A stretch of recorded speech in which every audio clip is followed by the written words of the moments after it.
They still have your work email? Yeah. Oh, they still get that?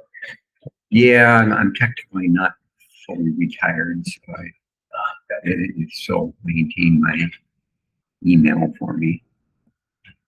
I can copy the link from here and send it to your work email if you want me to. I'm just going to forward this to myself.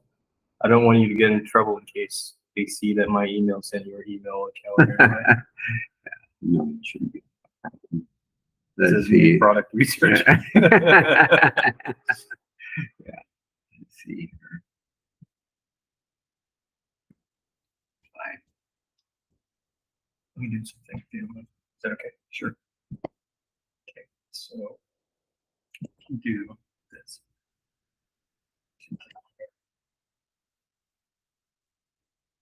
Product research.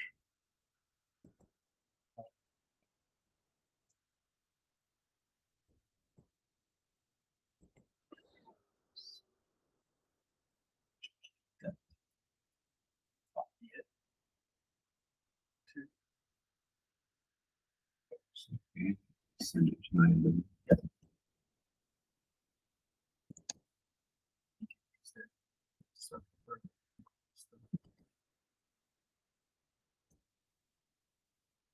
And then I'll do one thing. Okay.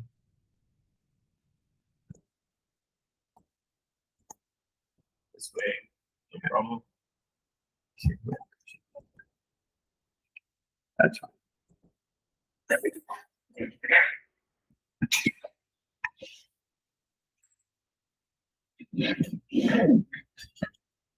So you have to tell me, what would you like to have in Santa Barbara?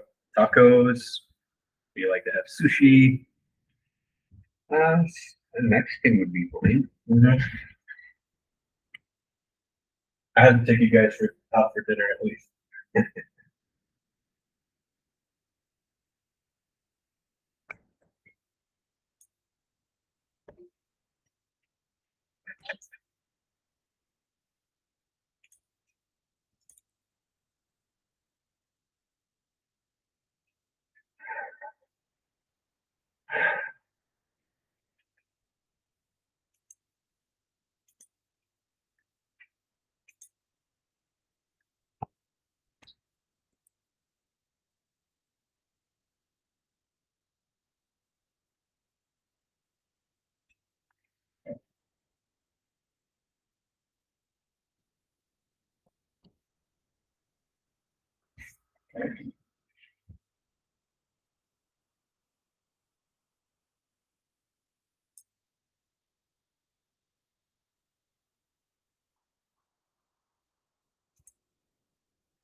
And send the link to Sandbox Wi-Fi. Lunch on demand. Wallet. The password is alias the sandbox.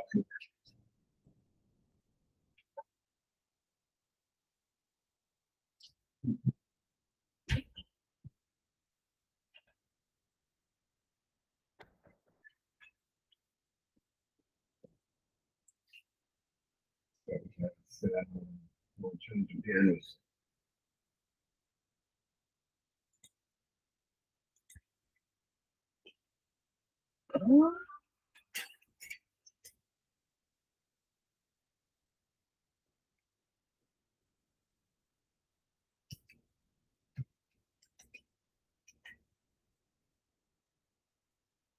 the spaces in launch on demand, or just all those spaces. This is the SSID. So the wireless will be called launch on demand. The password for it is alias symbol and the sandbox lowercase, most cases.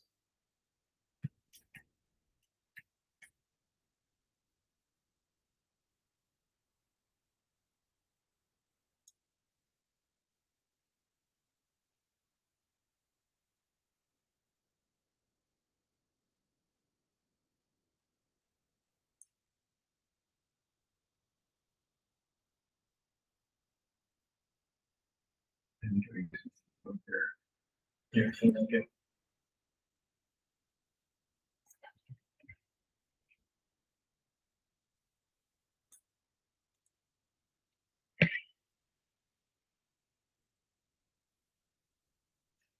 Of course you got. Yeah, so I'm not just in with this. Oh, no, you don't have to do that. Okay. I Yeah. clicked on the wrong thing. No problem. So, yeah. Okay, so you disconnect that. It is right here. Ah, there we go. That's why.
Fire on both barrels now.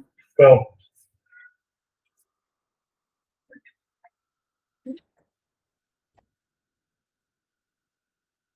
Got 2 donuts in me this morning, so I'm.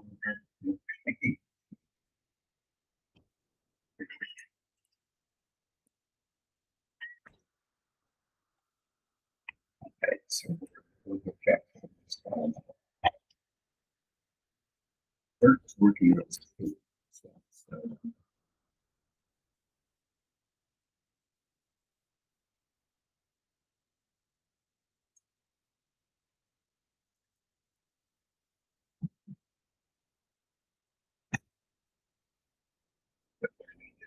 on the link, did you join her? Yeah,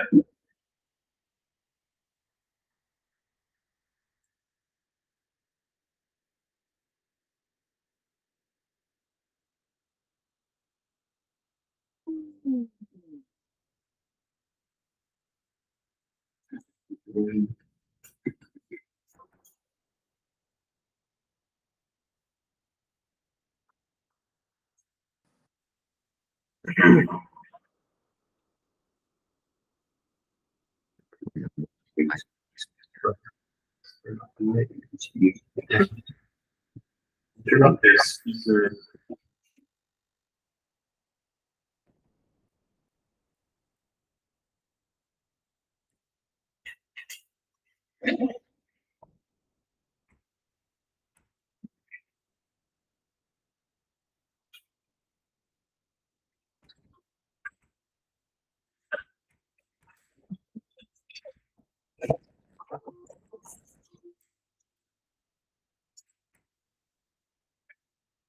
Just so you know, your camera is turned on for this machine.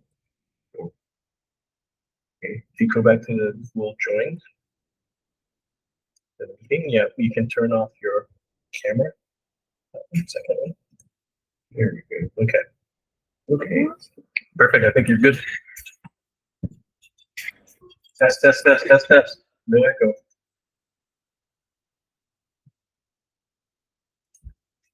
There you go, ready.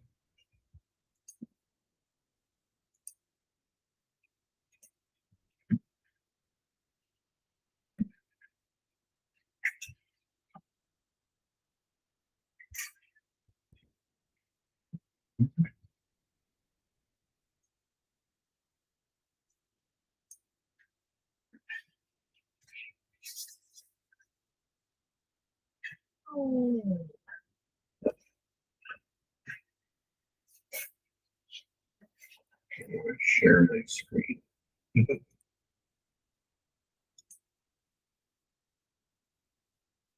said no.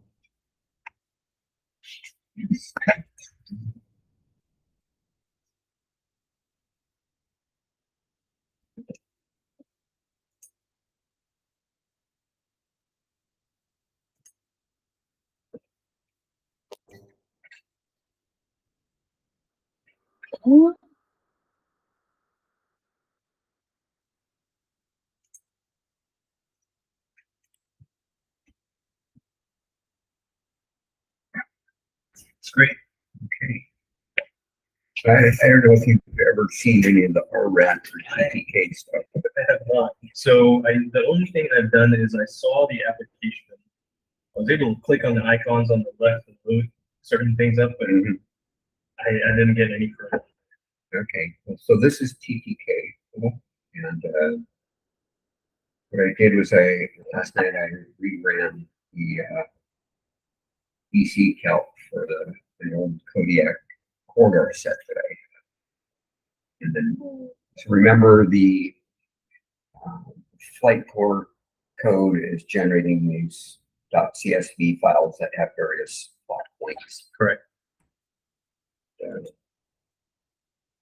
So we've got the DOEZ points, Mm-hmm. with the launch azimuth in, that's the communal, which is the center of the corridor points. I turn these various layers on and off through the GUI here. Then the flight corridor itself, the polygon box is this red boundary line. So those are the output files that flight core code produces, and they're in a format where you just, in this particular interface, you go to File, import text files in WGS84 coordinates, has points or lines, and then it's going to code the. So then you have to find where you've got your stuff. Select your file, and it will automatically import it, create a shape file. Real quick, yesterday I know we were talking about some of the other input files. Is that good to go for the? Oh, for the code you have. Yeah, I think you didn't have the executable, and I had an example case. I'll put that out on your transfer drive today. There's actually a little bug that needs to be corrected in Flight 4 where you've got all these weird angles that it's calculating depending on what quadrant you're in. Mm-hmm. If it sweeps through 360 degrees, you have to kind of reverse the order of it. That's what it thinks up range and down range. So anyway, zoom in on this guy a little bit.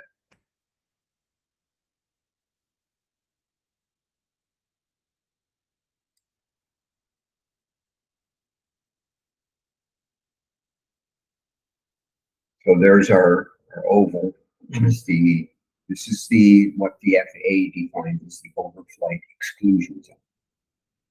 And it's those CAN table lookup numbers for the size of vehicle you're launching, in this case a small one, that define what the dimensions are on this oval.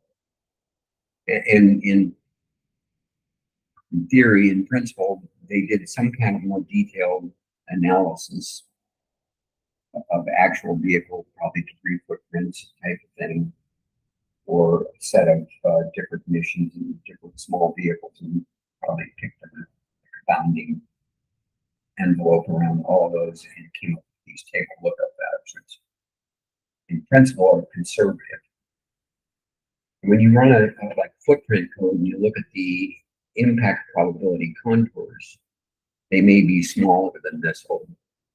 So if you look at the FAA regulatory requirements for licensing a launch, there'll be a requirement to define a launch hazard area around the launch pad.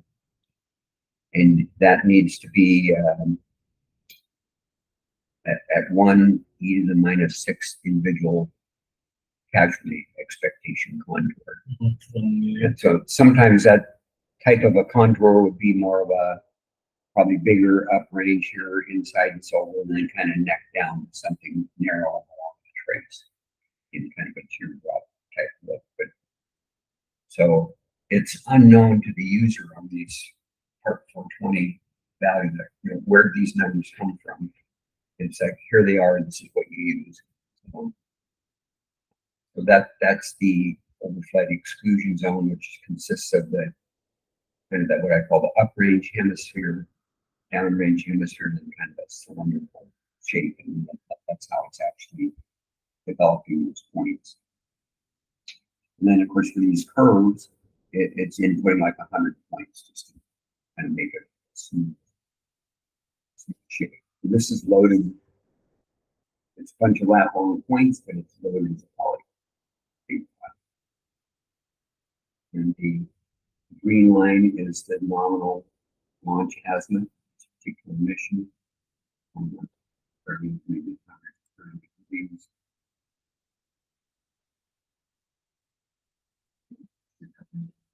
X, Y, and Yeah, I can see that. yeah, okay, yeah. So this one's using the launch azimuth at 130 to define the orientation of the corridor. And then you've got, when we were looking at those other tables, you may recall there were some line segments and widths associated with the downrange points, and that determined where you have a straight line and then an inflection point. But we're actually fitting along the curvature of the ellipsoid. So you've got these anchor points that are defined in terms of downrange distance and directional bearing is calculated. But in order to actually fit that to the curvature, that's when I'm plotting extra points to use the WGS. But the WGS84 automatically converts the current lat and long to the actual. It uses that genetic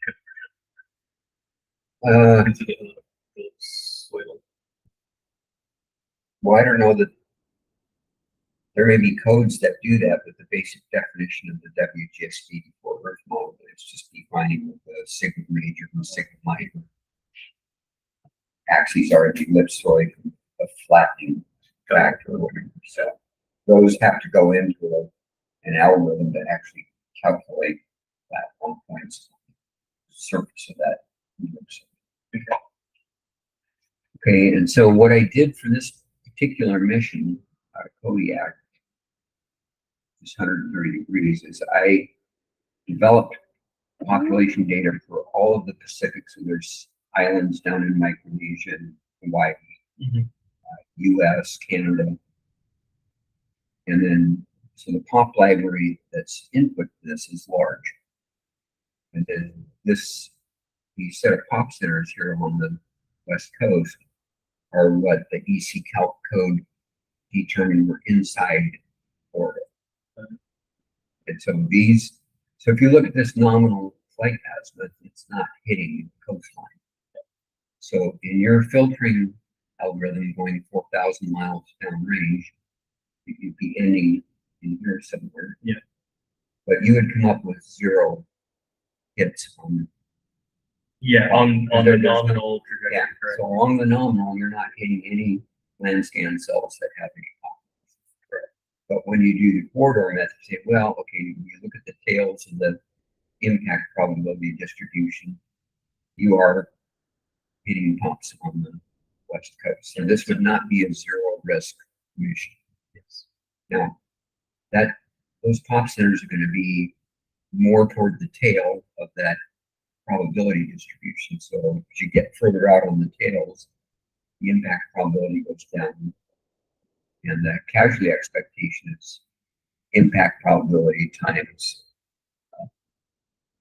casualty area divided by pop center. So if the impact probability is small, the risk for a given pop center is also going to be small. So if you have pop centers that all have the same area and pop count, their risk is going to scale directly in proportion to the impact probability. Anyway, that's what so Flight Core is building the geographical boundaries and feeding it into EC Calc, and then EC Calc takes the pop library and processes to determine which ones are inside of this corridor and then computes the E sub C. It's just a more graphical, and so you can visualize what was going on. Got it. So the red lines are provided by the Part 420 tables. Okay. Those are inputs to the flight floor. got it, but they're not the useful mission lines, right? Correct. So in this case, everything we're seeing in terms of these lines and points is on the surface of the Earth. So our launch azimuth green line trajectory there are basically the instantaneous impact points.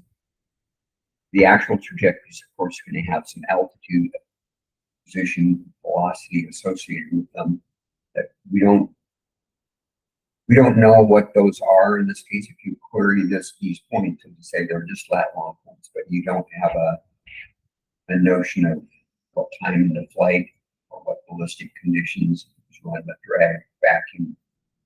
It's somewhat immaterial in the corridor method. You're using the ground IIP rate to refuel down.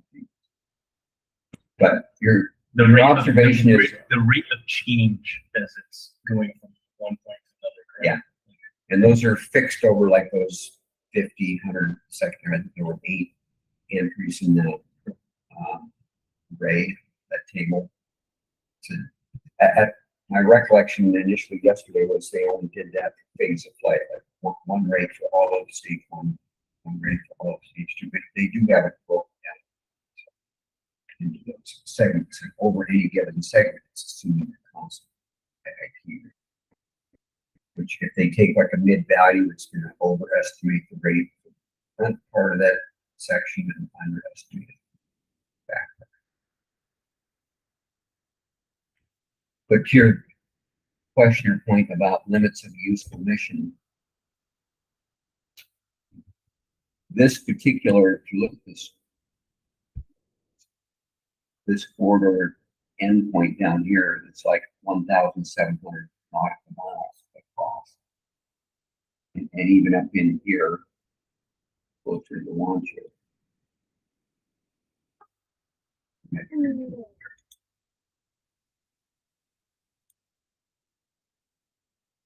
We're at, let's see, feet.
So what I'm showing on the graphic here where I'm measuring the cross range width of that flight corridor.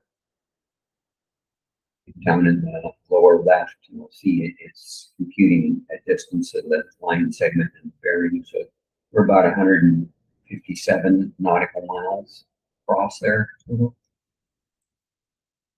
When the FAA would direct someone like ABL, if it's ABL or an Astra launch mission, they would say, okay, manufacturer, you need to define and justify what you think are your own limits of your mission.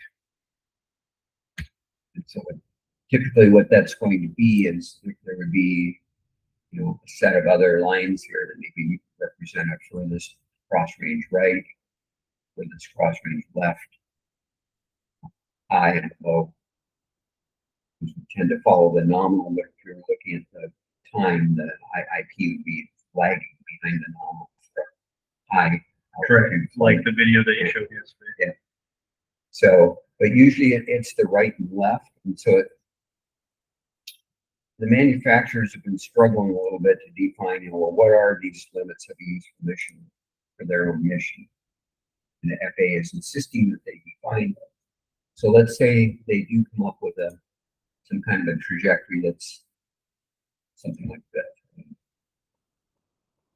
So what would happen then is you would develop your flight safety rules be just a little bit beyond the outside of this, so that as the IIP is moving down range,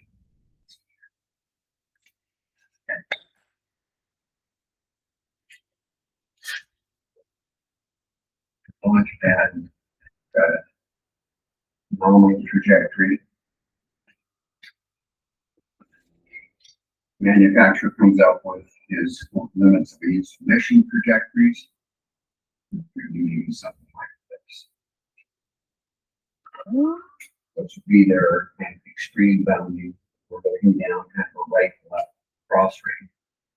The other thing that's kind of informative is the other requirement is for the nominal, they also have to do Monte Carlo analysis on expected uncertainties for the nominal trajectory. So you got variations in engine thrust performance, some uncertainty on the mass of the vehicle, some uncertainty on the aerodynamic coefficients or properties of the vehicle, some wind effects. So they'll develop a whole set of typically 500 or more dispersed trajectories. So there'll be a cluster of these trajectories. So you've got your dispersed nominal trajectories, and you've got your limits of useful mission bounding trajectories, and those are usually going to be bigger than your uncertainty around your planned nominal trajectory.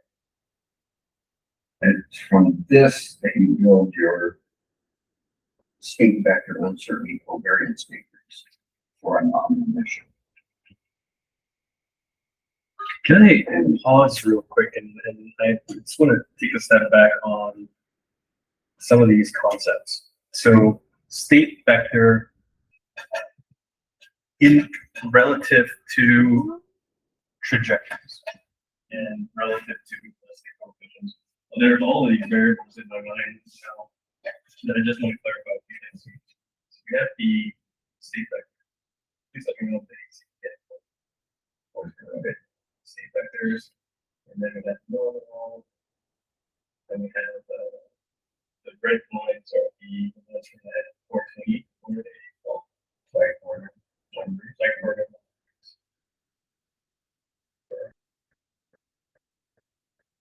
And then it's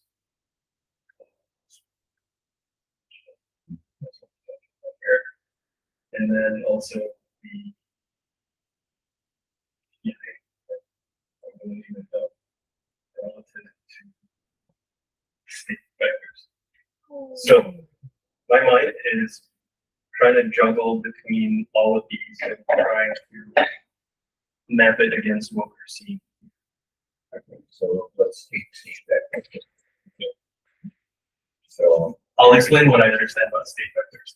It is the current position of that full rocket, including phase one, phase two, stage one, stage two, etc. In at that point in time, relative to what's happening to it.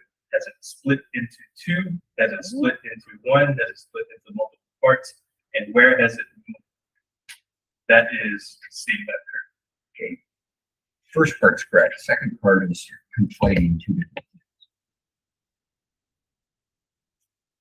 You're right. So you've got your launch vehicle, and it lifts off. That at some point in time, your vehicle is here. We don't really care anything about the design, length, dimensions of the vehicle, treating it as a point mass. Saying this instant in time, 15, you have some X, Y, Z position, and 71 coordinate system. And there are a number of different coordinate systems. So you've got launch centered, earth fixed, both centered inertial, pad reference for the down ranges X, cross ranges Y, east, north, up, down. So there's like 4 or 5 different systems for defining these coordinates. So you've got time, position, X, Y, Z, and then X dot, Y dot, Z dot. So that's your velocity complex. So at this point in time, there's some velocity vector of the vehicle. And its point mass, we're not really concerned about debris or anything else. Saying it's rocket at this point, we're treating it as a point mass. It has a velocity vector, and we can resolve that velocity vector in 3 space into 3 coordinates in our selected coordinate system. Okay. Same position. Because we use the previous T, X, Y, Z to arrive at the current point X dot Y dot Z. Right. Yeah, and so what the vehicle, of course, is doing is from time to time it's accelerating.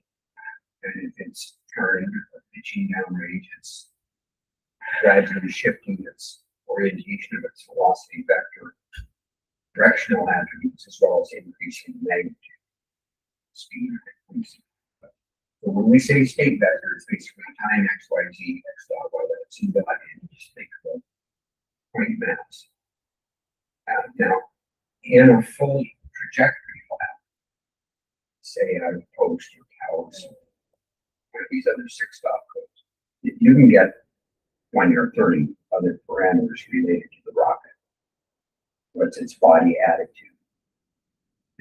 So you, in that case, when you're doing 6 DOF, in addition to the state of the center of gravity, it may have started to turn or something. So it would be reorienting the state vector, vector velocity vector. So that would change the X dot Z dot. Trajectories, outputs would usually also have acceleration, so position, velocity, acceleration. They usually project where's the downrange impact point for vacuum conditions. So they'll very often provide in the projectile impact point. But just assuming the vehicle not looking at any kind of breakup, assuming if it loses thrust, this instant time at T and goes ballistic, there's no further acceleration while it's decelerating. It's going to drag it. Doing the vacuum calculation, that's a fixed point. Yep. Just like when you shoot a gun, once that bullet leaves the barrel, there's no force. The bullet is purely ballistic, meaning not. In a vacuum projection, that is like without any other external factors. That's like happy path. Yeah, I mean, the 6-stop model is going to have Earth rotation. So, you know, if the Earth is rotating as this is falling, the impact point moves whatever this takes closest to your country. So there's those type of factors, forces at play. But predominantly, when we're talking state vector for range safety uses, we're focused on just this. So, and now that doesn't matter whether it's you have the nominal,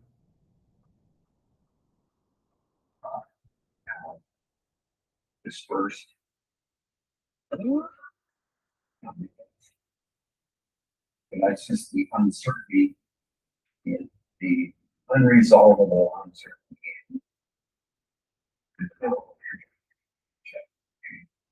And there's a requirement under the FAA rules to provide this now. So then you can have kind of a broad category of malfunction.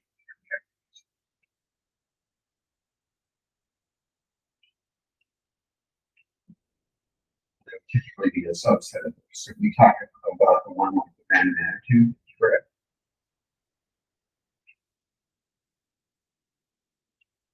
That could be one. MFT. Yeah.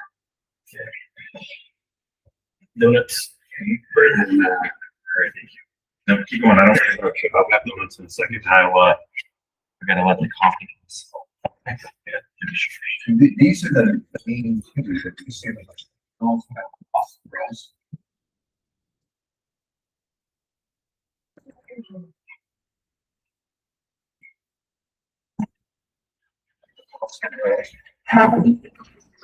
These are the main ones that we feel. Now, so for every trajectory, any given trajectory, they're all going to be defined by state vectors.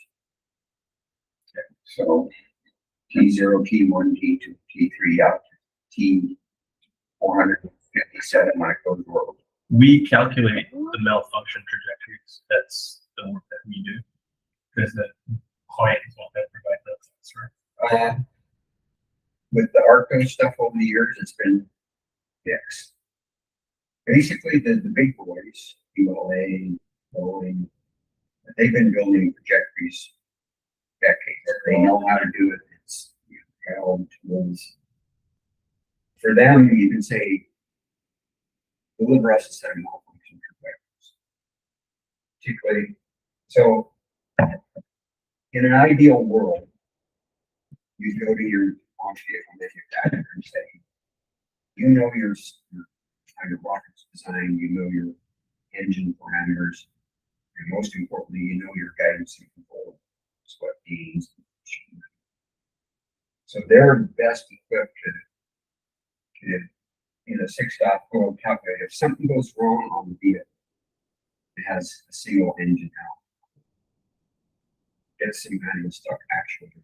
Something that would cause flight to respond. In principle, they could do a big event tree. They can say these are all the types of failures that occur: engines out, degraded thrust, some break a fin off, or some aerodynamic change in the vehicle. And they would say, okay, how is the vehicle going to respond to that in terms of the forces involved? Given that the vehicle starts to move because the forces, how much capability does the steering and guidance system have to compensate? So you, like on Falcon 9 or even more so on Starship, they got 20, 30 motors that they can tolerate engines out. So you have an engine that fails and the other motors just compensate by increasing thrust and Big load balance. and rebalance the forces so you're not inducing tumbling torque. So ideally, you go to your manufacturer and say, just you guys simulate all these failure trajectories and then just give me the failure trajectories as the safety. That's why you were saying yesterday, like you were able to see it and determine which ones are wrong right off the bat. So you have user developed.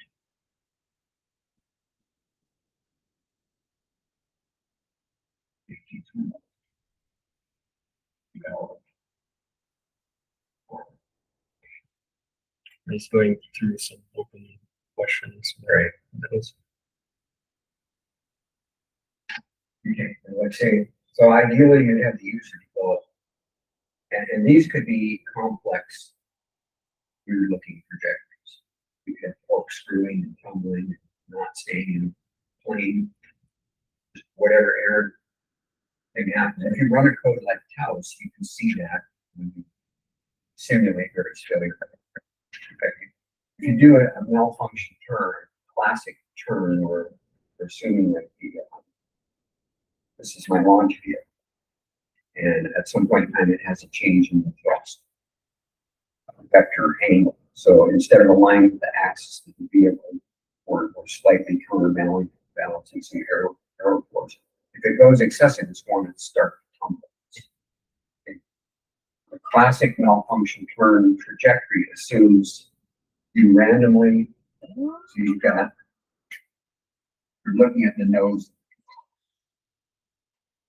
at the face. Say that nozzle or the thrust vector would orient anywhere around a 360 degree plane around the vehicle, so you could pitch out sideways. So we sample random angle around this circle. If it's a random sample, says, okay, we're assuming it's going to start tumbling an offset angle relative to the vehicle axis coordinate system at some random selection. And then another uncertainty is you've got this nozzle, right? And the nozzle can usually steam maybe up to 5 to 7 degrees maximum to be able to steer. So one of the other assumptions that's made in random selections when we building trajectories is, well, we think we're going to look at a hard turn. We're going to let at this angle, we're going to have the nozzle go hard over as far as it can be flat. Alpha angle of 7 degrees. So you've got a direction orientation and nozzle command, and then you just allow the vehicle to start tumbling, but it would cause it to stay fixed in a plane, in this plane.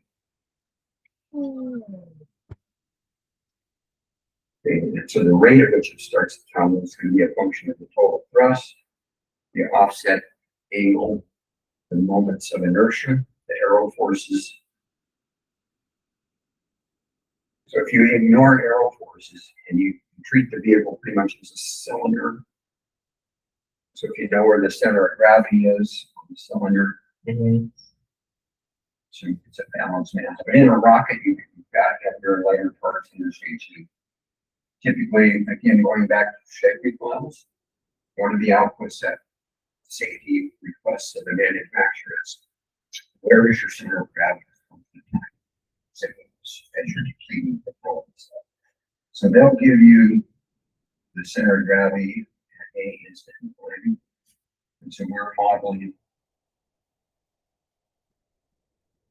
a thrust vector offset, typically at the gimbal point in the nozzle.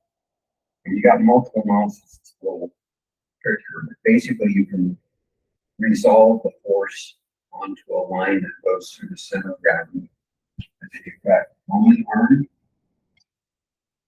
distance, interval. Have you had any mechanics in? Yeah, I can follow you. Yeah. Okay. But just like when you're using a wrench to loosen the bolt.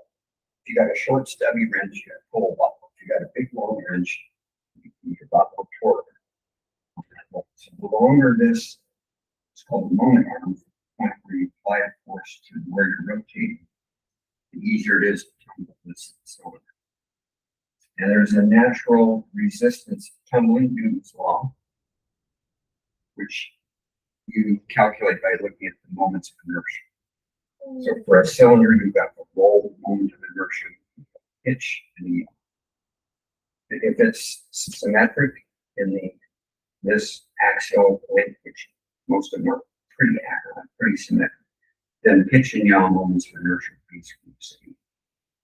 But and at this point, you need to know what's the mass of the vehicle.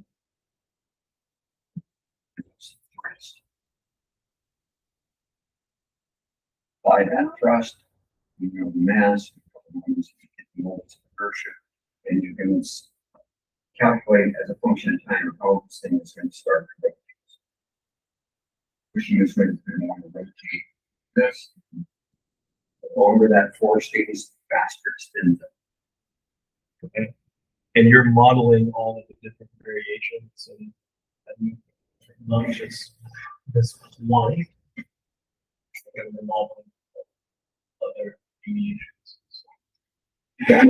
So typically when you're building these malfunction detectors, you would build hundreds of them at each sector, randomly selecting the thrust vector offset angle. You can see that in the TTK tool for your trajectories of the prompt for inputs to help produce these. What the manufacturers have done traditionally, if you went to like Lockheed Martin, Boeing, old days, the computing tools on the safety end didn't have the ability to build these 6-dot projectors.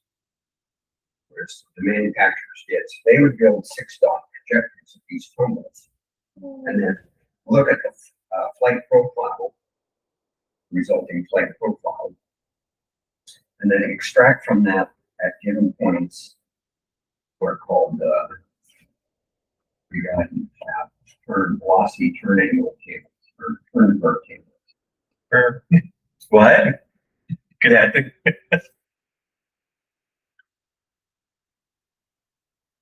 We still use these, but it's backwards now, right? So you start with a complex 6-dot trajectory, which is exactly what you want. Say that's too much data for me, I can't get it, and I can't process it. So take that high resolution trajectory and just pick a set of points at a time. So you start out on your nominal trajectory with a known initial trajectory velocity condition. But then as this thing rotates, it begins to spin, this velocity vector is going to rotate around. Okay? Because the whole vehicle is coming. So part of the time, when the velocity vector is pointed downrange, it's going to accelerate the IIP. But then as it flips around, and the thrust is going in the opposite direction, it's going to want to hold this IIP point back. And the faster it spins, the more it loses this converging point. So when you pitch a vehicle in yaw, right or left, and plot the IIP point from these vacuum turns, what the IIP point looks like somewhat this. That's continuing. Cornian spiral. So it's basically the faster it spins up, the more it's zeroing in with a fixed impact. So it's like those fireworks where you light them and throw them on the ground. Yeah. The reason it just sits there and doesn't rocket off is it's spinning so fast that the acceleration forces are balancing. So this is kind of classic malfunction term IIP trace on the ground. Or This was the, I didn't know this was alpha. it's the angle offset of the thrust vector relative to the axis. That would be like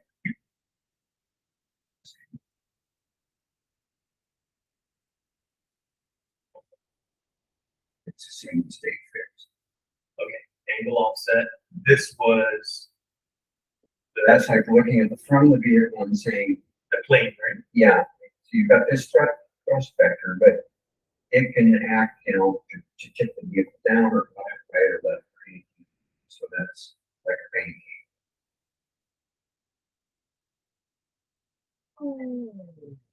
And this was, The moment. What's the difference between where the force is applied at the line that goes through the center of gravity and the CG center of gravity.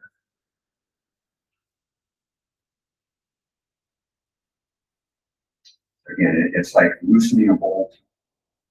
So it's got a tight bolt. So you get your biggest wrench. Mhm. It's down here. Here's your wrench. Now, you pull it far end of that wrench and you get the most torque on this bolt. It doesn't matter if you have a great big hole on a wrench if you're pulling on it here. It's not helping. So that's the same concept of making more torque, larger millimeter, get more. yeah, you Rotation. tilt over here, you get more torque versus over here, you get less. Check it. Is this the same thing? What was this called? That's the velocity. The thrust vector. So this is the force that you're applying. And this is a free body, so it's in space, it's not constrained. So if you have a free body entity with force applied, it's going to have to move around this. I'm taking pictures. It does okay.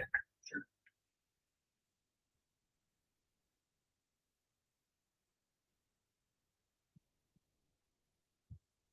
Oh, before I forget, there you go. This was called what's the spiraling effect, but it's a different name. Well, this is just the instantaneous impact point for a spinning launch vehicle.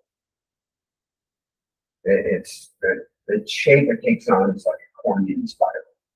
This But is like basically what it's saying is the impact point basically is converging to a single point the faster it spins up. Like I said, initially when it first goes through part of its rotation, you've got the acceleration downrange. Then it swings around, it's counteracting its downrange velocity, so it's pulling it back. It's continuing to thrust, it's spinning faster now, so it has less time to push the vehicle forward.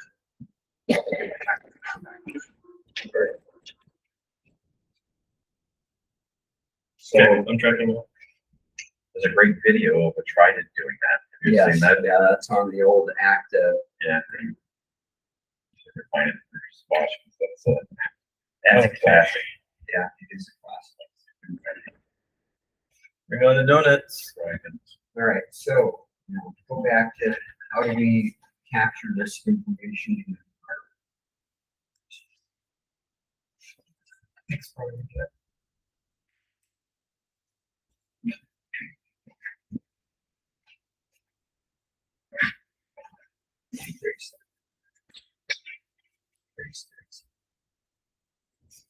Okay, so going back to the story of so the manufacturer would actually do a full six-stop trajectory.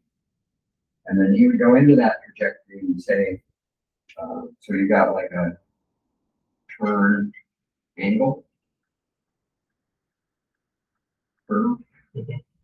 And so what we're looking at here is if the initial velocity vector at the failure time is oriented this way, and it starts to rotate this velocity vector every time, you would get that. And these points are just picked out of the six-stop trajectory and reduced to a small table of points. You stick them out to like maybe 20 to 30 seconds. You'd have a turn angle variation relative to the initial vector orientation. And you'd have a second term called turn velocity. And that would be the magnitude of this cross chain, and again, you have 7.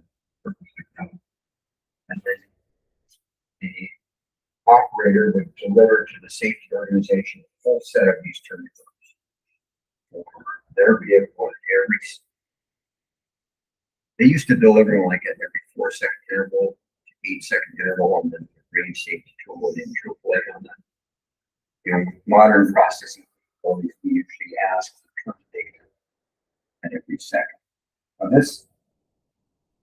So then what the safety tool does is it goes in and takes the vehicle at a given point in time, and it reads from these points, and it tries to recreate the actual trajectory of the vehicle in space from these tables. So you started out with a good trajectory. You threw 98% of the information away. You got a simplified set of tables. You read the tables in and you kind of reconstruct what was thrown away. But these turn models are still defined in the FAA protocol, so manufacturers can send turn curves to be compliant. So I think a better solution would be just have them develop a full set of trajectories delivered. TTK can take a set of trajectories that represent all their malfunction simulations and just load them from all of them. The other thing that we want to do with developing malfunction trajectories is, this would be common to any tool, but see here.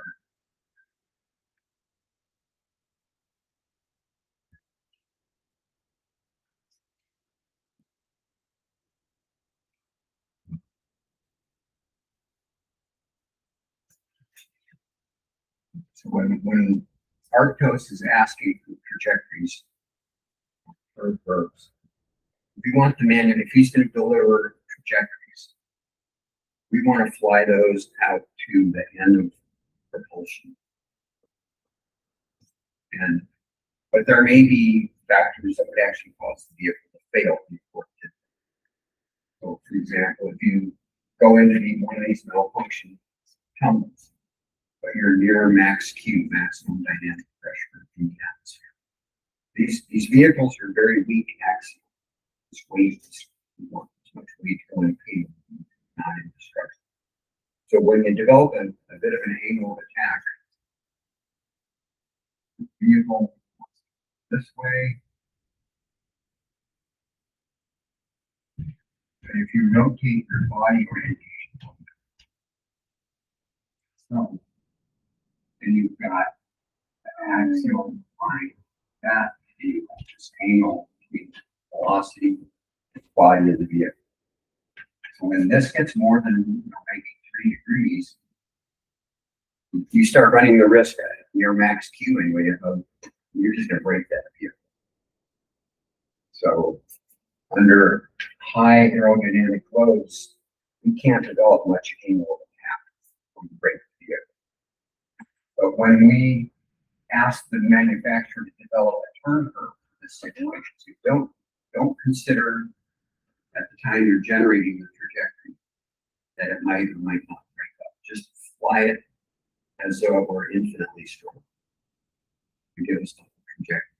What we do in TTK is we take these trajectories back and we do trapping on state vectors. And what is trapping? Trapping is you're querying each trajectory. So every one of these, you've got often like 100,000 trajectories for mission analysis between your nominal, your dispersed, and your malfunctions. Stage 1, stage 2. But what you want to know from the safety standpoint is for any given sample trajectory, let it fly. And you're testing constantly, does it exceed the structural limits for Q?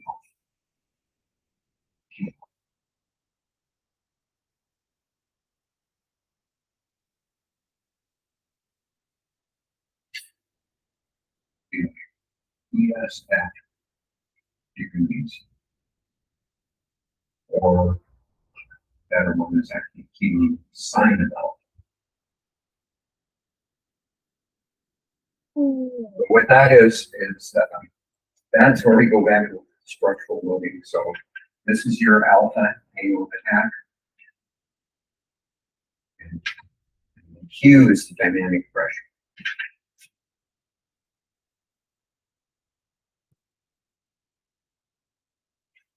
Dynamic pressure from external factors. One half rho v squared. That's how you calculate it. So rho is the atmospheric density. And v is the velocity of the vehicle. It's proportional to the velocity squared. Just saying anything, whether it's liquid flow or gaseous flow or whatever, if you're moving an object through a flow field, that pressure force acting. So what we're trying to calculate is this dynamic pressure. What's a bending moment in the vehicle? You've got a free body beam. You've got force load along the beam. And what it's going to want to do is bend this. Yeah, so you're going from a low pressure to a high pressure. Yeah, that's just pure structural mechanics. Now, the vehicle can only tolerate a certain amount of deflection before it simply breaks, because again, it's not designed to be extremely robust. It's designed to be controlled to flight with limited alpha, at least as it goes through the critical part of the house. So there is some point at which you'll get a structural break, and the highest stress loads are at somewhere near the mid-bar. If this were a completely uniform material, you could just start to load this thing, you can break mid-bar. But in a launch vehicle, usually the weaker points are at the inner stage. Maybe a tank wall. The internal pressurization in the tanks actually help give rigidity to like a Coke bottle. So you take a Coke bottle that's got full and an open cap, it's pretty rigid. You squeeze it. Take the cap off, it's real easy to crumble. And that's pressure. Because top pressure is allowing stability. Well, laterally too. Yeah. Yeah, so it gives it some resistance to buckling. But every vehicle is going to have a Q alpha condition as a function of time, off member, etc. So flight safety analysis, when we fly these trajectories, we were asking, when is this vehicle going to fail? What's going to cause it to fail? So as you're flying this full trajectory, that the manufacturer didn't provide a trapping condition on their breakup condition. Then your range safety code is performing this Q alpha calculation step by step through the trajectory, and it's comparing that with the Q alpha limit that the manufacturer provides. And if that's the case, you get out to this point in this particular trajectory and say we've exceeded Q alpha, then you have the breakup state vector.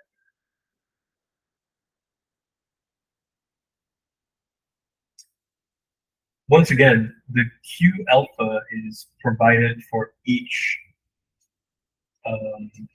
not just mission time, but like at the altitude, right? Yeah, it's going to vary with Mach number, with altitude, with when you jettison stages. So if you drop a big segment off of this, this goes away, and what you got left here, now, typically a shorter, stubbier body is going to have a higher resistance to this bending. A real long steel is going to be loaded much more easily. So once you jettison the stage, the next stage is going to have much higher as well. Assuming the construction is so. I'm tracking. So I shouldn't have said altitude, but rather by distance, because that's already. Well, you're right in that it's altitude, because that's where the density of the atmosphere comes. So your aerodynamic loading is a function of density. But once you get out of the atmosphere, basically you can fly the vehicle sideways, nothing's going to happen. So at that point, this isn't often applied when you go what we call exo-atmospheric, pretty much out of the dense part of the atmosphere. It's rarefied, but the aerodynamic load basically goes zero. Well, then as you continue to spin something faster and faster, it's wanting to pull itself apart from inertia. So you can exceed a structural limit from inertial, but it's usually much higher because you're trying to pull it apart axially as opposed to bending. But you could conceivably break a vehicle due to inertia points when you get a high spin. We generally don't get numbers like that. So for any given trajectory, we would be testing for breakup conditions that violates the safety constraint. So in this case, if this is inside our flight safety corridor, so you got this process going on in here. This were our limit lines, or limit lines, but we would have destruct lines just outside of our. I'm taking the SEC meeting. Oh, yeah, thank you. You say you guys are in a group, but Okay, so high astrodynamics to government contracts. Okay. yeah, Right. so this is that we terminate. I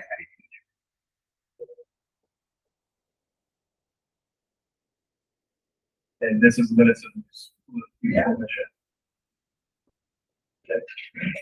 got it. So if you've got something like this turn going on inside this quote acceptable corridor, then you're not violating one of these terminate lines. So then you continue to query, well, what's going to stop this? So if it hits a condition where it's like, okay, at this point in that trajectory, it exceeded Q alpha, then you stop processing that trajectory. And you say, okay, for this particular trajectory sample, we're going to assign a breakup state vector at this point in time and space. So at here, Oh, because it violated Q alpha. Yeah. Got it.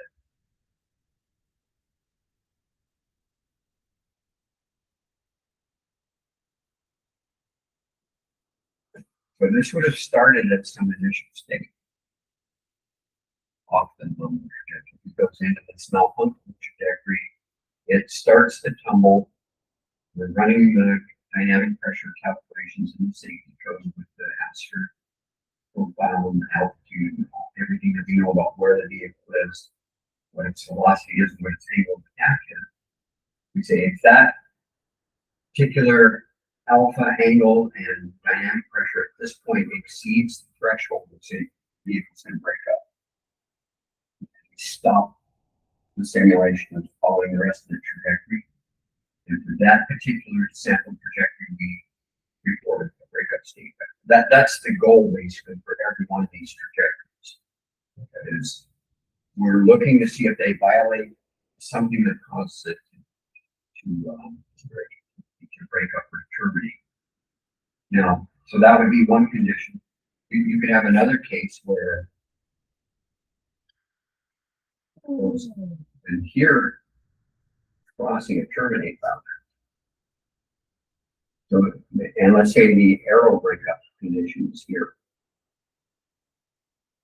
And let's say that it's close enough to the ground impact is here. Okay, so what can terminate this flight? Ground impact. Oh, no, I'm sorry. Yeah. It actually So you're- terminates here because you don't want to.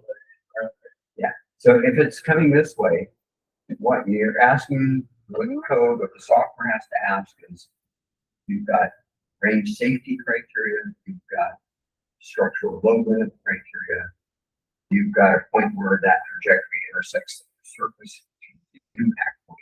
That's going to stop it. Yeah. And then you say, which one occurs first? The range. Right. So in this case, you'd be processing this particular trajectory sample, and you would assign a state vector here. Now this becomes,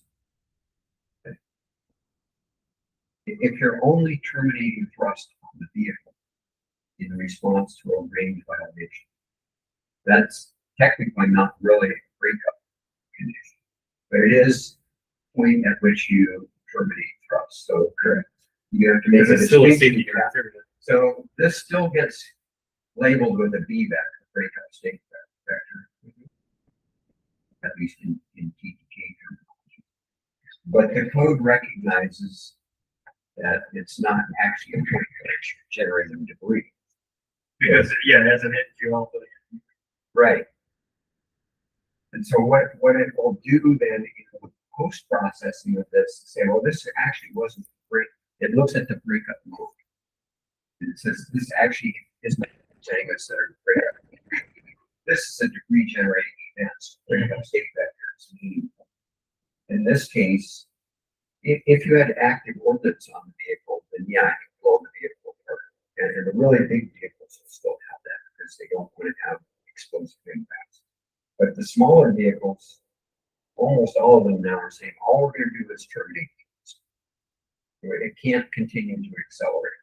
So then when this VVAC state goes into RRAT for risk processing, it has to recognize that it's going to continue to propagate, and it's then either going to exceed Q alpha. So it's not accelerating anymore. So you can't really follow this Cornian spiral trajectory because now the trajectories mean something somewhat different because it's not accelerating. So it's going to go, it stopped thrusting. So it can't continue to do this spiral. So it's going to go to wherever the natural impact point was at the time you terminate thrust. It could still, if it's dropping down to denser atmosphere, you could still trigger a Q alpha event and then break up. So what RRAD code does is it looks at the parameters set in the VVAC records. Okay, this was just a thrust termination. It's still up at altitude. We need to continue propagation and test for, is it going to break up aerodynamically before it hits the ground, or is it going to hit? And so this is the whole tracking process. So does it violate a safety criteria before any other event would terminate it? And you can have a case where it pitches down. Well, actually it stays inside it. Pitches down and it impacts the ground. So that would be an impact in condition. So basically every trajectory has to be processed for, does it exceed a Q alpha? That's a trigger of range safety constraint. If so, what type of range safety action is taken? That may mean there needs to be secondary processing to determine from that point where the range safety event takes place, will there be a debris generated? So you can have intact impact points, aerodynamic breakup points, and FTS restoration points. So those are your general breakup points, but all of these trajectories that are being processed in the range safety tool, you want to run against a set of Q alpha and safety criteria. Now I've done that for, normally we don't do that for these because you should never have a range safety tool that terminates a good flight. And if the manufacturer is steering his vehicle properly, you should never have a condition where any one of his first nominal legitimately used for mission should not trigger a condition that has self-destruct. So out of these, you should never get a feedback state. These should all go. That's going to get but anything that's off nominal, you test to see where's it going to end up, what's going to terminate it. And you have to do that process for every single random sample of each trajectory. The reason we parse these out, you could, in theory, group all kinds of failure trajectories just into one big bin, but some are going to be more probable than others. And so these all have a key probability failure.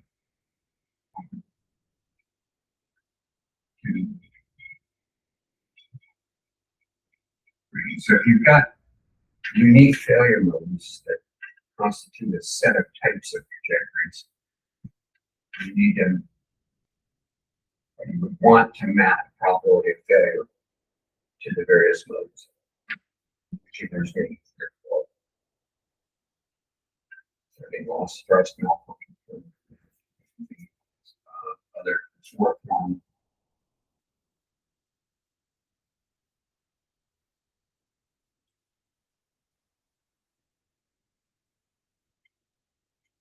So if the vehicle's flying along, there's nothing apparently wrong with it, and then suddenly just. So this is actually a fairly common failure. Where something only pressurizes a turbo pump flies apart. In your code, you did explosion only. For the corridor. The corridor method. So the interesting thing about the corridor method is it doesn't really talk about these various failure modes. So when you go to those like Part 420 table lookups, there's recommended probability of failure, I think the default is at 0.1. But that in principle includes all possible failure. It does assume the vehicle is breaking up. And again, because the FAA couldn't really define, but the FAA defined was the casualty area.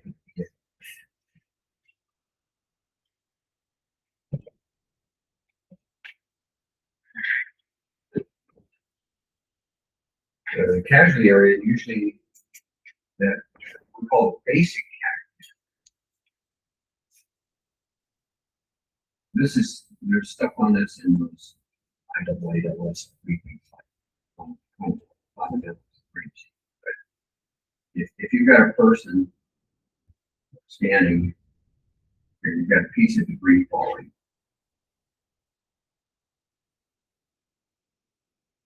you can ask yourself, well, what's the radius of a standing person? It's usually given like 1 foot. Okay, or what's the radius of the fragment?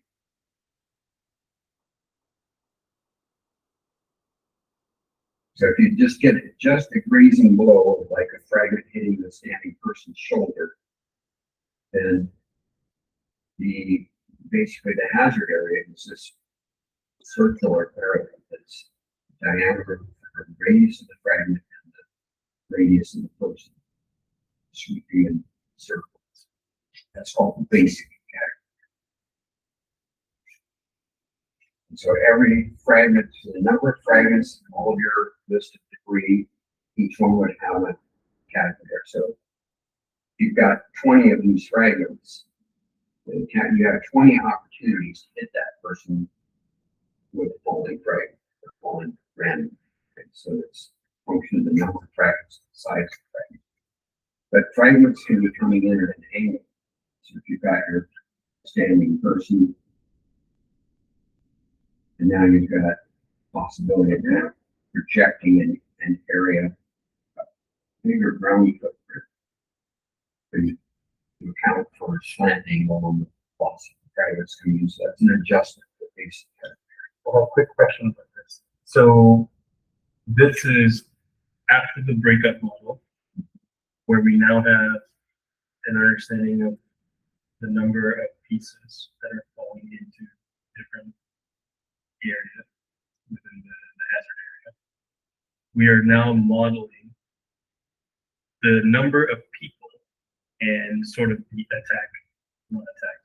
the landing angle on them, right? Based on wind, based on breakup, based on parts landing in that area.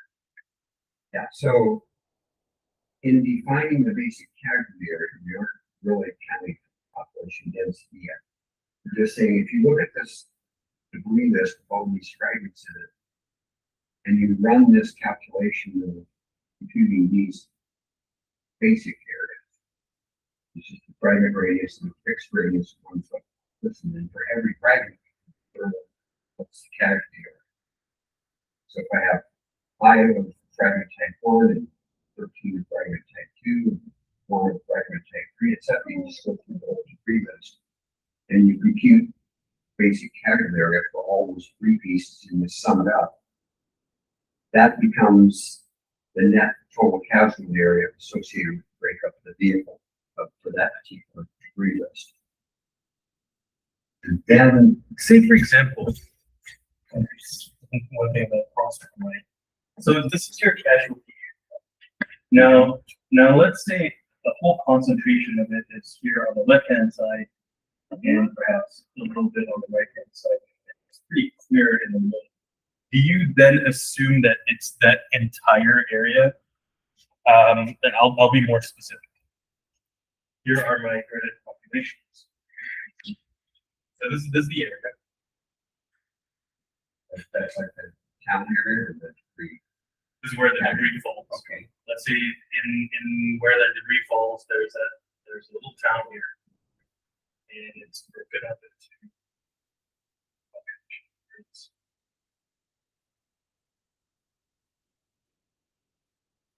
But you find that the debris actually lands. The debris lands maybe all around here. Do we then assume the entire area, or do we have this split? I think. It's, you know, that's good. First of all, you know, like in the corridor method, or even in the footprint method, when we take our population area, we're assuming that people are equally distributed. So there's, you know, if this has, so you got 12 cells, let's say, in 12 in this box, it's assuming you got one person cell. Oh, okay, so the people are uniformly distributed. Got it. But you still have the issue of, well, maybe the debris is, you know, only covering part of the box. And that gets into that notion that debris footprint is partially on the back. Really, obviously, it's only going to be at that given instant that debris footprint. You only have a certain area of the box. Those type of calculations are, if you're doing debris footprints, then you've got this kind of fiber and formal distribution. That's why the top area is here, and projecting up to get volume underneath this fiber distribution. That's going to give you the probability of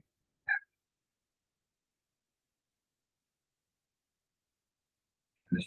Well, in this case, the top center is inside of a much bigger defense. But you could also have a smaller top center on the first defense available. But find that that's this is where an individual can fit. When we're doing the corridor method, now we've got this Gaussian distribution that's we were kind of mapping out a dwell time volume, but underneath this moving Gaussian. And so in the footprint method, we've got this pop center and then the outer dimensions. If this is within your, you know, your distribution, it's just going to sweep that distribution over. So it's going to say all 12 of those people exposed. And again, if you're on a single distribution, if you're off the top center is off the tail, it's just right from the center of the track, and you get a lower PI. But it's going to expose the entire area and all 12 people. And so that in the corridor method, all it knows is that there's an area for this population. There's a PI that gets calculated as Gaussian distribution. There's a dwell time that passes over problem failure for that dwell time. And that's all the information it needs to keep the calculator. In my data for the population, I would have like maybe 10, 100, 5, 50, 5. And so. So in that case, the only way to get that resolution is you need to break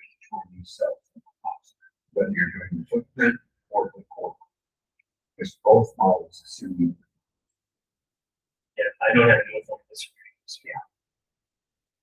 It's okay.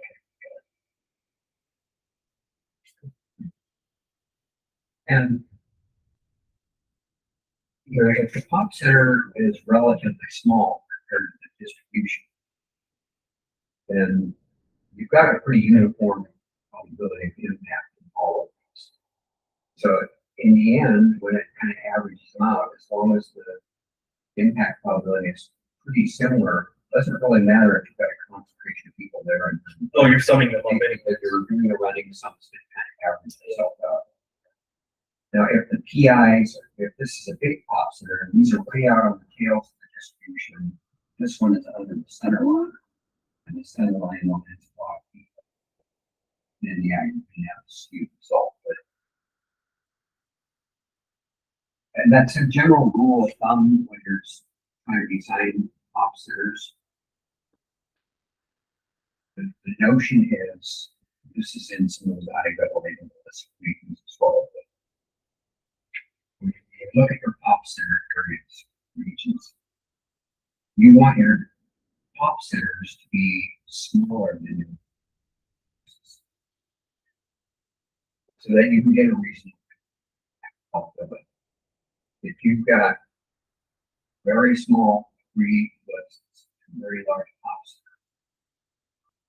that's not a good fit. Because if you have that entire footprint here being inside of a pop center, the impact problem is for sure going to impact, but it's not going to expose all the people. So if you're computing the area and saying there's 100 people in there and the probability of degree impacting there is 1, you've got a calculator, you're actually assuming that you're exposing everyone. So you want to avoid cases where pop centers are large, where your degree footprints are small. And where are the degree footprints small? That's typically early in flight near the launch pad. And that's one of the reasons the training for the FAs is when you're near the launch pad for on base, you should be looking at individual buildings or critical school, critical building, hospital. So as the vehicle gets a little further downrange, the footprints tend to grow. But they still want you to have pretty good resolution on the population areas to those smaller centers. You can get good ratios, footprint sizes to pop areas. I want to take all of the Brevard County and split it into 20 subsections. So those pop areas are way bigger than Have you seen the grid footprints be smaller than?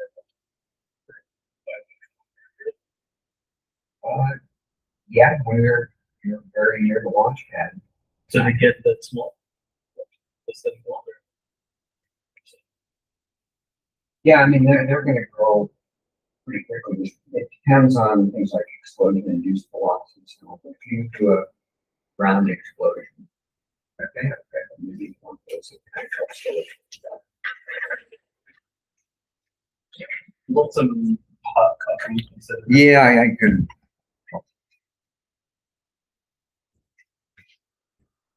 I'll pretty much right? Yeah.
Ready,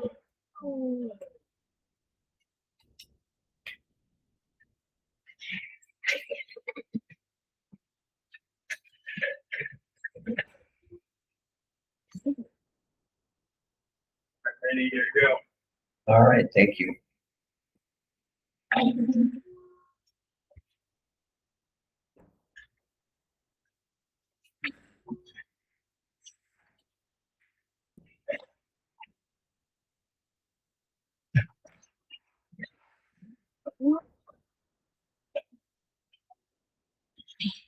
So, we were looking at this footprint Yeah.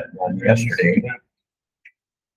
This would be a case where very early in flight, this is break up the vehicle at altitude. But these concentric debris circles are going to be, maybe probably under 1,000-foot radius. Then they're going to get bigger over time. So they're going to get bigger than a kilometer. So that's kind of typical for very early flight. What happened in this particular one just shows a random sample of debris throw for a ground explosion of each hazard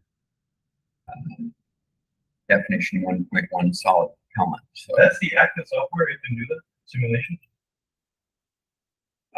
yeah, this is probably something John Krastowski put together. We have code that basically will randomly throw fragments from an explosive event, and this was probably just a movie that was built from snapshots of the graphics versus time. These tools typically aren't, or these types of movies are not generally a standard output from the underlying engineering code that's running the calculations. So you have to kind of build a show and tell story from them.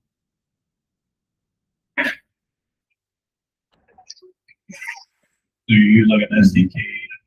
Yeah. But on this guy,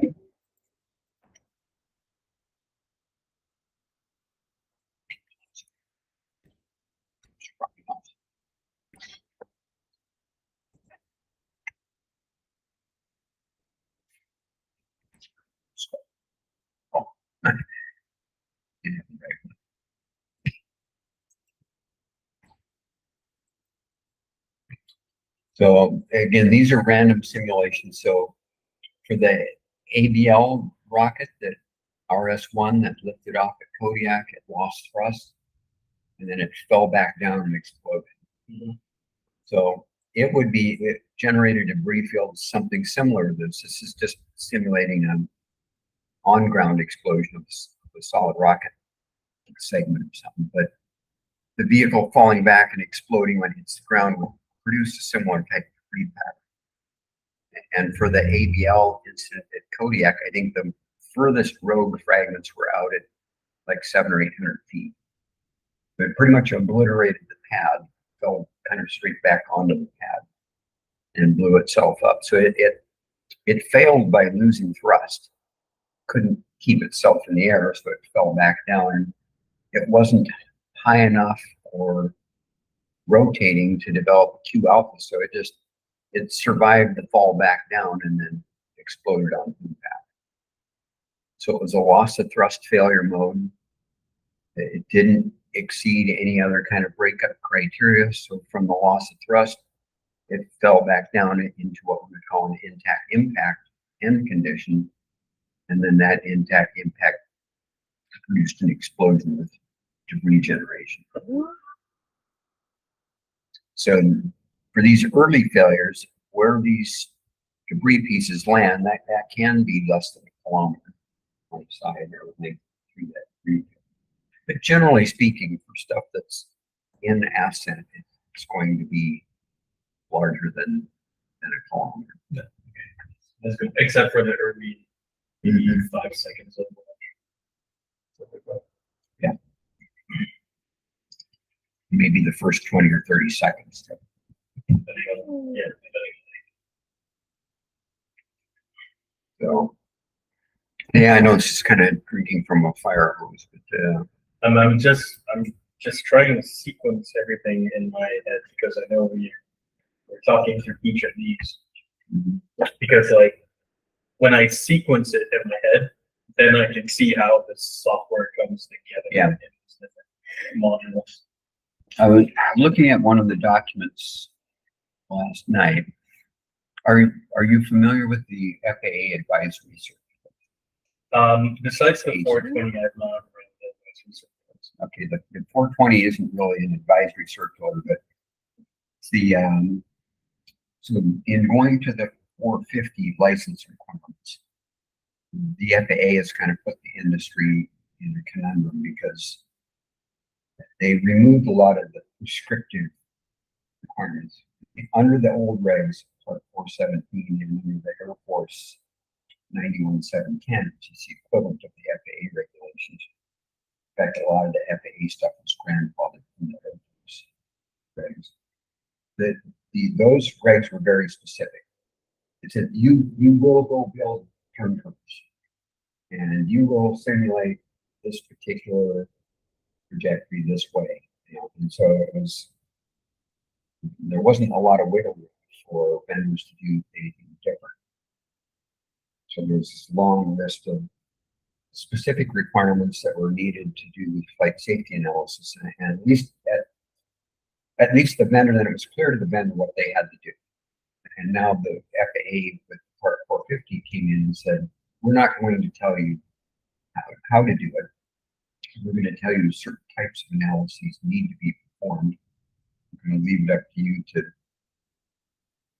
apply whatever creative processes you want, but we're going to scrutinize the heck out of your methods and have to prove to us beyond reasonable doubt that everything you've done is right and justified and scientifically valid and traceable as benchmark cases. And so they just made it very difficult, even to do the old method, which before the Air Force and the FAA said, we accept this, that this is how it's been done for 30 years. We aren't requiring you to justify the scientific validity of the method.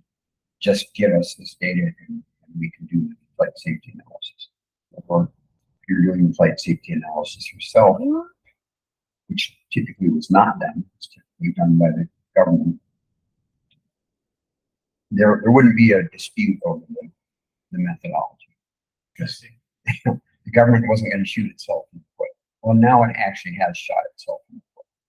Even if you wanted to go back to the original Part 417 licensing methodology and try to submit that as a 450 compliant approach, it would go back to prove the astrodynamics of the tools that the government has used for 30 years. They can go in-house and use it to critique what you've submitted and not critique their own tool. But if you did the exact same thing as a licensee and submitted, they could come back to you and say, well, how do we know your trajectory simulations are correct? How do we know that your impact predictions are accurate?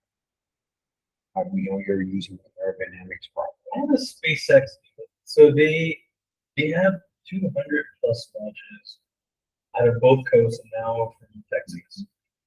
How did they get that one license to prove out that they can fly? Is it the Space Force doing it for them and approving it so they circumnavigate over the FAA? Initially,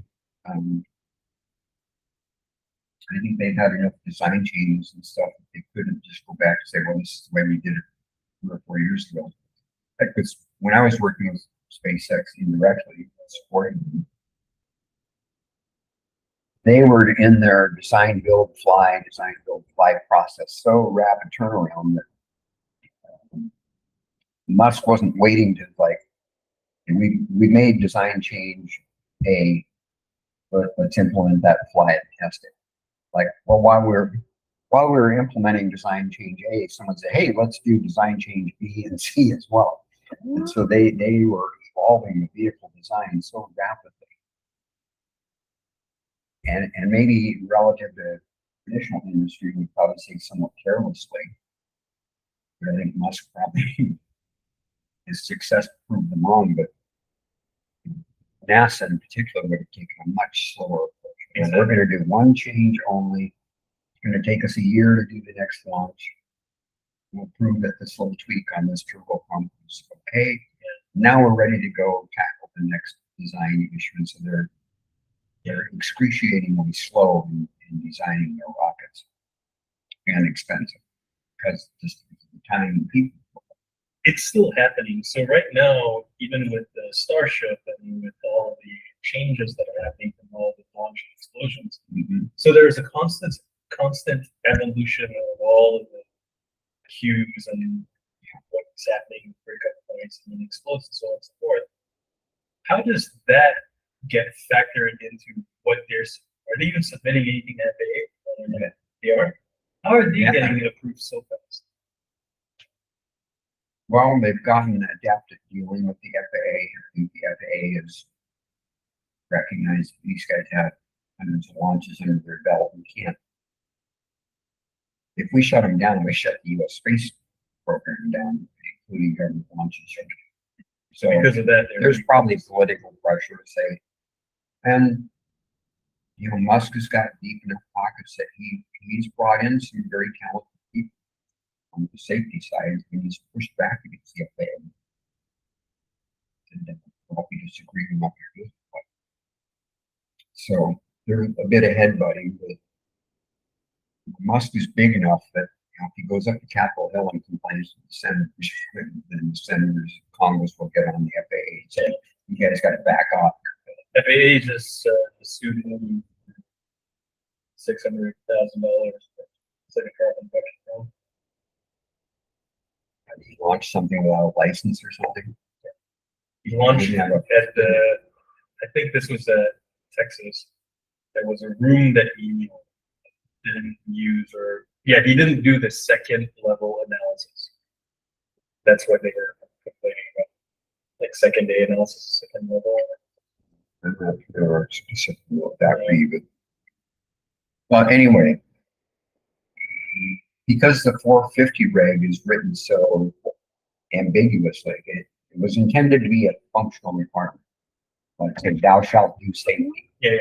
Broad guidelines. Like, okay, well, what does that mean? Well, that's up to you to kind of figure out. People have been complaining.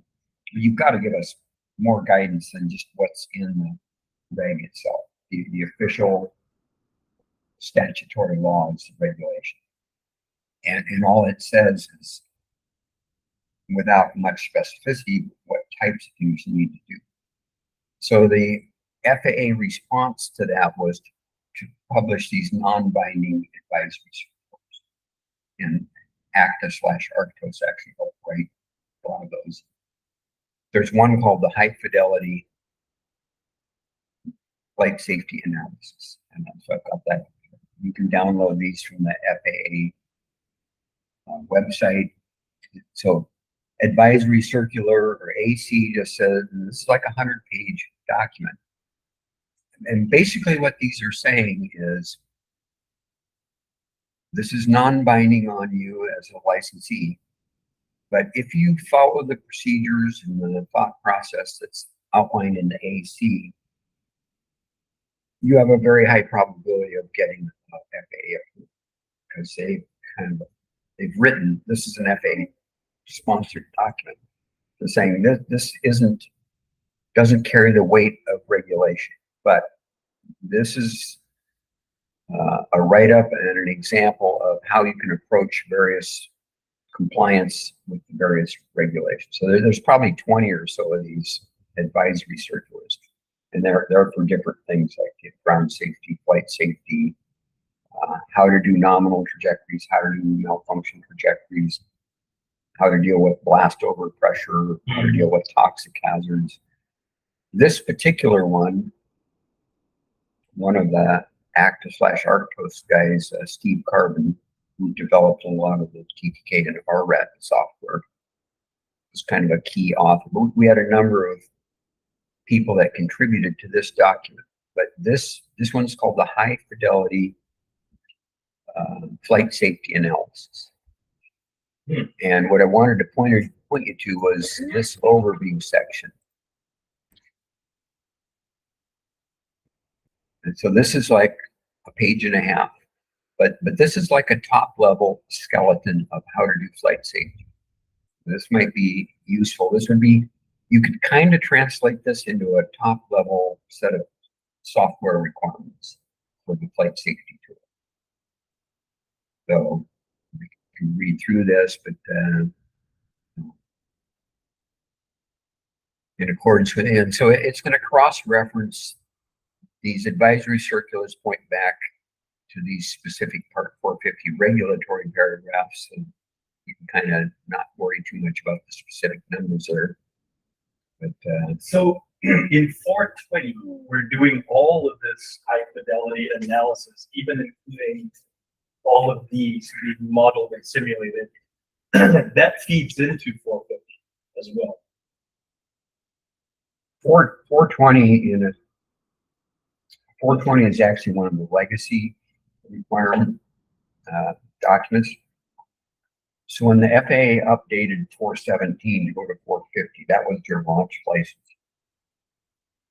For whatever reason, they chose not to update the 420, which is a site operator's license. Yeah, one is to get a site, one's to launch. Right. And so all you needed to do in principle with the site operator's license was demonstrate that you could fly one useful mission out of your proposed spaceport and not violate FAA safety criteria. And at least using their methods outlined in the appendices of Part 420, that was a medium to low fidelity threshold. So, and hopefully that process would be conservative, because ideally what you would want is you want to go to Oman and build a spaceport. And if it needs to be FAA licensed or follow FAA protocols, then you would apply Part 420 and you do your corridor method. You develop your population data and you come up with your nominal trajectory to orient the direction of your corridor. And you wouldn't have to go through all the high fidelity footprint and trapping and the debris propagation, because you'd be using your lookup tables. Now, hopefully that whole procedure is safety conservative, so that you say, okay, we identified the azimuth flight corridors that we want to be able to fly in, that there's a good business model that operators would actually want to fly sun synchronous or equatorial, whatever the orbits are. And you've done your corridor analysis and we're good. We're meeting the E/C criteria. But what you would want is that process to say, where you get the approval from the spaceport, then, you know, Falcon 9 or ABL or some operator comes in and wants to fly a mission out of that spaceport. Now he has to do a full 450 high fidelity analysis. You would not want your high fidelity analysis to come up with a worse answer than your corridor method. You'd say, well, we've got an approval for this site, but now when we actually can't license an operator to fly a specific mission out there. So you want 420, even though it's not as high fidelity, you want to make sure it's conservative compared to what you would get for a high fidelity analysis. I think the FAA would accept, based on what we saw for Yuma, is you don't have to do 420 to go apply for your site license. You could go straight to a 450 type analysis, do a high fidelity analysis, for a candidate vehicle and mission and use that to demonstrate that we can fly a good mission, and it's actually done with higher fidelity processing than what we're requiring. So you shouldn't have a complaint about that. Okay. Yeah, do the 450, apply for the 420, and it's like more than it's needed. Yeah. Yeah. So if you've got your tier 2.5 or whatever tool, and you say, I want to use this to get the sighting approval, then that should be an easy sell. It's more software development, more work, and more vehicle specific data. So those are the challenges. When you're building a spaceport, you may not have any known customer yet, or supporting client that wants to fly there that's going to help by providing vehicle specific information. So, but anyway, yeah. So I think I was looking at this last night and saying, well, these steps are actually pretty good, because I was trying to think through, well, what's the top level process, that can be kind of boiled down to not too lengthy. And this is actually fairly good for that. Yes. Okay. Yep. A bunch of gibberish. Won't make any Trust sense. me, this is when I see it. It will really be retail. Okay, so let's just kind of go through this. So that, like, an operator's flight safety analysis method must account for all the reasonable foreseeable events and failures of safety critical systems. Or share your entire screen. Oh, okay. We probably zoom in a little number two. Can you read that better? Let me see what here.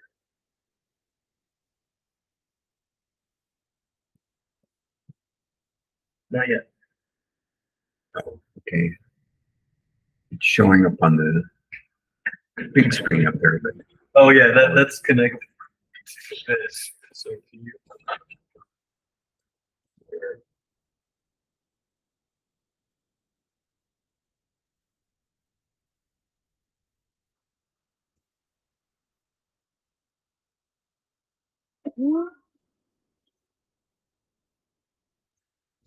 I can manage that. yeah. Oh, that's right, because that's just going through the Oh yeah. USB connection. Okay, so yeah, so this chapter 6 is just a broad overview, but I was looking through it last night. So yeah, this is actually kind of hitting the key points. So it says, the first step in performing high fidelity flight safety analysis to collect existing relevant input and define and create input unique to the high fidelity analysis. And that has a list of what are those inputs. So mission information that's identified in paragraph 7.1, so that's going to be the next chapter in this particular document. A probability of failure analysis must be performed. So you're going to need probability of failure. And those have to map to your identified failure mode. So that's going to relate to the mission specific or the vehicle specific stuff. EOF is a key part. And all vehicle normal and malfunction trajectories. Trajectories are a big deal. It's a big challenge in any flight safety analysis is getting all the trajectory data, and in particular the malfunction trajectories. So keep your ear attuned that you're making a distinction here between malfunction trajectories and malfunction turns. The malfunction turns are one class of malfunction trajectory. Typically, we would be doing random attitude, a few other types. Okay, then you've got your trajectories, then you need to define what your flight abort rules are. And that points to 450.108 in the reg. And so that's going to be, how are we going to define what you're almost always going to want to have terminate lines that are based on diagram. You just kind of, that's like 90% of the lift of crafting stuff. Those IIP terminate lines are great for that and easy to implement. They're understandable.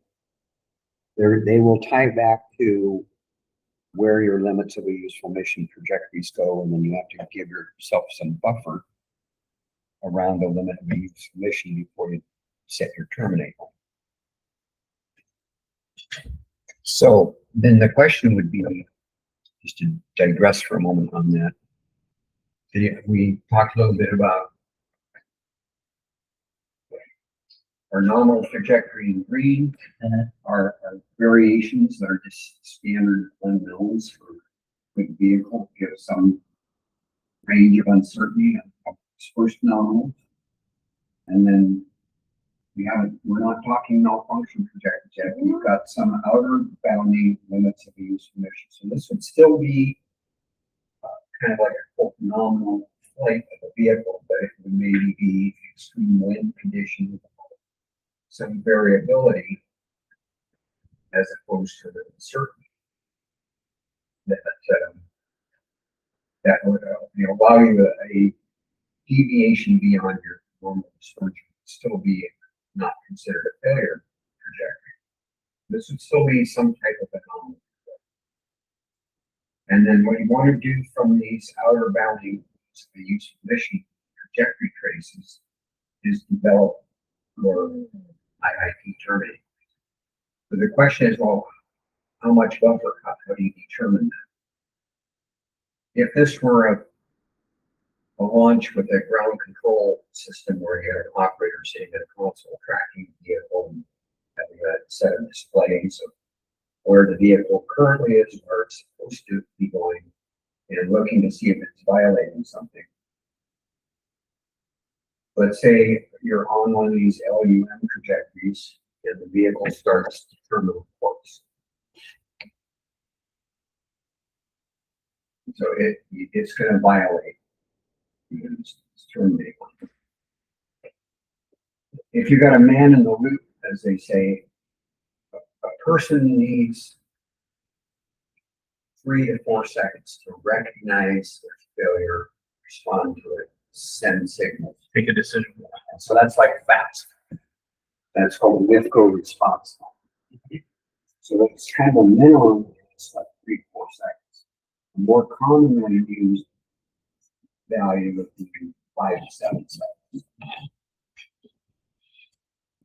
And so one way to determine where you want to set this IIP limit line is what's the response time of the NIFCO or onboard system outcomes flight safety system, or to detect and confirm that it's in a bad trajectory and either project to where the IIP is going to impact on violating the present position criteria, whatever. So in the case of IIP, we want to be projecting those out.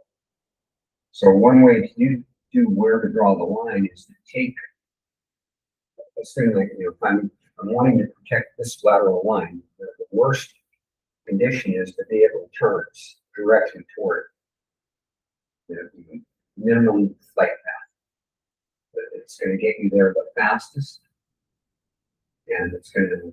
So if you've got a 5-second response time or a 5-second action time, you can run a series of simulations at each time interval, say 1 second intervals, and test your maximum turn capability.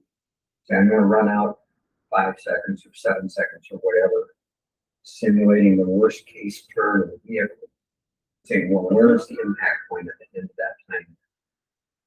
So you can develop a series of points, and when you connect those, that can become IIP. So there's some logic or rationale that says, I'm not just arbitrarily picking something. And initially, this terminate line may actually be a little bit further away from the LUM. But if we tend to get closer and closer, again, as you get a big downrange velocity built up over time, then you do a small perturbation on it. It's the worst case turn you can generate when you got a lot of velocity. Your net velocity vector it says it's not gonna turn very far off that LEM because you get a lot of velocity. If you have a slow velocity and you apply a forced turn, yeah, then you can move that vehicle off its downrange path pretty easily. So you might actually have a bigger buffer up range because of this effect with downrange because of this effect. But you need to come up with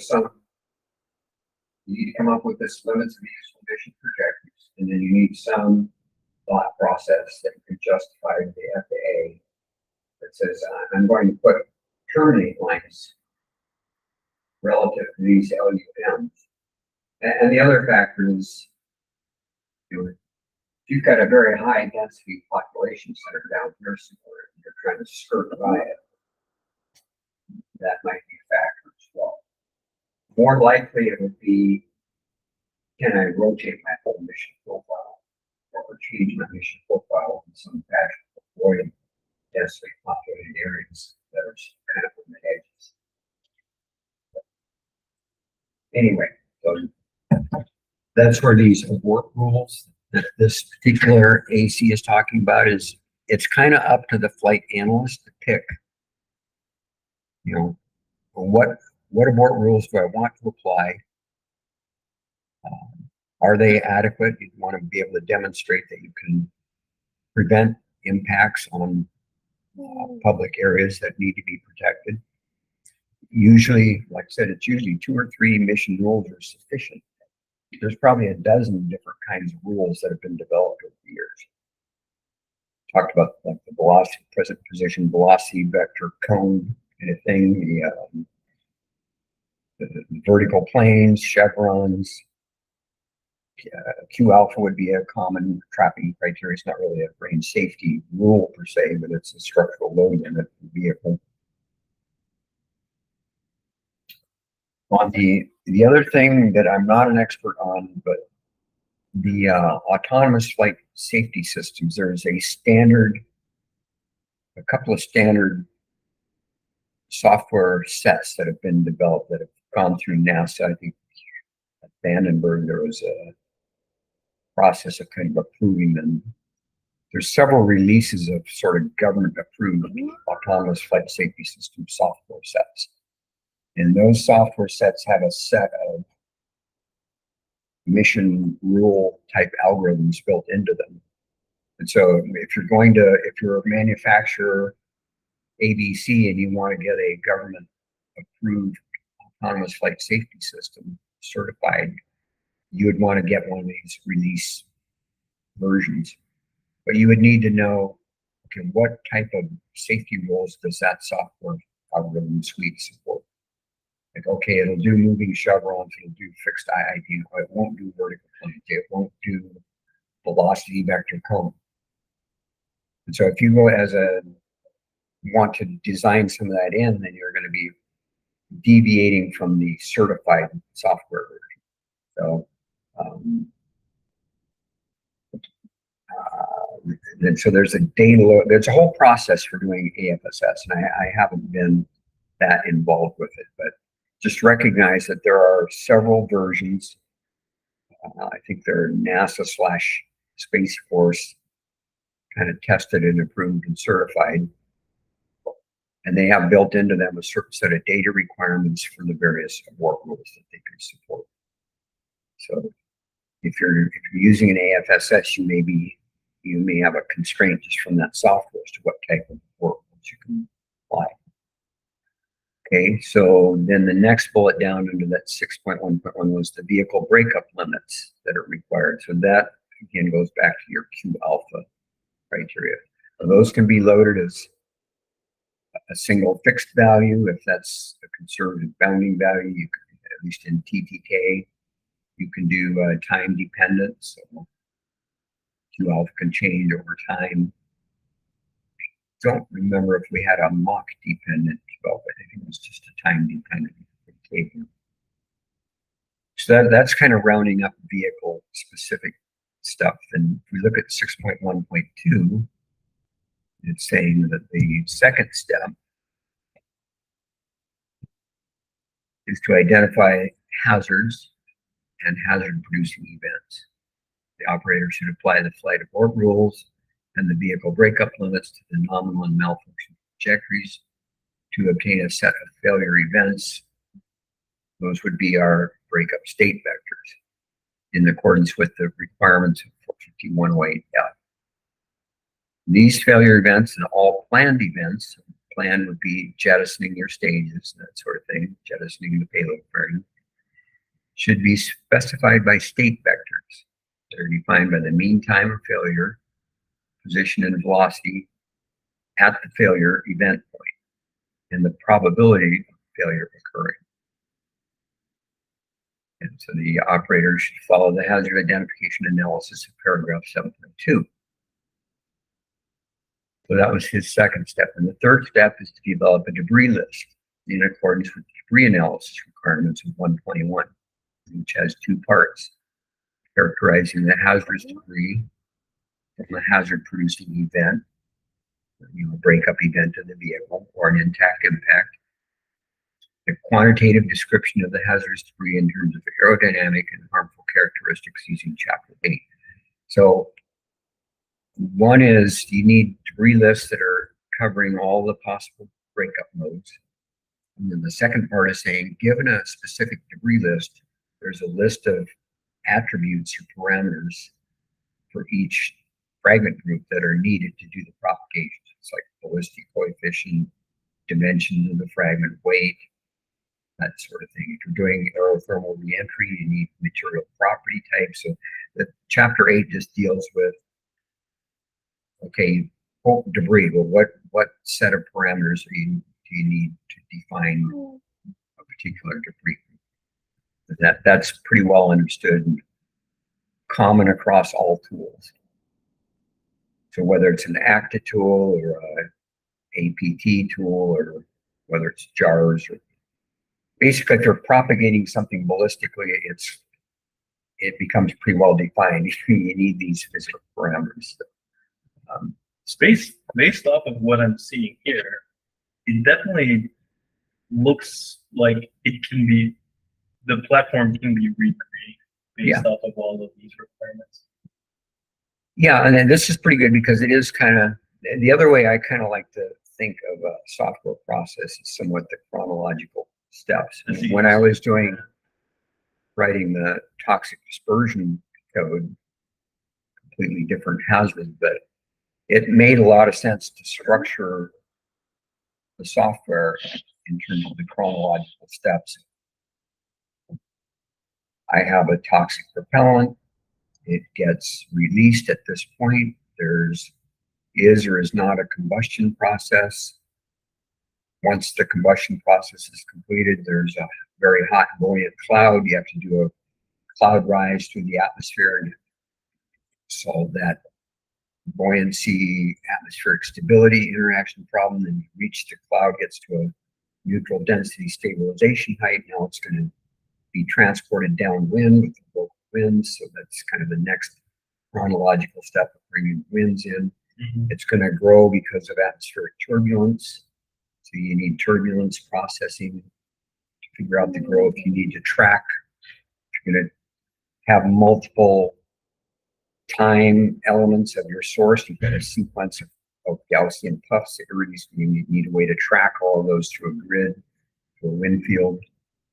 And then you need, once you've got all these puff tracks and you know what their concentration is versus time, you have to apply that to your pop centers, blah, blah, blah. Then you've got your pop center part per million exposures. You have to do casualty expectations.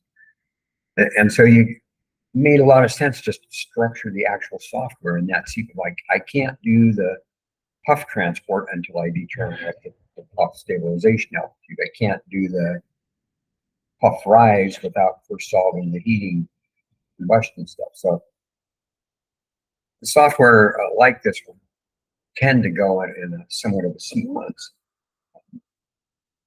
The debris stuff can kind of be broken more somewhat into parallel tasks.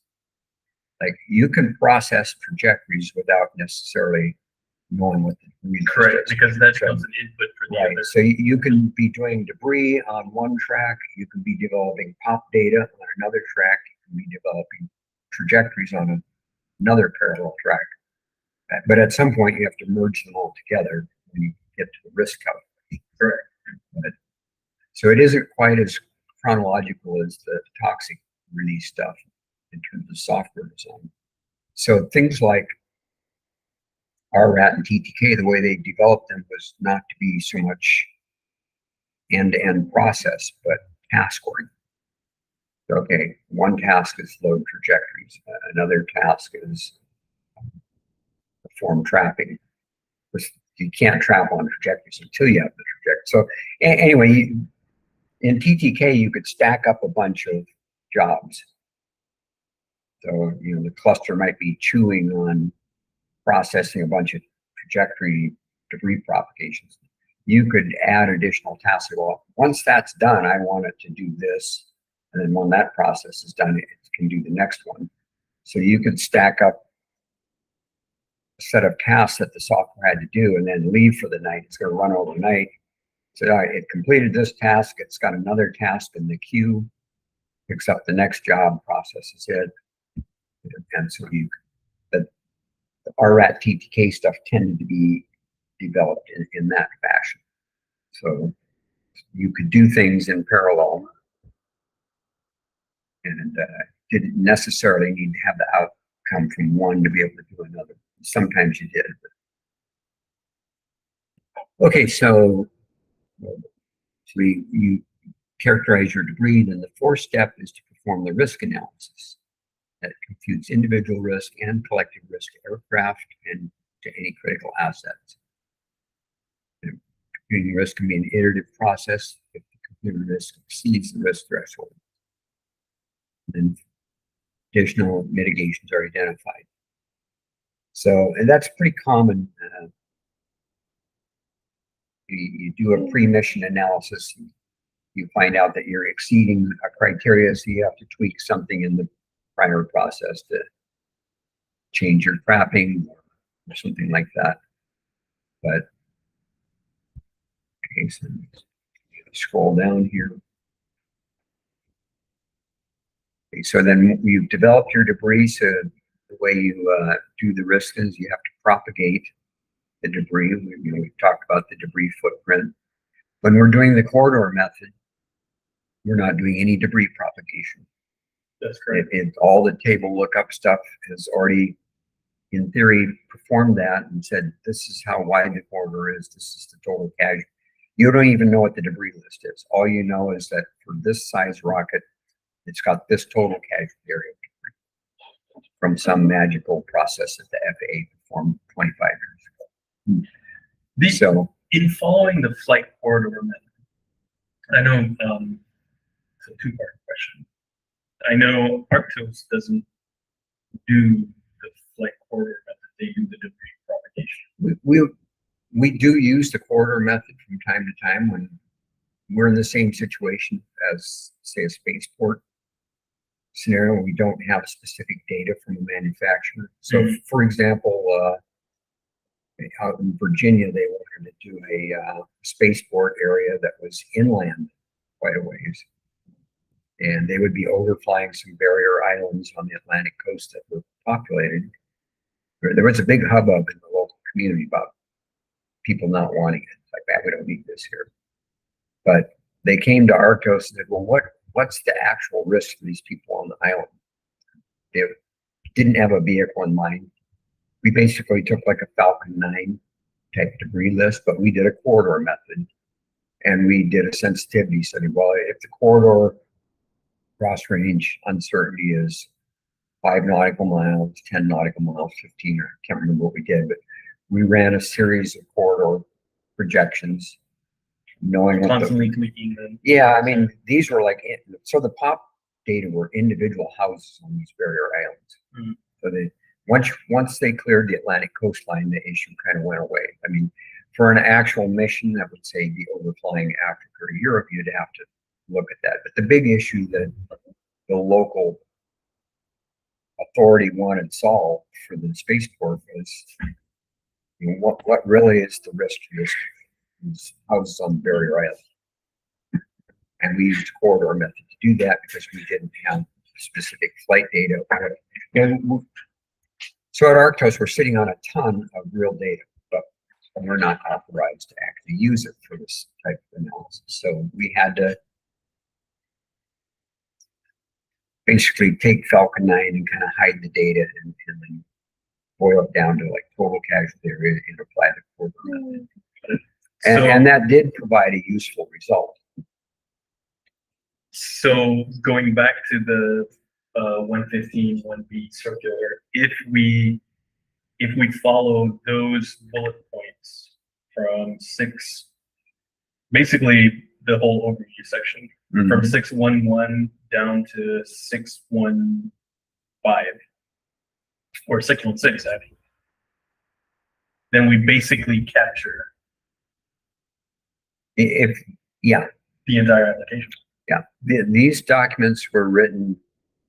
So we were, like I said, Arctos/Actor wrote a lot of these ACs with FAA, under FAA direction, but with FAA review and oversight.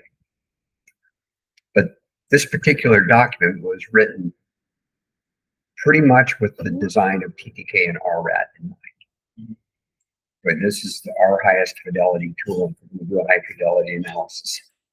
And incidentally, there's the same tools the FAA was using to critique license applications, right? So if it's good enough for that, it ought to be good enough for an applicant to follow the same type of process. But we were not allowed to name specific code names because those codes aren't publicly available either. So Yeah, this but is definitely more in depth and more. Yeah. But if you follow basically what's in this advisory circular, given that kind of overview, it will help you lay out what you need to do in a software. And this may be a little bit more detail in here, but this is where I could help out a little bit. Is kind of, this chapter 6 is 1.5 pages. It's this top level skeleton. So this might need to be broken down, into maybe kind of a second tier set of objectives to help with a software design approach. But this document, I think, would be useful to you. Kind of, one, it maps each technical element to where it has a home in the 450 regulation. If you're going to do a 420, if you're going to do a site operator's license, you can certainly do it with a 450 approach because that's a higher fidelity approach than the corridor method. So the FAA, if you come back to the FSA, we're looking at Oman. We have a 450 compliant software tool, and we ran this analysis again for these various azimuths, and we think we're demonstrating that we're meeting requirements. We want an approval. I can't see the FAA coming back and saying, well, you did too high fidelity approach. Yeah. So, but again, the 420 using the EC calc and the flight core applied to, so do your azimuth sweep like we're doing, only each one run a quarter and get an ASOC. Yeah. That I see very. So in this 30 years that you've operated in the software,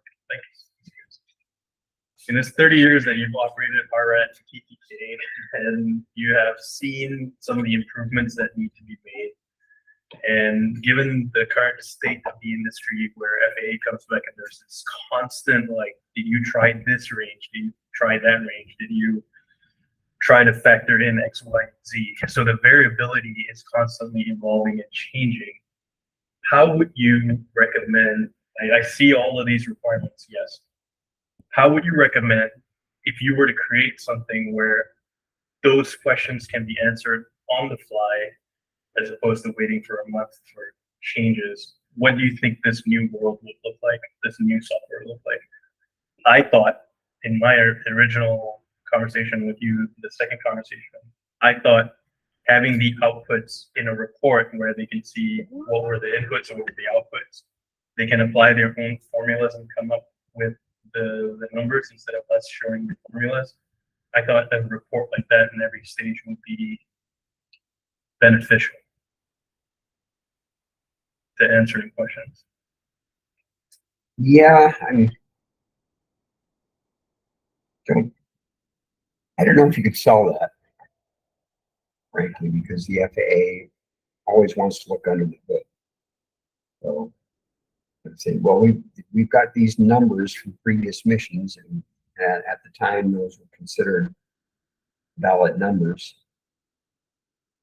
I mean, that's kind of a quasi-empirical approach. And we've done that for things like debris lists to try to validate debris lists. So we went back over 30 years of launch history and rounded up all the input debris lists for various classes of vehicles and plotted them on trend charts and showed what the uncertainty bounds were. And so then now we got a new vehicle coming in, and it's got this total gross weight, and we've got all these other 40 or 50 vehicles that have flown historically that are of the same type, same liquid propellant, and in the same gross mass range.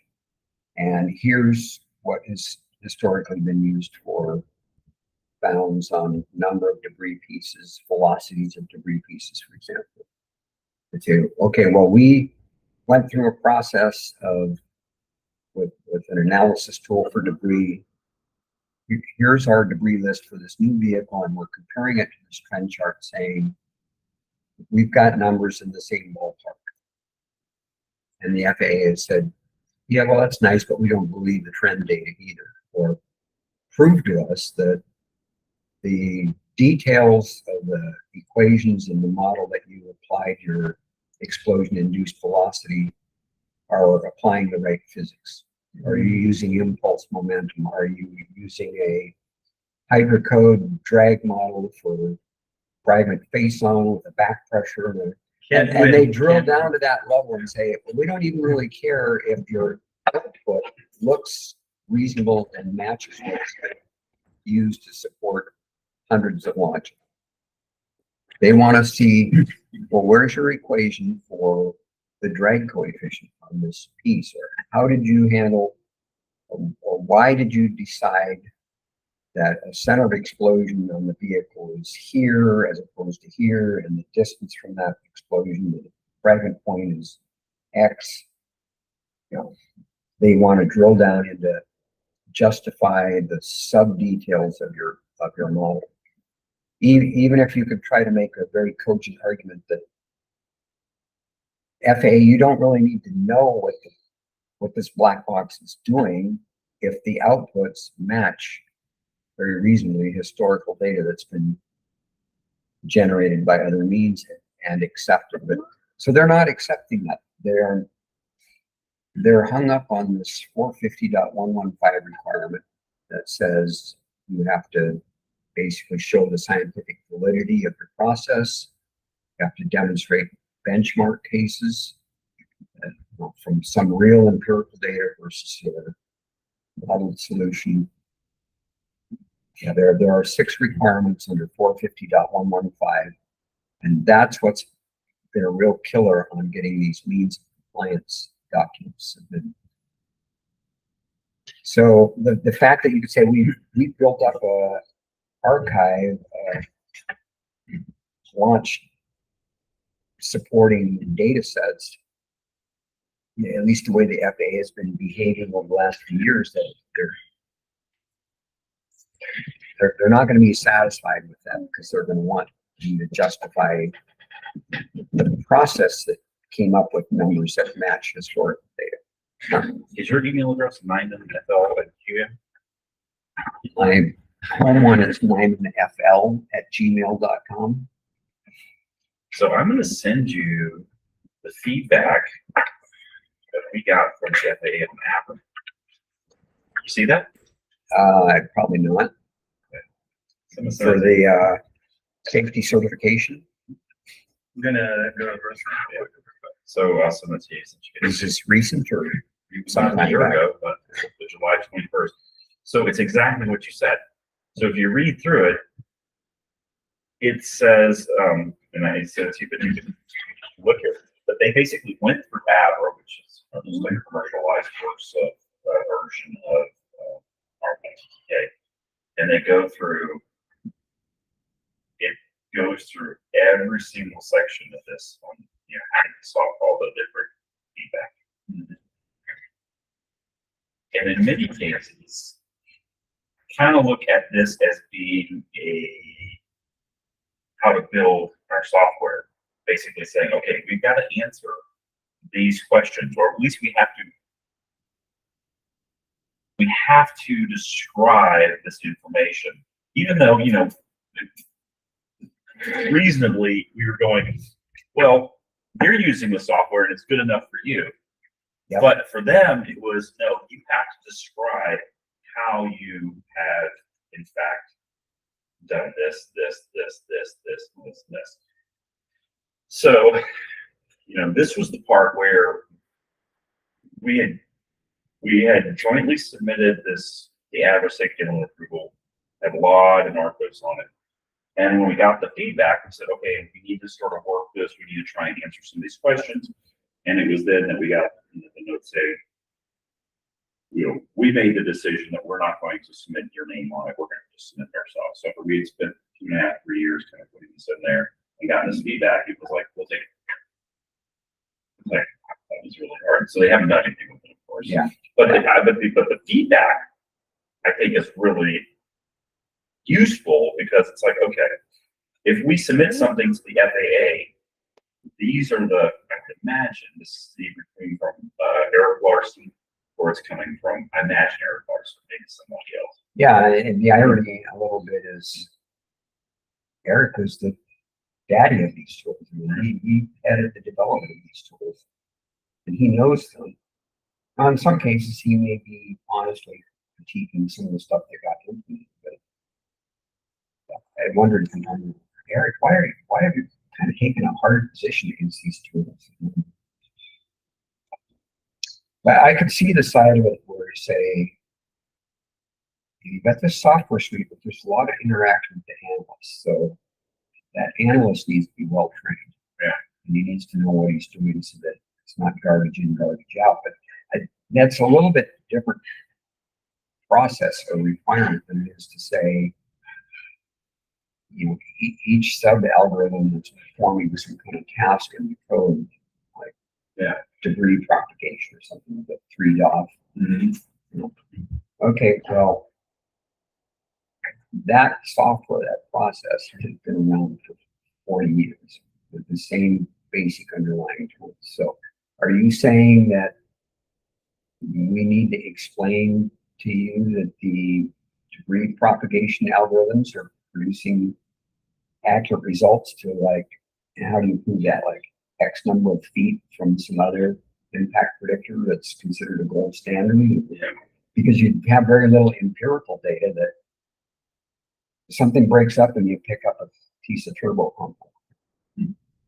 Say, well, you don't know what its initial velocity was, what its throw angle was, what uncertain ballistic focus. You can't really test your impact predictor against pieces picked up out in the field. Right.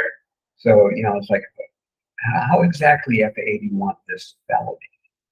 Yeah. The stuff that's been used for years and no one's been complaining about it until, and rightly or wrongly. I mean, maybe these questions that the FAA has been asking should have been asked 20, 25 years ago.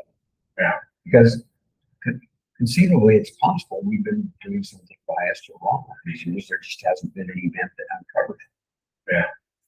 I mean, that's possible. But the idea is like, the getting written feedback is of such high value because now I can say, you said, now I have a way to kind of approach this, but I've been going to the methodology hours and everything else of that. Yeah. When we Office hours, yeah, and somebody's like, oh well, we do this office hours thing. I said, but do you realize that everybody on that line are competitors.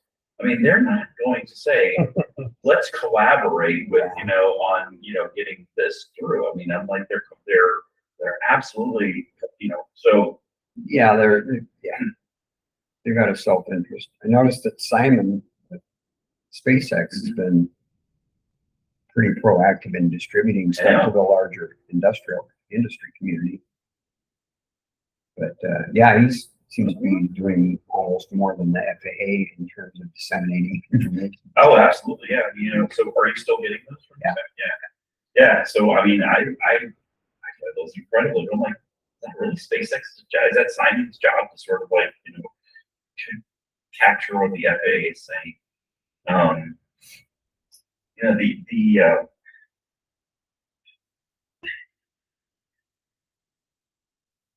I am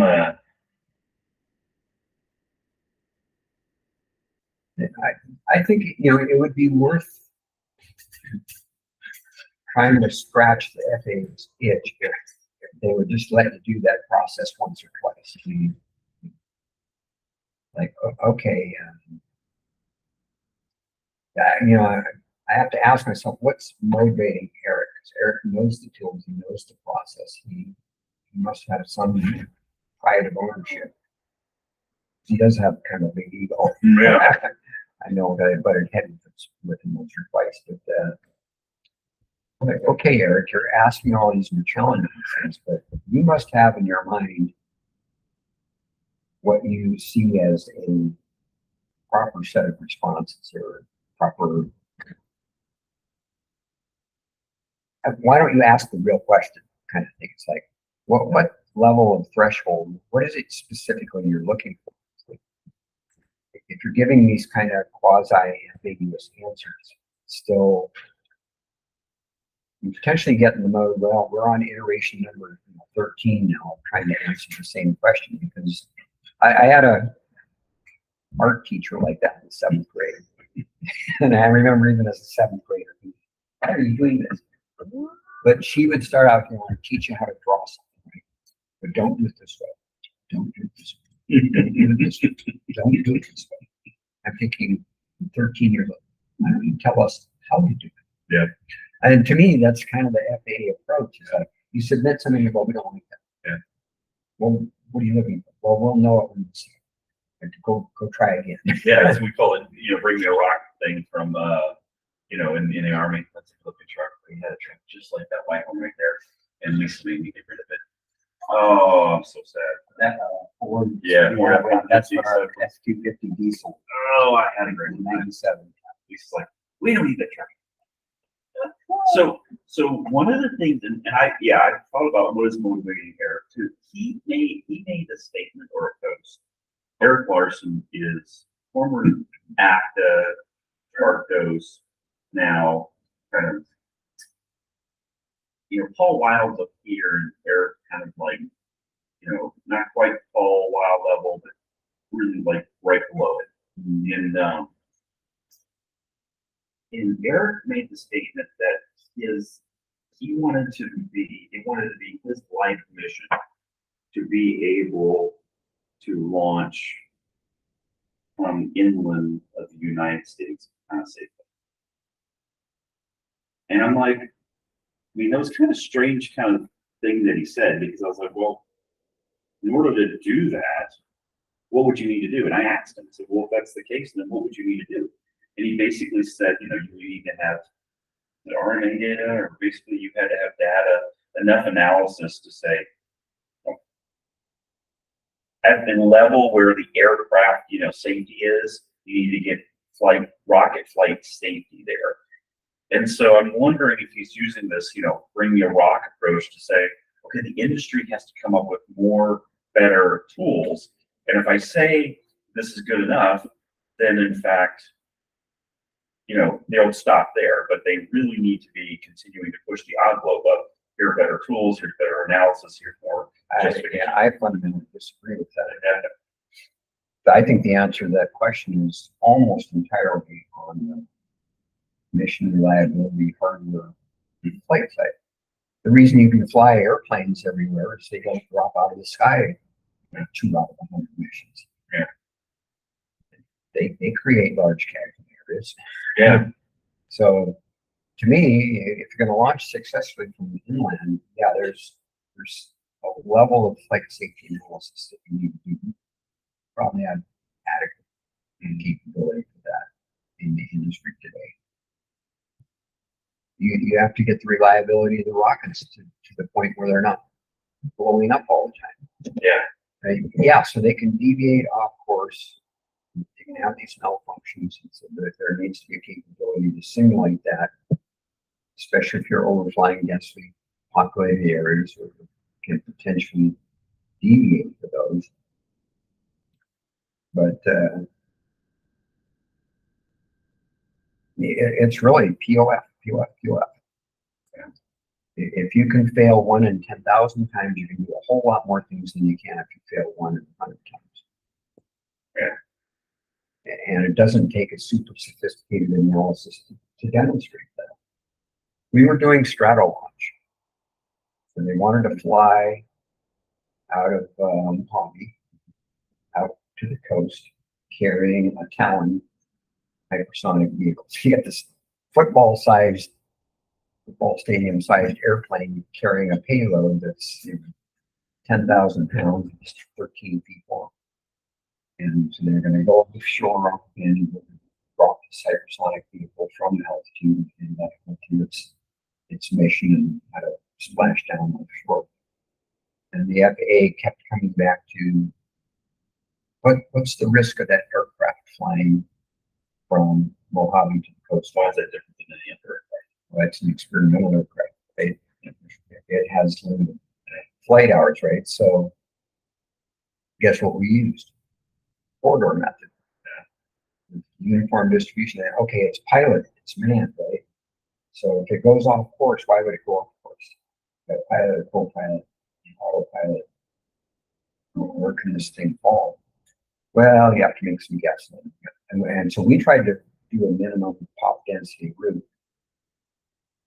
But that whole safety analysis on the risk just came down to running a corridor method, the uniform distribution. And they're using aircraft speed instead of rocket IIP, but it's the same general process.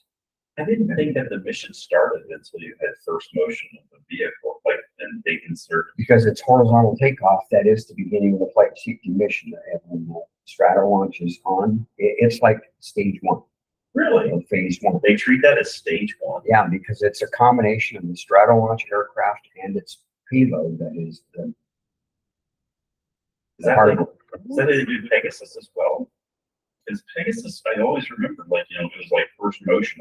I used to have terrible things like this, but we used to have a guy who used to have to his finger right on the clock start timer as soon as as soon as he had the first motion. They dropped. Yeah, as soon as they dropped. But For the first self-propulsive motion, Right. or released from the carrier. Yeah, no, the way the FAA has defined that in the reg for horizontal takeoff, and it's the aircraft movement on the runway. As soon as he starts to taxi, that's the beginning of the flight safety mission. no kidding. And I asked that same question a number of years ago. What about Pegasus? How did they get their license? I actually went and tried to look on the FAA licensing. They have a license. And what I was told, I think I asked this question at one of the office hours. What's different? They said, well, that's the standard L1011. And it has, that particular aircraft has thousands of flight hours. And so it's not considered, it's a mature, airworthy aircraft, unlike strato launch, it's got limited flight history, and so they kind of forcing them into more of a, you're not mature enough.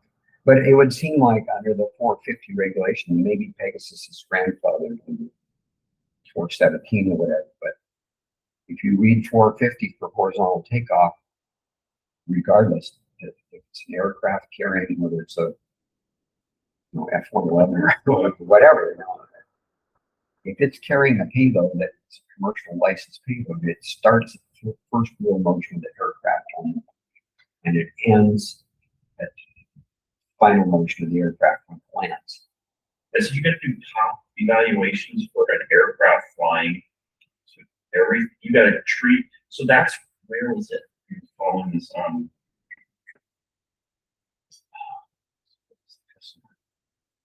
in Vanderbilt. But I was like, that's crazy. Like, you got to what's the aerospace? Maybe it was Strato. So it was like that's what it was. I mean, it was Strato. We were like, why didn't you have to do like the debris analysis for a aircraft, taking off? Yeah. And that I mean, I don't agree with it, but it makes sense. So, you guys want to go with some lunch? Yeah. I'd love to take us to lunch. Where do you want to go? There's a burger joint right down Burgers okay? It's fine. All right, let's go eat. Come on. I see smoke coming out of Savash's ears. here. I am trying to process everything. I'm capturing it. You're doing a great job, like answering my dumb questions. Well, it's one of these things. I remember he said something about that. Yeah. So just call me. Yeah. It's like, I remember something about this, but I'm not sure I'm putting the pieces together. It's kind of like when I'm trying to learn how to surf once, Randy, or I'm still trying to learn to surf. And you're in the water and you feel already uncomfortable. And someone's going, all right, you gotta paddle faster. Okay, move your leg. Okay. Just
and then you have to decide which badge you're fighting. And this is not, and so, the other, yeah, and so it's not, we quickly came to the decision, it's not worth, it's not worth fighting, let's just figure out how we can get along, but, as you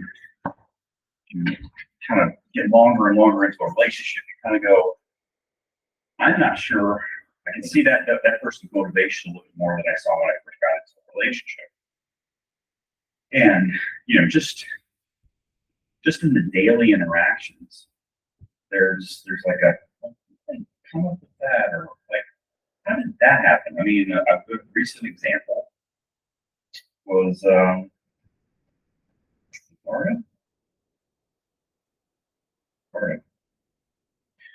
So obviously everybody knows that Arcos is sort of the go-to tool.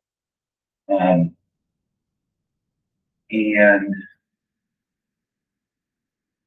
the way that it was supposed to work is if a commercial customer, someone seeking an FAA license comes to Arcos, Arcos supposed to refer them back to LA. yeah. And, in passing, we'll hear, oh, well, we were doing some work for Florida. What's that?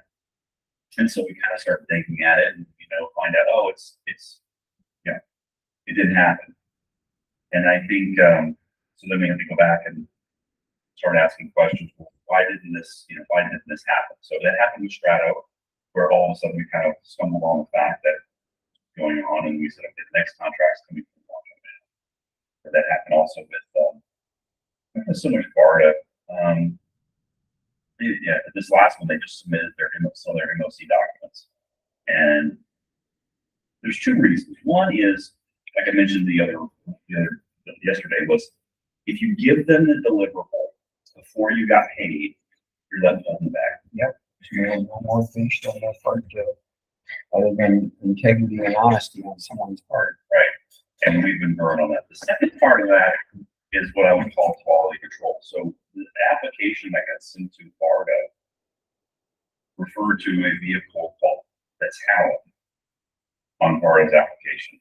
Mm-hmm. And, there is a certain element of somebody who, besides who wrote it, should look through it and try to make sure that it's needs to be. So it's not obviously we're not doing the bulk of the work, but, on the contract execution and the quality control, we think we provide value. We don't actually charge much more for it, but I think there's some in Arcos that just don't believe, they don't like the MOU, they don't see what our value would be, and just assume they could live without us. But I think that's only a few people in the organization. I don't think it's always. But I'm also very concerned. So I'm concerned about the MOU, what happens when the MOU starts. I'm also very concerned about what happens in 2026 with Dave Bauer with the company. Because he's going to sell it. He's probably going to try and sell it in a whole part rather than pieces. And if all of a sudden larger Arcos as a whole kind of goes into another large company as a whole. Yeah, it gets buried even more in terms of this is so unique, we don't know what to do with it. It's going to sit there and language. And then like It almost needs to be split off again and allowed to focus on its niche. Well, and that's what I'm going to try and do. I'm going to try and, try that out before, that happens. I do think, maybe no reason to say this, but I think Dave Battle's going to have a hard time selling it. I think he is not making enough money. And Trace told me, how much money they were expecting to make from Arcos. Like one of the companies that they had a huge contract in Afghanistan. And when they pulled out, they lost that. Yeah. And then I had I kind of heard from Dave Battle about, the active portion of it, really not during the investment that they got. So that's two. And the other three are kind of like, basically government contracts that probably do, find that from Joe Schmiga's company, things like that. But I didn't get the sense that they have actually been successful in how they combine these companies, and hope to sell it for more than they bought it You know, when Trace wanted to buy ACTA a couple of times, and Jim Hudson was his CFO at the time, turned it down. for. Really? So maybe in a couple. Because Jim didn't want to retire. Well, there was always a little bit of bad blood between Trace and ACTA senior men. Competitive, competitors over the years. So, you know, keep your enemies closer than your friends. Or Yeah. something. But, you know, sometimes we team with them, other times we're competing against each other. So it was just kind of, but Jim and Trace didn't hit it off well. So when Trace was interested in looking in, he called me. Yeah. I have no ownership in the company. When Trace called you, or Jim called Trace called me. you. Oh, Says, hey, do you think ACTA would be interested in selling? What's my gut? I think Jim's probably ready to take the money and run kind of thing. Probably worth reaching out to him, which he did, and they negotiated. Trace didn't want to talk to me first. really? But, yeah, I'm a little surprised he called me with that question. Because I have no stake whatsoever in interest that I can continue. No, I still go back to this thing that there are some fabulous people in that organizations, really great, fabulous people that work hard, do a good job, and just are not given, resources in terms of people, or not resources in terms of giving them the right tools to work with. And until someone's like willing to say, look, I see the potential in this, and it's going to be bigger than what it's going to be 3x in 5 years, which is what I think the criteria was. Because there is no other spot you can go to find. It's like in World War II, is Bletchley Park. Remember Bletchley Park? Bletchley Park is the entity within the World War II that brought magic, and they were the precursor to the NSA. Essentially. And it was just like, they had linguists, they had, They broke the code. they wrote the code. They had musicians, they had all kinds of people that were like, of a very unique kind of background, but they did things that nobody else can do. And, and so, that's kind of the way I look at ACTA, where, tools need to be updated. They probably need to double in size. They probably need to, they could be charging differently. Right now, they charge based upon their licenses. And I'm like, there's other ways to do this besides just say, hey, here's my license, call me if you want training. Yeah. So there are much other more viable business models that can produce more revenue from, but someone's done that. Yeah, I mean, the whole notion of it's one thing if you're licensing,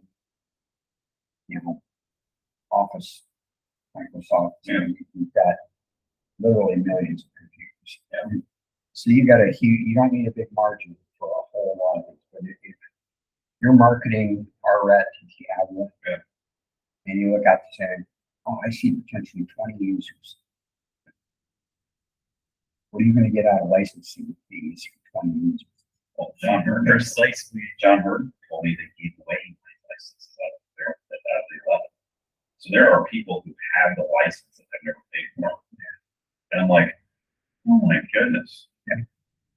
And I'm like, how's that? Well, and then you have to realize you're going to run into SpaceX type companies like, help us out, teach us, show us. Well, goodbye, mission number 4. We don't need you anymore. Yeah, exactly. Yeah. Thanks for the training. We're not a customer anymore. Yeah. We got it. So, And that's a shame, because the other thing is, I look at ARPUs being some of the feeder for the FAA. Like, they have to have good people that can't be and where it's like, well, they'll have to do, I mean, they should have 3 people, practitioners. well, yeah, they're picking up people from other civil service, right? From the ranges. But the guys at the ranges are basically tool users, these actual developers, right? And in fact, when I was leading the office out at the Cape, we got a stand down order from the range, 45th Safety Office. We don't want any contractors on console. This is a government function. So you're uninvited to come to launches. Well, the consequence of that was, when I was sitting on console, I did 100 times abandonment. I saw the process, I saw the flow, I saw where the glitches were. But hey, if we fix this in the tool here, it's going to make your life a lot easier here. And we lost that visibility out of the key. And so they developed their own process. And if they had problems with the tools, it may have eventually translated into some kind of task.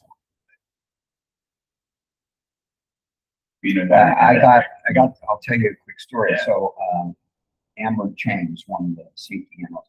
I like Amber. She got pregnant, right? And she ended up delivering a week early, or something like that. I get this panic phone call from Paul and say, Randy, can you do op support remotely? We'll send you the file. And they wanted me to run the toxic. And I haven't done this for years, no request to do that. Well, Amber's out and okay, yeah, send me the files. And he sent me this PowerPoint on their process, right? And it was, in order to get the thing they wanted to brief to the command over the net, right? So they had a scripted protocol, but they would get the new weather data, run the toxic model, generate some graphics, get an Excel spreadsheet output, and then they would be grabbing data out of the Excel and cut and pasting it into something else, converting it to PDF, and blah, blah, blah, blah. And, I had 25 years of experience running that code. I could barely keep up the process. I would get the weather data, I'd run out, I'd send the stuff, and just in the nick of time, within 3 minutes. You've got such a convoluted process here. If you had said something, I can put some right statements in the code. You completely bypass this manual, go into an Excel spreadsheet, look for certain rows of data, cut it out, paste it in something. Just tell me what your end product is you need to tweak, and we'll create the output in the code. Just use that product directly. Save you 5 or 10 minutes, and you've got like 30 minutes. Time to get weather data if you have a new risk assessment report. And so you just lost visibility on all of that. Well, it works for us. Yeah, there's a lot better way to do it, an easier way to do it, and a less error prone way to do it. But if no one said anything, I don't know that. That's a really good point. Because I wanted to, I'll let you. Just a second. Here's I showed you the kind of vision of launch on demand, kind of a revenue piece of this, but here's the big idea. When we were starting to launch for ULA, they would launch on this date or whatever, because of work mechanics or workflow or whatever is going to launch on September 17th. That's it. Yeah. SpaceX does not launch on a date. They launch on readiness whenever the rocket's ready. And so as a result, they cause everybody to go crazy because there's so much. The range schedule is laid out right months in advance, right? And so if you think of it, this is the workflow. Yeah. It's episodic. And everybody kind of puts all the resources, they crescendo, come back down and recover. Well, that's fine if you're doing that maybe every 3 or 4 months. There's enough downtime and stuff like that. But what's happening, like when you're surfing, is the waves are now getting too close. And these are the launches. And so what we have to do is I want to create an environment that is always on. It's just there. And so we're not trying to, and when we turn on the SLSP, we can run it for a fraction of the price. So the way that architecture is written right now, it's too expensive to leave it always on. And so the way that we wanted to approach this was, how can I have an always-on architecture or environment that allows a customer to launch on readiness and not on a date? And so that's why, everything we've been building has been like, look, get it set up, you turn it on, you leave it on. The only time you got to bring in people or you got to make any changes is when you need somebody to say something like, oh, other than that, we give you the platform for, and the way we've kind of structured the pricing model, and it's on a 10-day, we give it in 10-day increments. You can launch anytime you want, but 10-day gives you an L-1, rehearsal, primary, backup, static fire, two other things. We think that's the right number of days, but we're not sure. But we're like, okay, 10-day increments. We create the environment for you, we create the nets for you. And when you don't need us, we take it away. And you let us know when you want to do it. So if you want to launch all the time, or you want to launch once, you only pay for what you use. And so, I've been talking to the SAIC guys about this whole idea, and it just goes right over their head. It's if you're in an airport, as soon as an airplane takes off, the guys don't come out of the tower, they don't shut down the radar, and then they go home. Yeah. I mean, they leave it on. Yeah. I mean, you leave on all the feeds and all the data and all the communication, and they're always on. The difference is in this case that the FAA provides that service or that money for the airline industry. In our case, they don't. They don't provide those surveillance services. They don't provide those. So it's kind of like the rocket companies have to bring their own or find out a way to get them.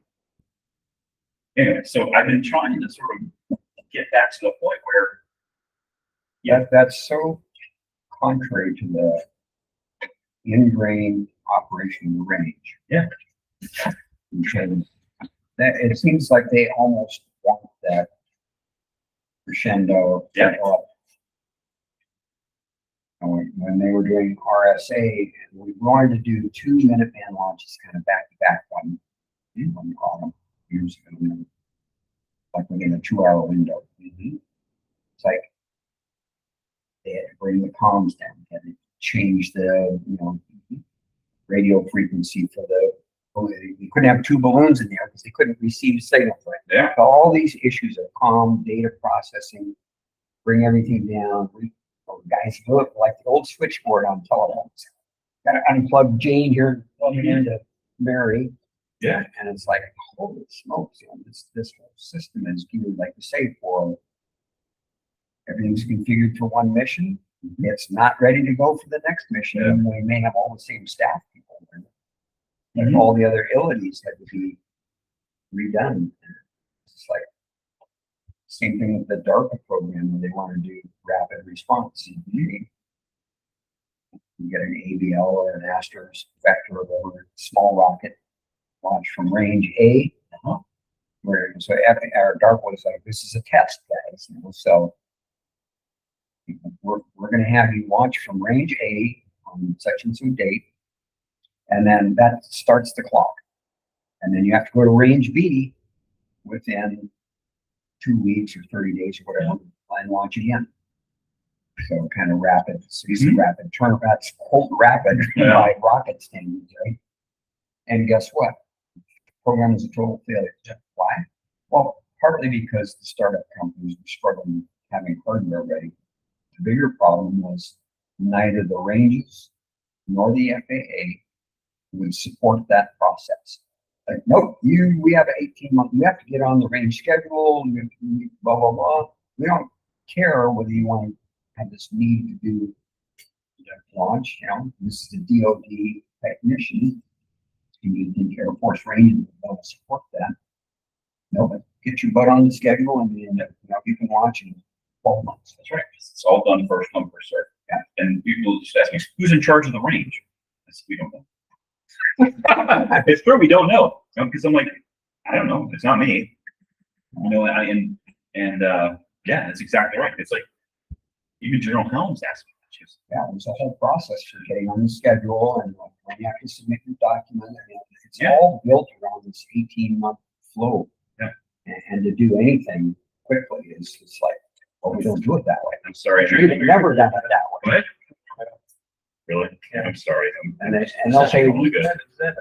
and furthermore, they'll say, we don't even know how to do it that way. So then they come along with something like RSA, trying to standardize and automate things. And it's too unwieldy. And it's because it has the wrong basic concept, which is they don't look at, there's a lot of problems with the RSA. One, they look at it in so high physics. They take a systems approach. It's radar, it's telemetry, it's weather. And I'm like, even you said, hey, weather is feeding toxics. Toxics, informs population. Populations inform or the security guards. I mean, how do you make those like interlooping? And they don't know anything about that. Oh, Yeah, it would take someone like an Elon Musk, I think outside of the box. You can't bring someone like Lockheed, a huge government contractor. They're part of the issue. Well, yeah, we're just as slow as they are. We like it. yeah.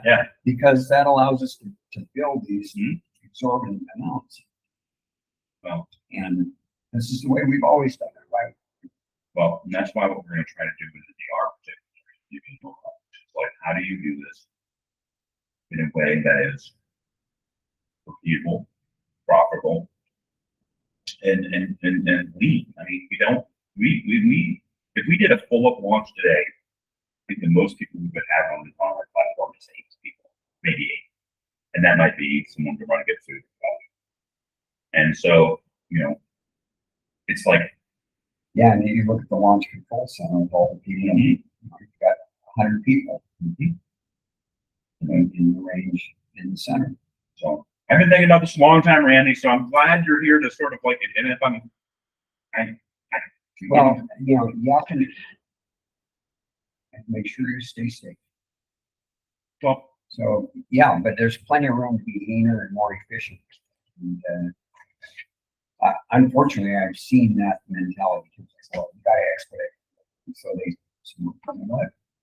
You guys are now on the board of making bad decisions from the safety perspective. Thank you. and do you think these young startup companies realize the risk that they're taking? I mean, we have this one company that we're trying to work with called Pip. I'm gonna some video where they're like pulling up, a vehicle, vertically.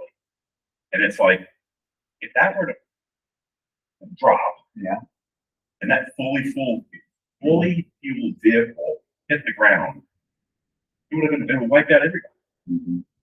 But that's how they're doing it. And they're like, okay, we're going to go fast because that's what we're accustomed to, and we're taking risks and stuff like that. Well, I'm okay with you losing investor money at this. I'm not really okay with you putting people's lives in danger, including where if your rocket blows up, I live right, over by 39A. Are you going to blow out my windows and throw my game? So all right. I said, we had a philosophical conversation. Yeah, that's good. What do you want to cover for the afternoon? So I know we started with section 6, 115B. Yeah, You guys need anything? no, I'm good here. On the next Yeah, I think so. I would say to read through this high fidelity AC. I think there's probably more detail in here. Might be a bit overwhelming, but like I see, this was kind of written around the operational concept of TTK and RRAP, and so it may be may require a little bit more thinking outside the box. But if you can follow the chapters in this, I think it'll give you a better feel for, unless you've had experience sitting down and setting up and running RRAP and TTK and going through the steps. But even that, running the code is not necessarily understanding what all the code is doing when you make certain inputs, which is why there are training programs that Arctos provides for users. It's like, okay, if you're going to use the tool, you really need to train the user on what to select, why you select it, and, what the consequences are. But this document will help. And this, I did pick up on this chapter 6 as being, this is kind of a good skeleton outline of getting to your end product. It's not quite detailed enough for you to design software. It's in chapter 7. Hazard identification, emission description. So this basically helps with the software requirements. Basically gives me the big bucket features. Yeah, modules it's gonna define the major processes that the software needs to do, and it's gonna help you define what the necessary inputs are to support those processes. I tell you what, then if that's the case, then let's put a pin drop on this now, because I think what will happen is once I go through the document, come up with the software requirements, I'll run it by you. Then we say like correct, not correct, like, and we can do it that way. But I also need to get tight with the nomenclature and all the different variables as well, because I think that's a little bit on me to get up this. Yeah. But I think what would be valuable in our remaining time is if we can do a quick training of some module in RN or TDK that you think is going to be beneficial. Okay. Yeah. Like,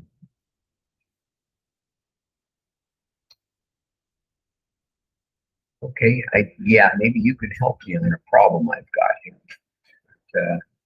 On my work laptop, I usually have it plugged into a dual screen. My RRAT application, when I go to run it, it somehow got a little configuration file somewhere that says display it on the second screen. okay, I can't actually get it to display on the single screen, so. I can do it. So I can make it display. I don't know if that's just like, okay, treat the two screens as one and duplicate them, or. Yeah, it There was probably forgot there were like this little file that had like actual pixel number type thing. I don't know where that file is or what it was called, but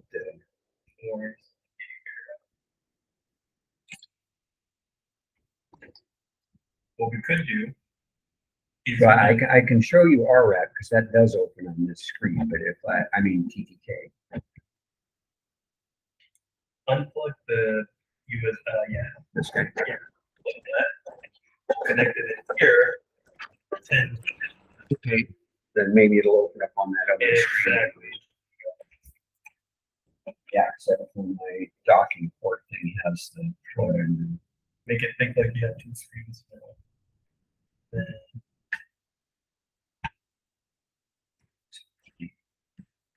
there, okay, so it's in.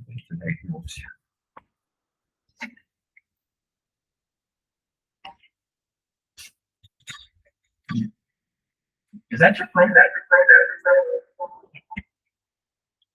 This is TTK.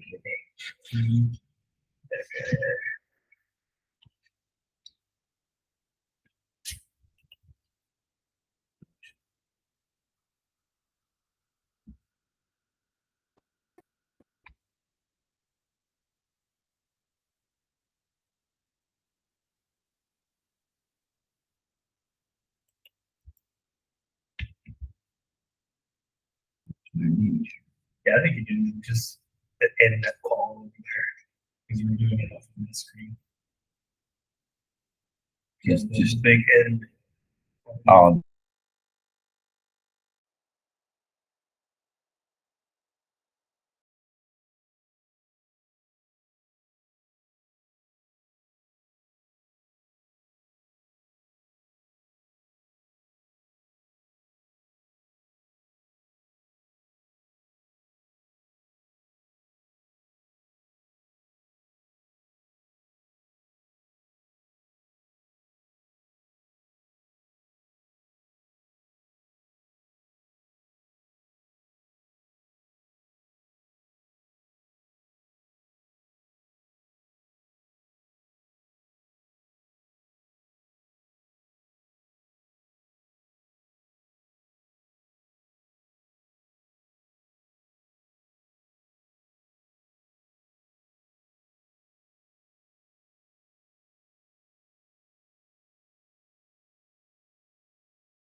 So that's what it looks like when you run that. Okay.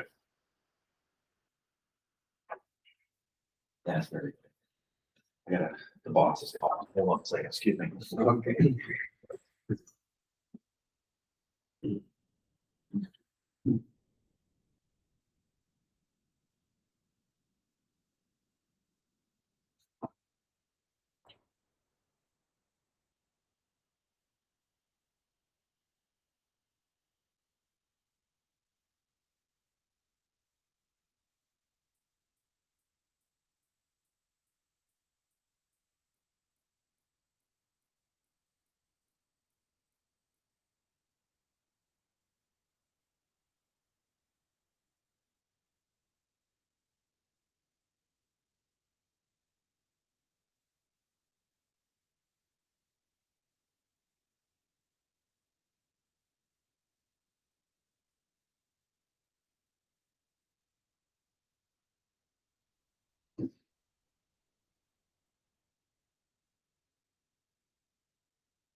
All right, so the basic layout of the PTK tool is kind of these tabs on the left-hand side. Mhm.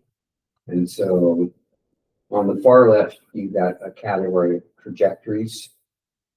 And then you've got another set for flight safety, permitting rules, and then some things to execute. So the primary functions are the trajectory processing and then doing the defining the flight safety rules and doing the tracking. So we start out initially, so if you were starting a brand new project, you go to trajectory and you'd say load. And then the first thing it's going to do is prompt you to enter a file name and a path to your nominal trajectory.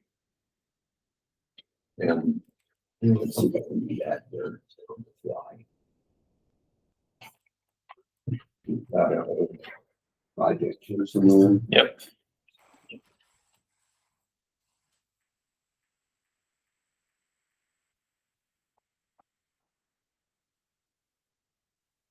So I haven't been doing most of the analyses that's been done down in the Torrance office Got it. of late. I don't have as many current projects, but should have some older ones where I still have trajectory data sets.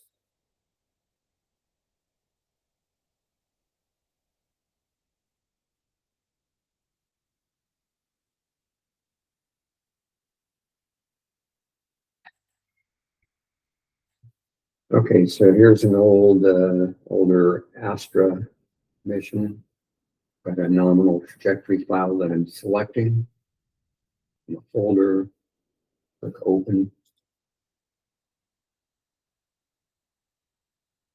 So then the way the user has to define a formatting protocol for how to read the file. And so this is trying to build flexibility in that you get trajectories in all different formats from various vendors, and they've got different data in different columns. And so we have these file format specification. It's going to create, user's going to define what columns correspond to what parameters. And it's going to set a little script that then is able to read that file and extract the parameters that are needed. So we're going to do a new file format descriptor. So it's opening this file. And it, let's see, and we got here. Looks like we've got that one.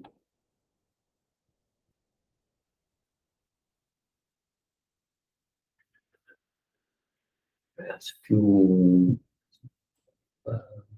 Thrust. Okay, it looks like a northeast down. So remember I said you can get your state vectors, your trajectory data in a number of different coordinate systems. Mhm. launch center fixed, first center rotating. This looks to be a northeast down type system. Would be a geodetic format. And then you have to tell it, I'm just going to say feet. It could be meters here, but let's just assume it's feet. And the velocity is going to be take northeast down.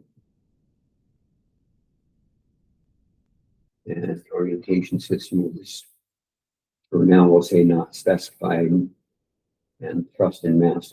Now, there are processes like if we're going to do tumble turns that we would want to specify thrust and mass, but just for a quick review there, we're just going to get the primary state vector information out of this file.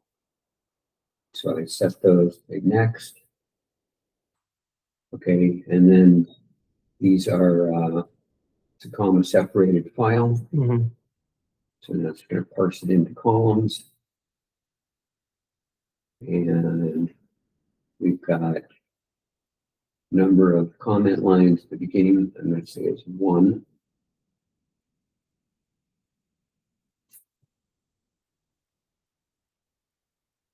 Okay, no, I've commented that at 0. Sometimes there are, this one is comment lines that developers will put in there. Okay, that's okay, and then I go to next.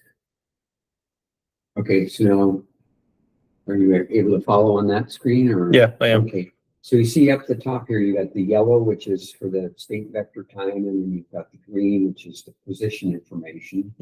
And with the coordinate system we've selected, position is going to be latitude, longitude, and altitude. That's a geodetic reference system. And our velocity components, we're going to say are north, east, and down. So I think that's correct. So what you do is you drag and drop these. So this is my time column. Okay, and so usually that long out tend to be grouped together. So I'm going to drop these 3 down here. Now, if it turned out that altitude were over here somewhere else, I would drag that other one over and highlight it. And now we want to find where the velocity components are. So we got velocity east, north, up. Oh, okay. Need to go back.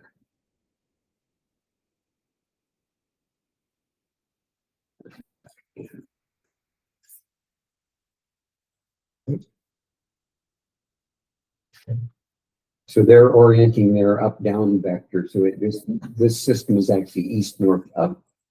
So I want to reset that. Next.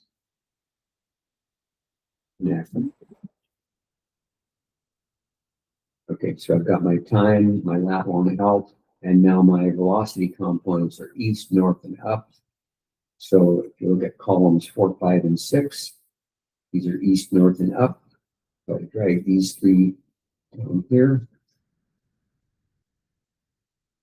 And I'm going to say, okay. And then it's going to say, okay, no, I'll just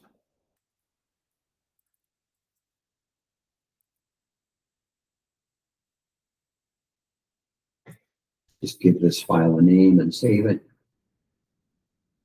And then say,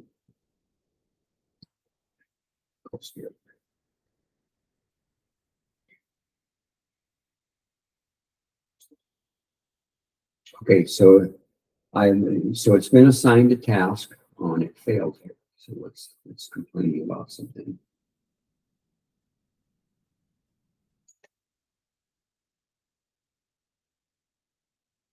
Okay, convert value time from column to.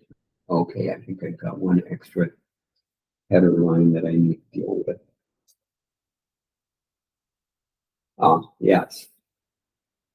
See what's going on? Yeah. I thought my Divide by 0 error. yeah, so it's trying to read time as a numeric value. It's trying to read GD lat in that first. Okay, it's expecting data to be there. So What I need to do is basically redefine this. So the velocity is 3 separate parameters, not one. Yeah, because you need the components of the velocity vector in some sort of coordinate system, Uh, because it's a vector. mhm. So we got geodetic and it's speed. And it's east or left. A second. That's fine. You could. Okay.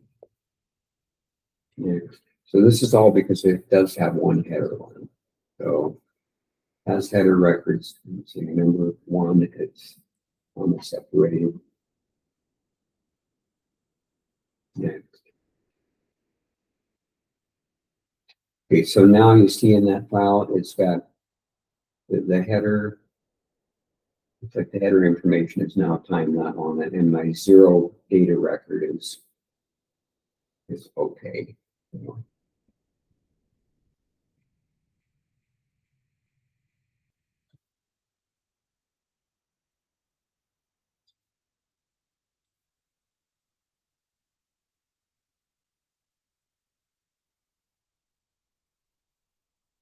So like that, it's medium. Not gonna let me overwrite it.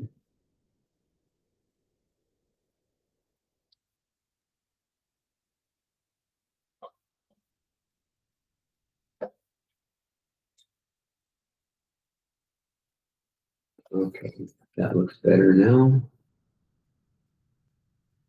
Click on it. Okay.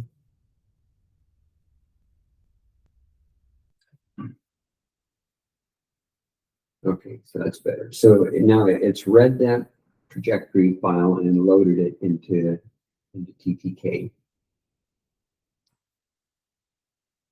And so on the right hand side, you've got this task queue. Like I said, you could stack tasks.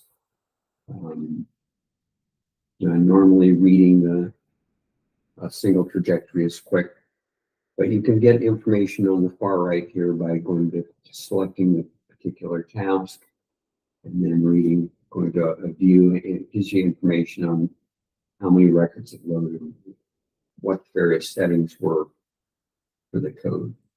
Okay, so we've loaded a nominal trajectory. Then there's this browse capability. So it recognizes that we've loaded a trajectory. So I click on the nominal. That's my only choice right now. And these are my state vectors that it's read in. We have, lat, long, altitude in feet, speed in feet per second, etc. And it should have a trajectory that goes all the way to orbital insertion.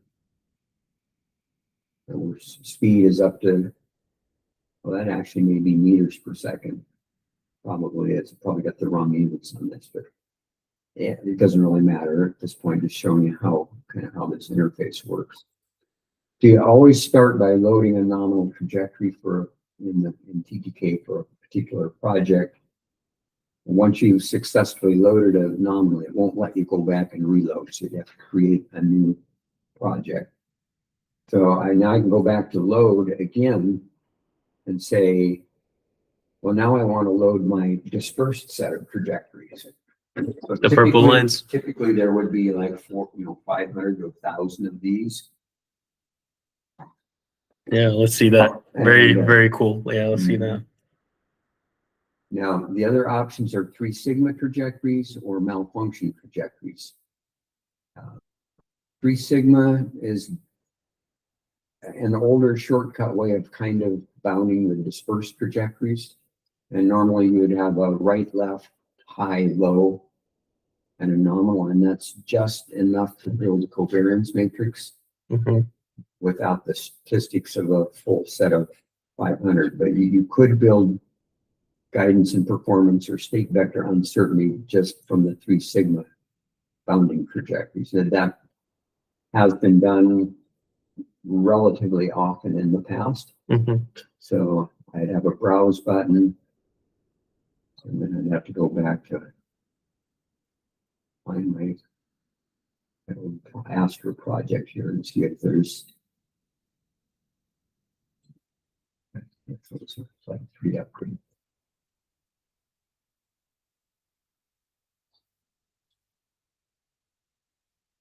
So I point to the folder, Mhm.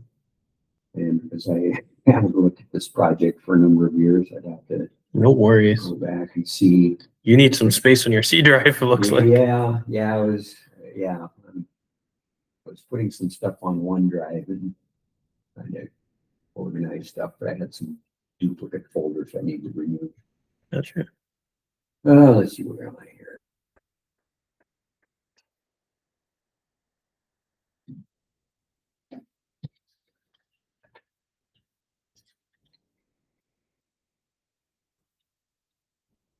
Gotcha.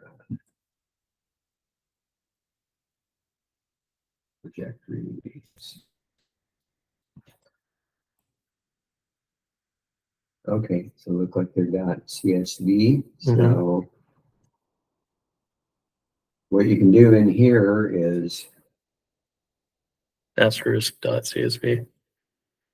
to say in that subfolder, look for all of the, so if it's .text or .dat or whatever, usually you have all of them. That way you can have other types of files in there. Yeah. And if you want to just isolate the trajectories. Now, what it will do is. What does that Yeah. file look like? Do you mind showing me a copy of just one CSV?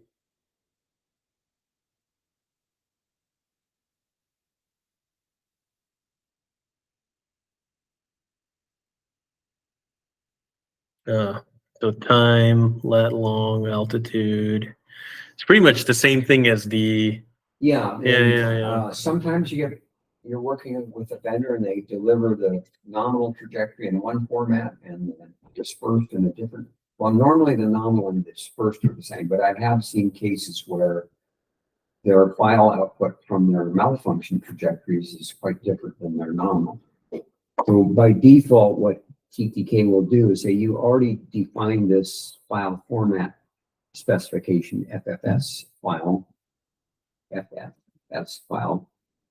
with time in column 1, then lat long out. And so it looks like these dispersed trajectories are using that same format. So I can use the same script to read it.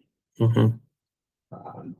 If it were not the same as the nominal, then I would have to tell it to build a new one.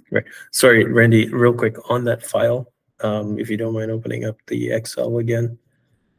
Yeah, so let me repeat back to you what I'm seeing. Velocity eastbound, velocity northbound, velocity up. What does velocity up stand for? Okay, so this is like a reference to the launch pad as kind of a point of origin. So if you're in a coordinate system you're looking down on a map view. So you've got north and east.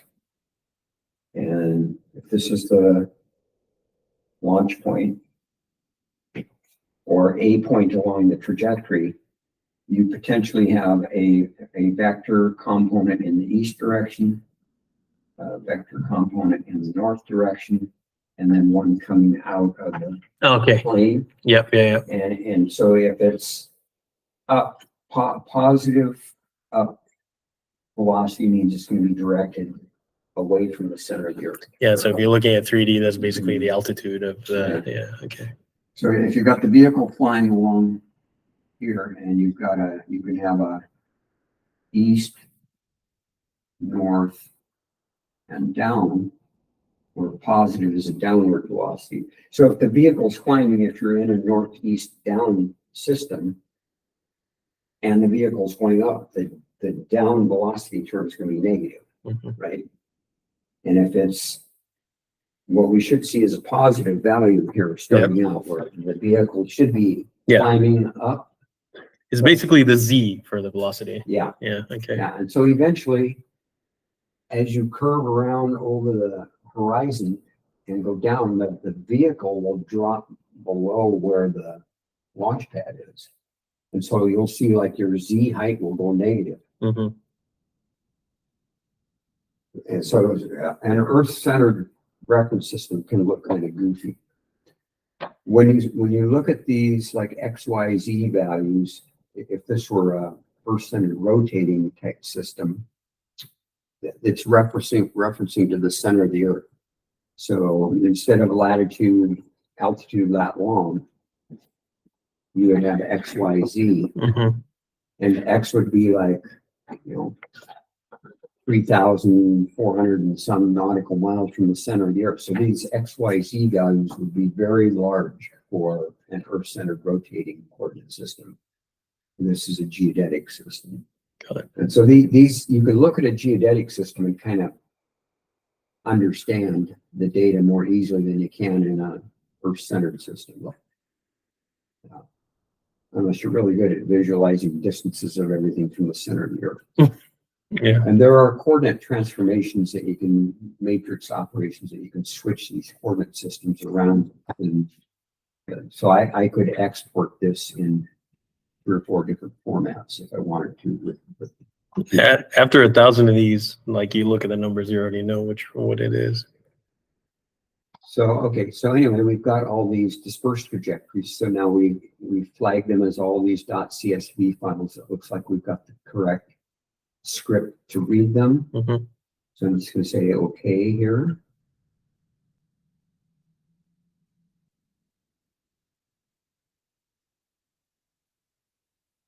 Okay, so now it's just reading these trajectories in.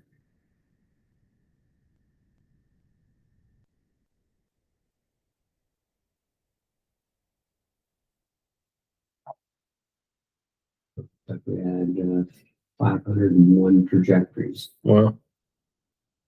And then again, we could go to a browse capability. So this was our nominal trajectory. And now it looks, let me go there.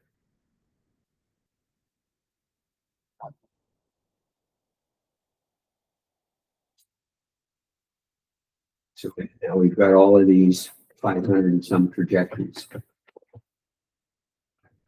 So if I want to select one of these to look at, there's the loaded trajectory. So there's this browse feature, which kind of allows you to look at some of the loaded numerical data. Mhm. You want to do a visualize, do like a nominal trajectory as, let's do so you got present position of the vehicle. Let's just go ahead and do points here. Points for the present position and points for the impact data. Okay.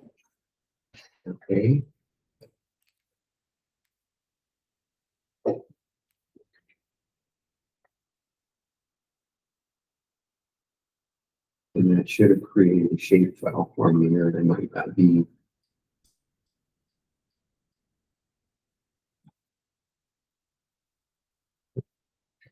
So where are we here?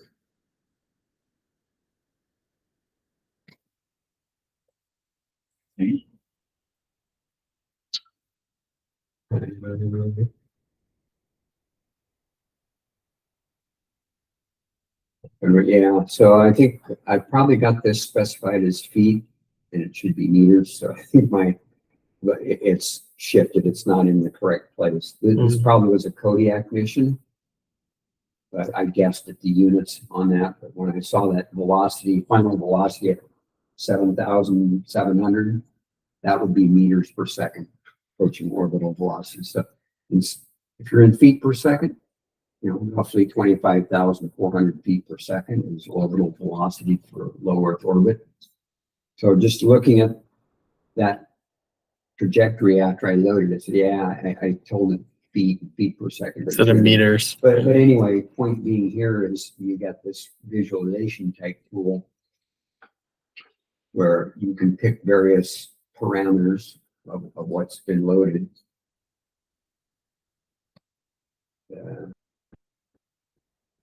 do a trace on these. This is going to select all of them. Develop a trace for it. Doing the trace is fairly quick.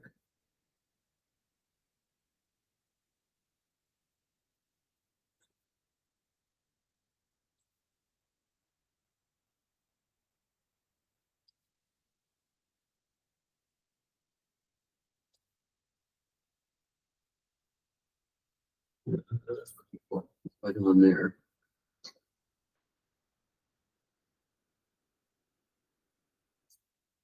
It should have rendered some displays here. Oops.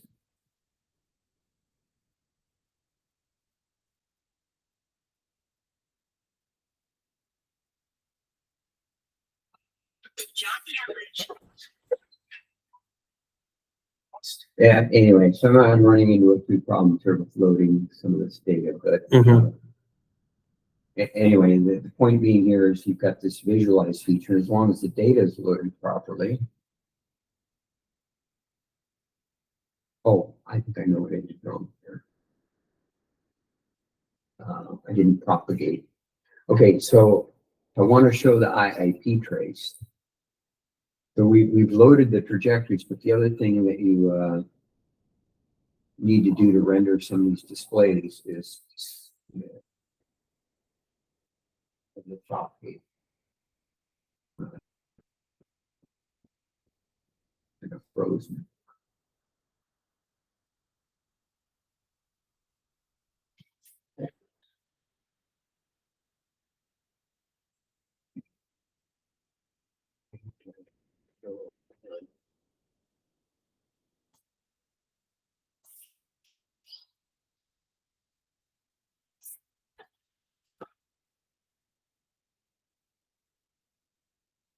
Okay, no responding here for some reason.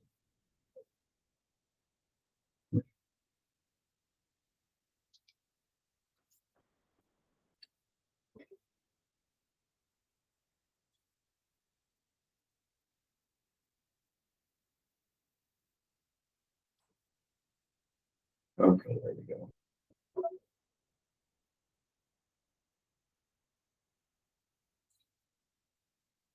Okay, so we loaded the trajectory and we were loading the position of the vehicle at altitude.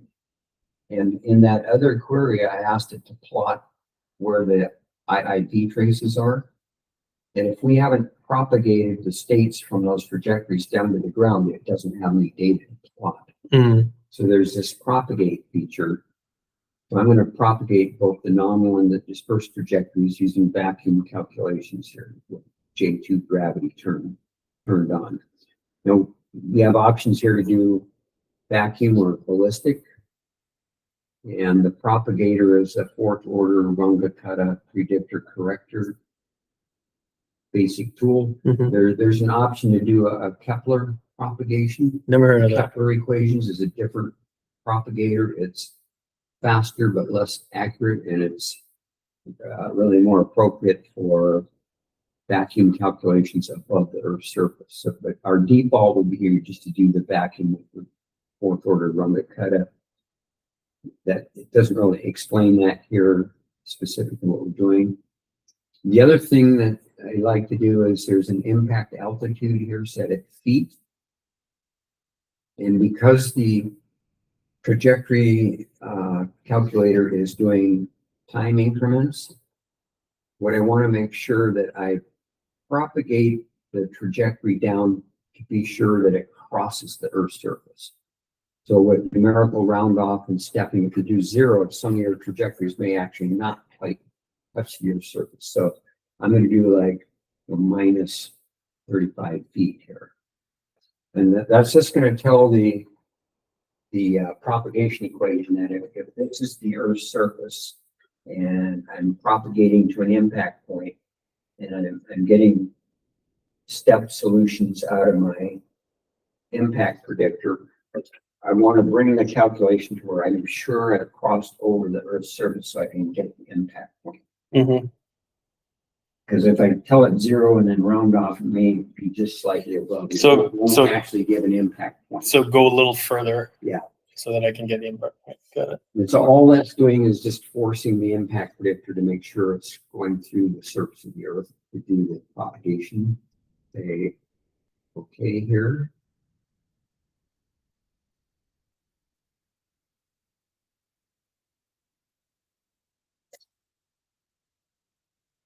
So we've got basically 502 trajectories with maybe roughly 500 time points in each trajectory. So it's doing 500 times 500, and it's doing 2,500 or 25,000, I guess, propagations here. Vacuum calculations go pretty quickly. Mm-hmm. So you can see this time bar is kind of stepping through those. Yeah, it's going pretty quick. It's already 35%.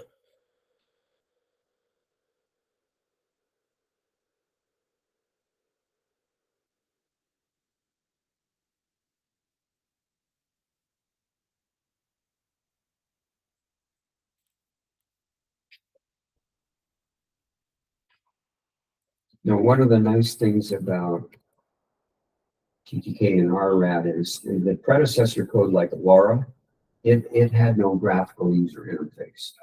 This So, does. it was crunching numbers and putting out tables and files, but the ability to have a graphical visualization of what that looked like required that other tools to try to render the graphics.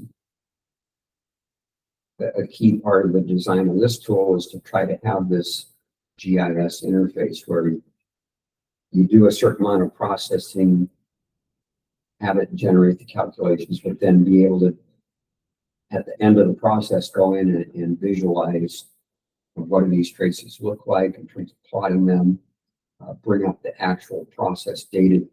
So the visualize is kind of putting stuff on the map.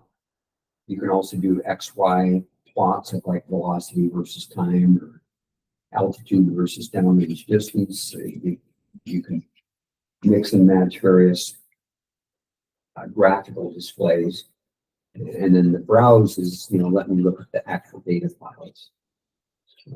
Okay, so now we've completed propagations. Now let me try to visualize these dispersed trajectories as traces.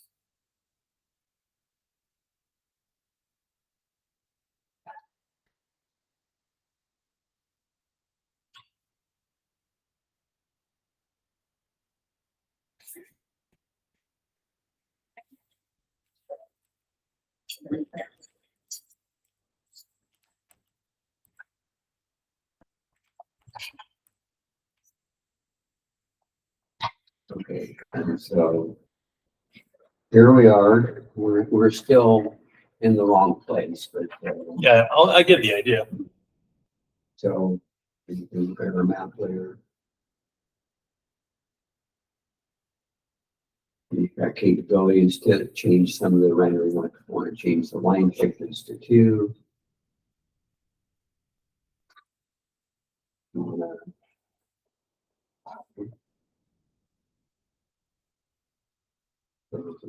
Something.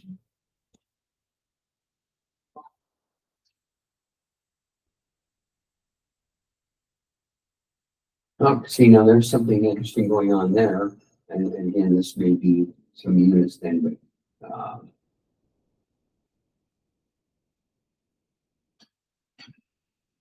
go back to so these are my ground traces from the dispersed trajectories. My nominals should be in the midst of those today.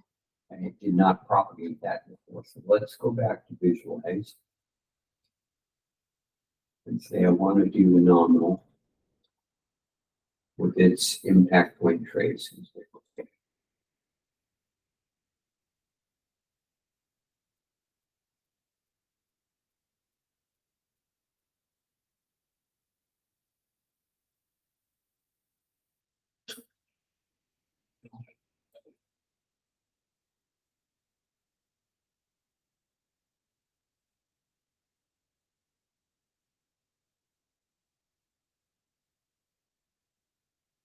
My point's at here.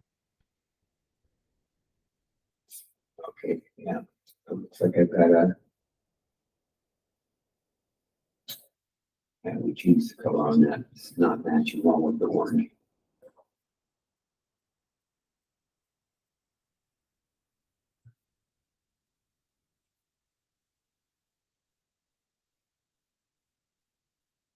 Now this is kind of interesting. So what this is showing us our nominal trace, but you see how it's skewed to one side? Mhm. So for whatever reason in the Monte Carlo sampling that Astra did for this vehicle for their dispersed trajectories, their nominal trajectory is biased a bit toward, to the west and the east, or I mean to the east.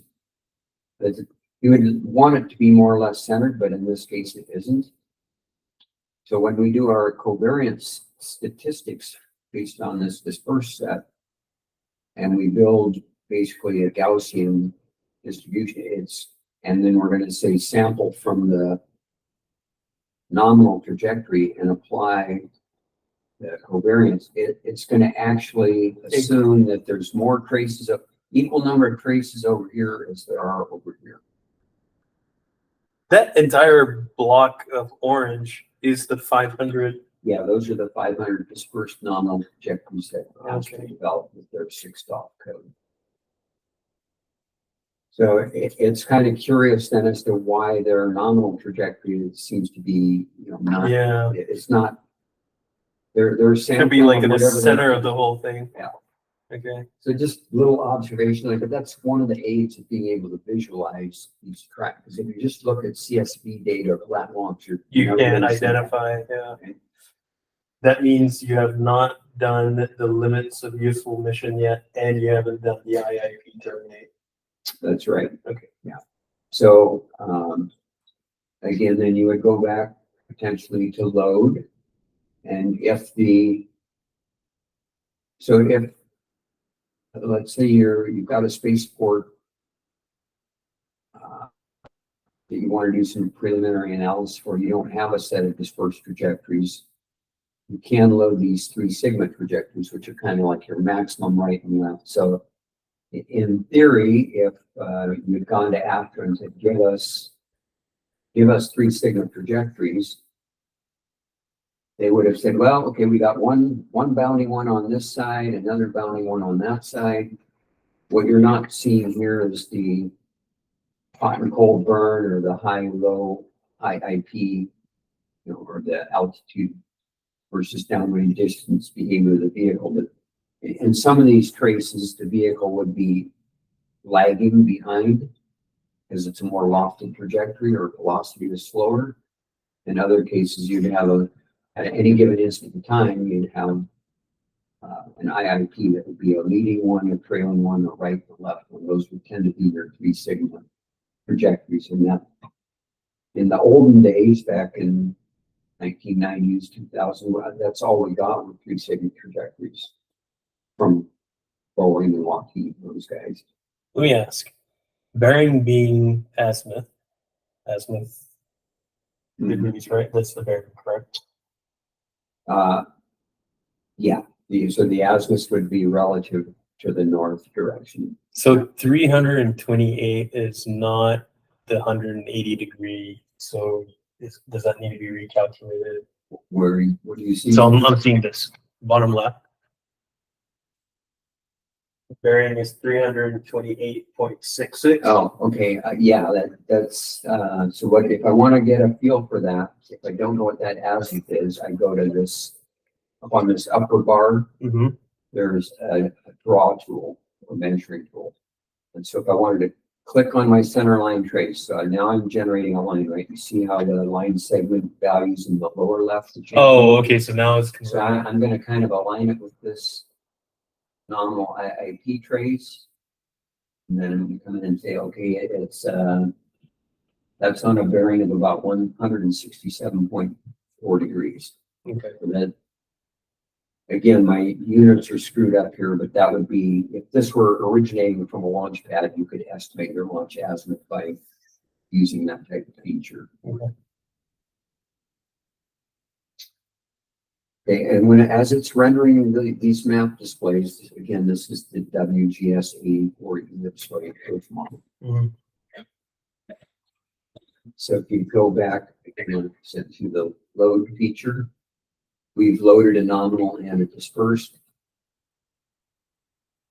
If the vendor had provided malfunction trajectories, then you could select this and you'd have to define another file that describes what's actually in these malfunction trajectories. You got Typically, any? there would be bunches of, now Asper didn't provide those, I don't think. Let's see what they provide. Trajectories dispersed, okay, malfunction turns, so they provided turn curves. Nice.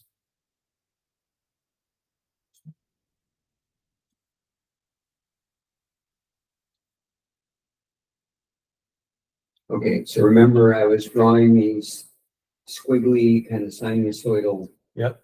Turn. If you take this type of data, this is just tabular now, so it says you've got this turn curve data, and it's saying the units are seconds, degrees of feet per second.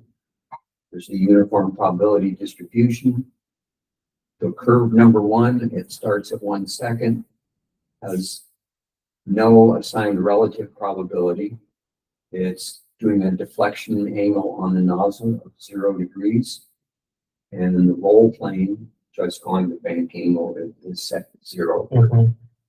And this particular table is now carrying it at 10th of a second calculations. So there's no angle offset. I think this was a 5 degree. Oh, okay, angle that's the offset. 5 Yeah, degrees. Deflection angle equal 5 degrees. Okay, so that's the offset. Right there. Okay. And so it says, okay, I'm going to take the condition of the vehicle at 1 second after ignition, but barely started motion yet. And it's integrating at every 10th of a second here how this vehicle is going to accelerate in terms of and turn. So we got angle and speed here versus time. So it goes to -2 degrees, and then it kicks around and it starts to rotate the other direction. And after 3 point some second goes through 45 degrees, and then it starts to swing back again. So there's some -2 degrees in this sense would be below the I'm thinking about axes. yeah. So what happens and when you deflect the angle, there's kind of like a kick one way and then a rotation back the other way. And I've seen that in these 6-dot turn curve files. Gotcha. Quite sure what exactly drives that. And then, so the velocity here, this speed is pretty low. So 11 feet per second. But it is continuing to thrust as it for another, as it's going through about 10 seconds worth of calculation here. Mhm. And so you see this speed oscillation. So these are kind of standard turn curve or tables, and they'll be done for various times. Oh, so then that's the continuation of after the 10th second. Well, they're all the same. Yeah. So, okay, now this is curve number 115. So they've done an initiation time at 115 seconds into flight. So what they've done is they've looped their trajectory calculator to go through all the flight times, and for all your first pass through the flight times, do all your deflection angles at 5 degrees. Okay, so now you see the angle and speed is much higher now. You're at 5,000 feet per second. That's your beginning speed. And you get fairly small deviations on the angle. Now, the reason for that, again, is you're building up velocity, and so the vehicle can't, when you're doing the vector sum of a small rotation versus a larger momentum of the vehicle going downrange, so its velocity isn't going to vary that much. It's kind of typical behavior. Okay. But anyway, there will be a whole slew of these. And they've only Sure. done that for one angle. which means there's probably a bunch of other angles that Yeah. they're gonna have to do, right? Okay, so I went down to, curve number 2,459 and Oh my is god. at 219 seconds into flight. They've got zero deflection angle. Now, the reason you still get some rotation even with a zero thrust offset is you have other loads acting on the vehicle. So under active steering, the guidance system is sensing the other aero forces that are pushing on the vehicle, Correct. and it's adjusting the nozzle a little bit to counter that. And if you say, no, I'm going to absolutely freeze that nozzle at 0 degrees, then those aero forces are going to induce the tumble. So there'll be some rotation. That's why even though there's zero deflection, you're seeing a little bit of rotation on the vehicle. So these are turn curves, and then in this case, after develop all of these and delivered them. And so in ETK, we would not load malfunction trajectories and say, no, we're not going to do that. Let's close this. And there's this generate feature. Okay, so we have certain capabilities within TTK to generate various types of failure trajectories. So we have the random attitude that I talked about. It's kind of a not used feature anymore, but when we first did random attitudes, it just assumed that the vehicle instantaneously rotates by some magical process from its planned heading to some randomly selected new heading. And so it just instantly rotates it. Well, part of the problem with that was if you've got Q alpha breakup criteria loaded when you're trapping it, when you instantly rotate, then immediately the angle of attack is large. And so what the code says, it breaks up right on trajectory because the angle of attack suddenly exceeded what the Q alpha limit would be. And a more realistic process is the vehicle still has steering capability, but it's misinformed on its guidance target. So it's, I'm headed this way, but I really want to be going this way. Well, the guidance system is smart enough to say, I need to steer at a controlled rate into that new heading, or I'll self-destruct myself. So that guidance systems are smart in that way. And so what we generally use if we're building random attitude is to do random attitude via stick turn. And so what the stick turn model was like this cylinder. Is we're assuming the vehicle's got this velocity direction, and we want to get it rotated into this direction, which would be our random selection. So what the stick turn model does is go to the hard over position on the nozzle with this vector, and then apply this turning force until you get to this position in the selected bank angle, roll angle, and then reset the thrust vector to remove that offset. This is your dogleg maneuver. Well, it's not really a dog leg. I mean, you would use something like that to do a dog leg. But this is basically a way to do a controlled turn to a new angle, as opposed to saying, if I'm flying along the trajectory and I suddenly do like this. Yeah, you can. And right now, all we're doing is building the trajectory. But the trajectory, if you build it that way, at T0, it's going this way, and at the next time increment, it's shifted way over here. Then when you get into the trapping function, which says what triggered breakup, the TTK will read this created trajectory and say, wow, you just somehow suddenly had this huge angle of attack.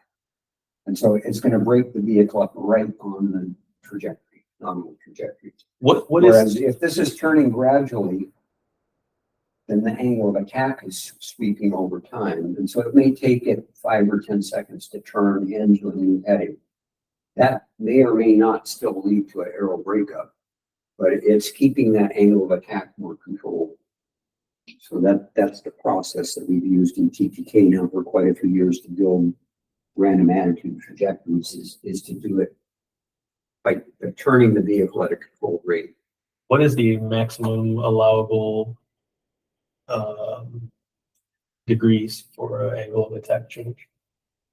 That's going to depend on the design of the vehicle and the phase of flight you're in. So once you get into the rarefied atmosphere, you can tolerate a pretty large angle of attack because the aero forces are, dynamic pressure is 1/2 rho v squared. Oh, So yeah. up here. So what leads to low Q? You can either have low density. I mean, if the density goes to 0, your velocity can be 20,000 feet per second. Yeah, it doesn't matter. Like you can hold a sheet of plywood up in the back of your truck going 20,000 miles per feet per second as long as there's no air blowing on that sheet of plywood. Right. But if you're going 60 miles an hour on Earth's surface and try to stand in the back of your truck and hold up a sheet of plywood, you're going over the tailgate. Yes. So, you know, it's Q is low when you got low atmospheric density, which means high altitude. Then you can apply the velocity that you want. Right. Or it's low when velocity is small, which is early liftoff. Mhm. So breakup will tend not to, aerodynamic breakup will tend to not occur very early in flight because velocity is too low. And it will tend not to occur much later in flight because you're out in the dense part of the atmosphere. Okay. And then the critical part is max Q. And that's typically around 50 or 60,000 feet for most ascending vehicles. So your guy that you get the trajectory stuff from, like on Falcon 9, they always will announce, we're going through max Q, Mhm. which again is typically around 50,000 feet for most vehicles, because that's kind of the sweet spot or the worst spot, if you will, of a combination of V squared and rho. So the max Q is going to follow a plot, something like, let's see, this is altitude. It's gonna peak and then it's going to drop off again.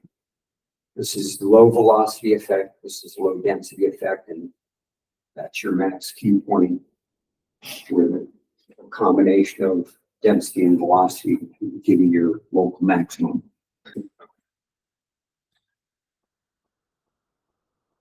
Okay, so if we go back to the screen, we want to generate tumble turns without turn curve data.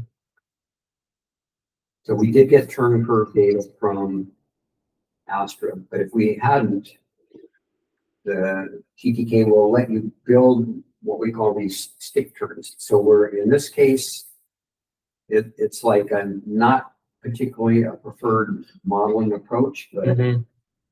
if you have nothing else, you can simulate these turns just using the moments of inertia, thrust, and mass, and you're ignoring aerodynamic forces. So when is that not a good decision? Most of stage 1 flight, while you're in the denser part of the atmosphere, you're going to have aerodynamic loads that retard the turn rate.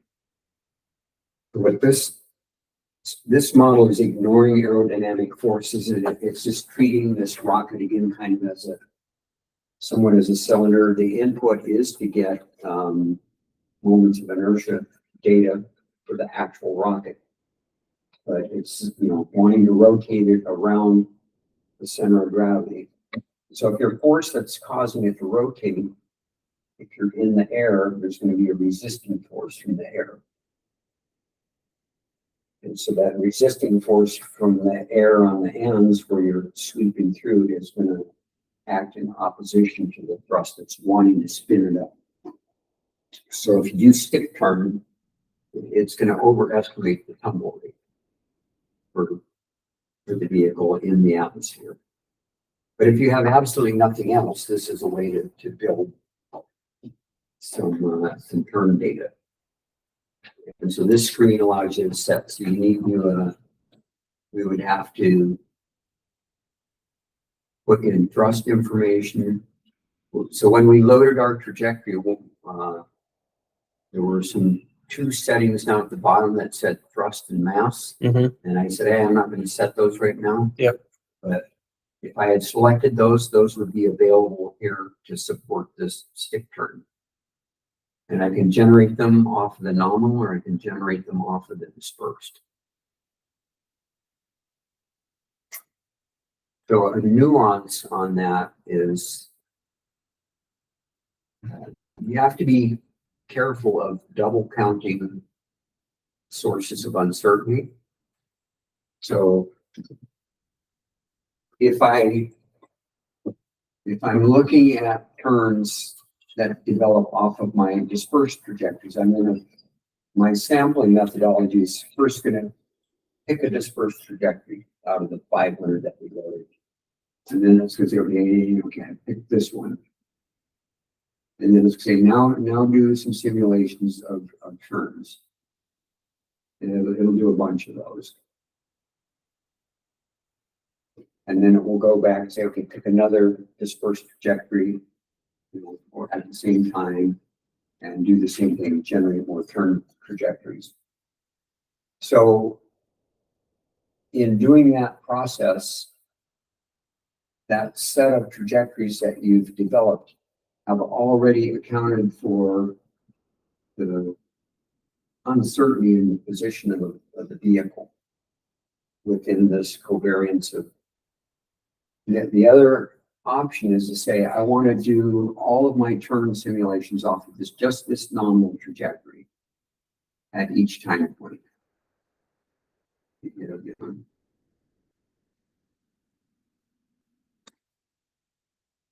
And then when you come back to apply debris propagation uncertainties, you will have not captured what's the spread in the dispersed trajectories as you go through each one of these steps. All right. So when you do so TTK is going to export data to RRAT, and one of the things it's going to ask is, do you want to export the covariance matrix from this dispersion set? Yes or no? And if you've generated all of your sample trajectories from the dispersed, you've already accounted for this spatial uncertainty. So you don't want to reapply the covariance matrix for uncertainty on top of that, or you'd be kind of like when you got into RRAT to do the debris propagation and you were tracking and trapping these breakup points, saying, okay, I've got debris coming down from here.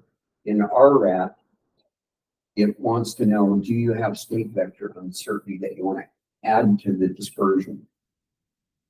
And if you say yes, then what RRAT will do is sample an initial position uncertainty based on the covariance from these dispersed trajectories. But if you've already generated your turn trajectories from sampling those, that's basically the equivalent of sampling from the covariance matrix in RRAT. So you can do it either way,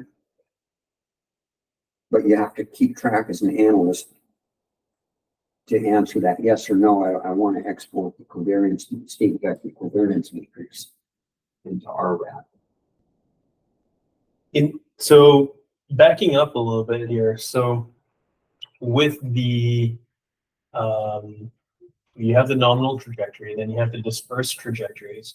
And when you're modeling out the curve, what you're doing is you're getting all of the turn angle data to help you do that propagation of those turns, right?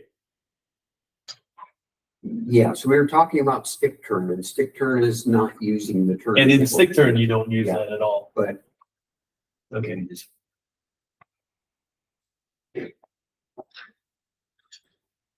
In stick turn, you define. yeah, stick turn is basically building the trajectories from the mechanics of the moments of inertia. Yep. So you see, if you look at your screen and you see we got stick turn as a choice to build trajectories or generate trajectories. Mhm. But alternatively, you could say from turn curves.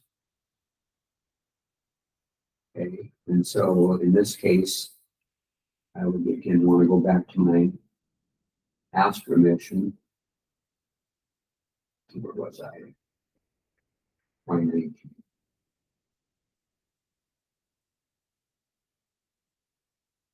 I'm loading it into this corridor folder.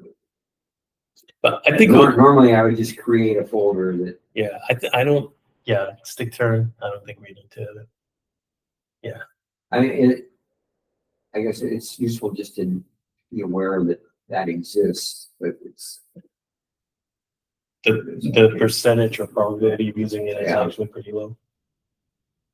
Well, normally you would be asking either for turn curves or actual failure trajectories, but again, if you're at the spaceport level and you don't have any client data at all, you have no one to ask to send you Stick is the data, way to go. then stick turning, that might be your only option.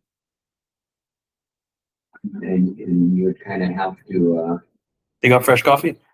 No, but I can make you some. Does tea? No, don't know. No, I figured out a new trick. I love coffee. So would you like some? I got it. Here, cup. First cup. Oh, you made coffee? Yeah, I will. First cup. one up there or Yeah, there. nope. Cream sugar. At home, I use the One microwave a sugar. lot. Yeah, for we're both coffee. no sugar. No sugar. One Got it. cream, one sugar. All right, I'll get you guys some new cups so we don't have to worry about the. Yeah.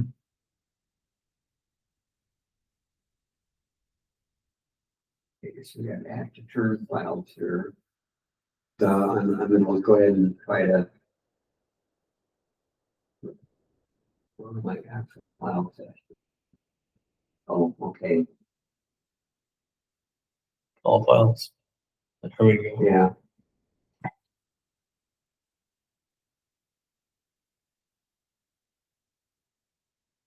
Oh, okay, I wanted multiple files. Need to back up.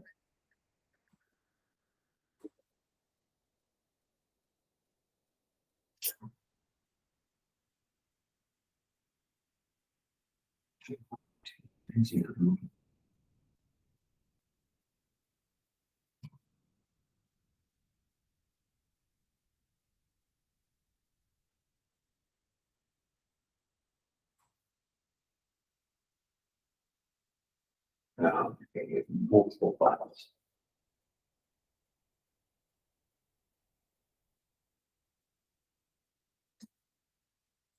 So we're text. Oops.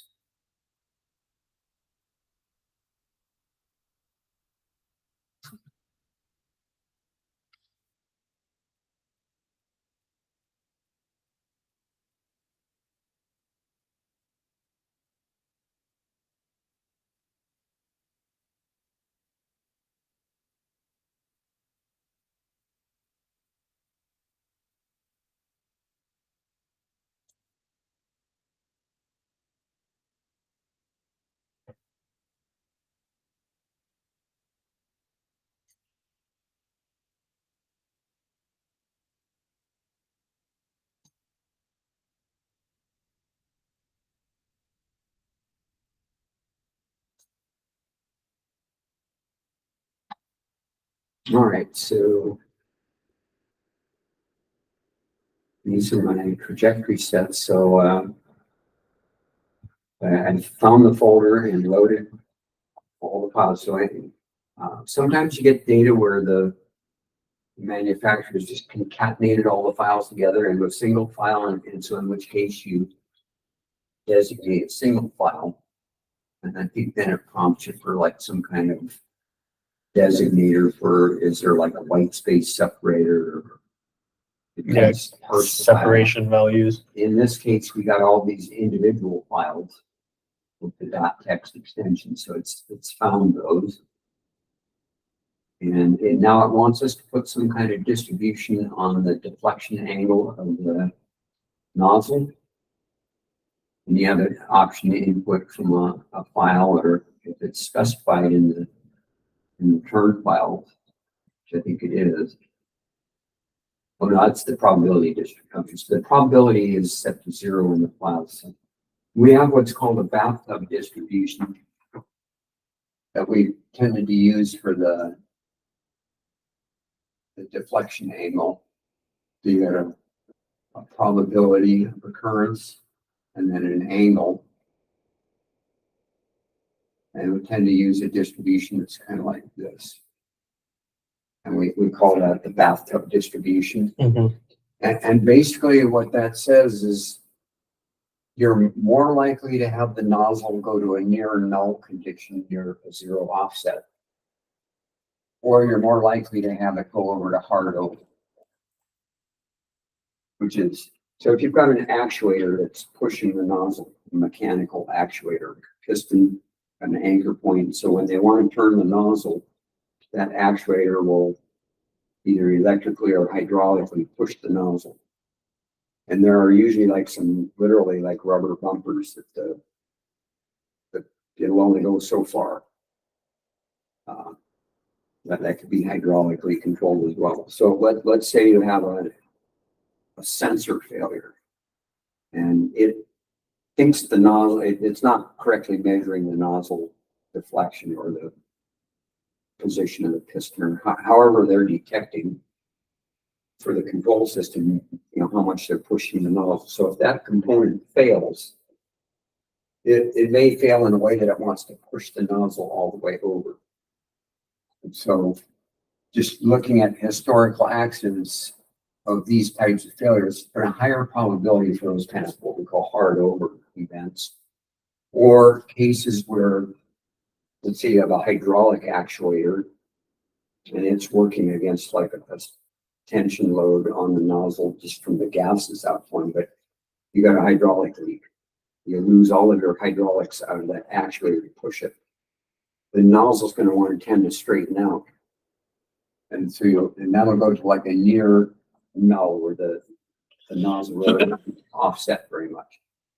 So in the bathtub distribution, it's assuming you get a higher probability of something near zero and higher probability near max angle, and then a lower probability kind of intervening angles.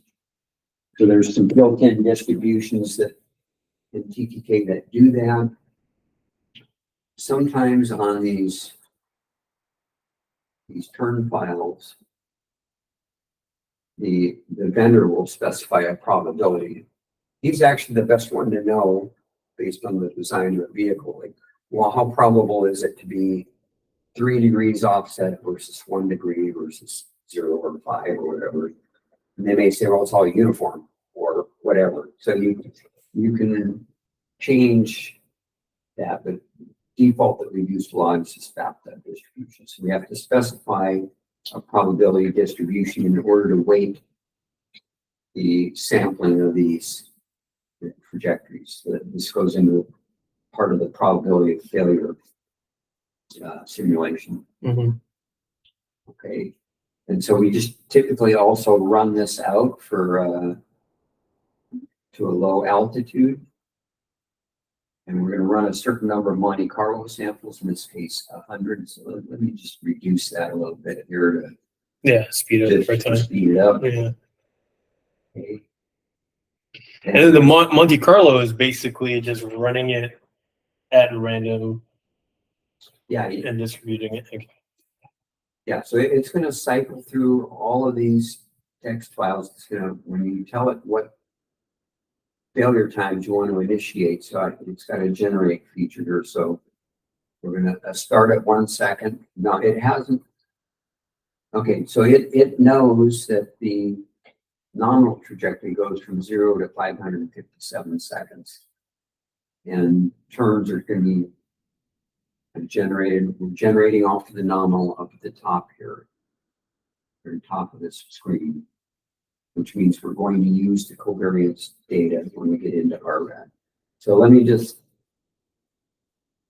say let's go to 80 seconds. And let's do this at every 4 seconds. Normally we would might as well do it every second, but And this is because of what we were talking about, right? The amount of time for us to react. no, this is just saying at every 4 seconds along the nominal trajectory, develop a set of trajectories. So what RRAD is going to do is it's going to look at when it has data, and then if you're randomly picking failure times in between, it's going to interpolate on these data sets that you've generated, or it's going to go, I can't remember if it's actually interpolating or applying the nearest time set, but shifting it to the failure time that's sampled. Got it. Normally, we would just go ahead and do it every second. If you look at the old 91-710 Air Force requirements, they wanted to turn data at every 4 seconds for stage 1 and every 8 seconds for stage 2. So that's a reference. And again, it was just because compute capabilities were taxed in those days. There's no real reason to constrain it. I'm just doing it now to make things run a little faster. Gotcha. But like realistically, it would be like 1. Yeah. Yeah. You might as well just generate it at 1 second. That's kind of the gold standard one. Yeah. For most things going up into space, you have a fairly constant thrust profile, whether even big vehicle versus small vehicle.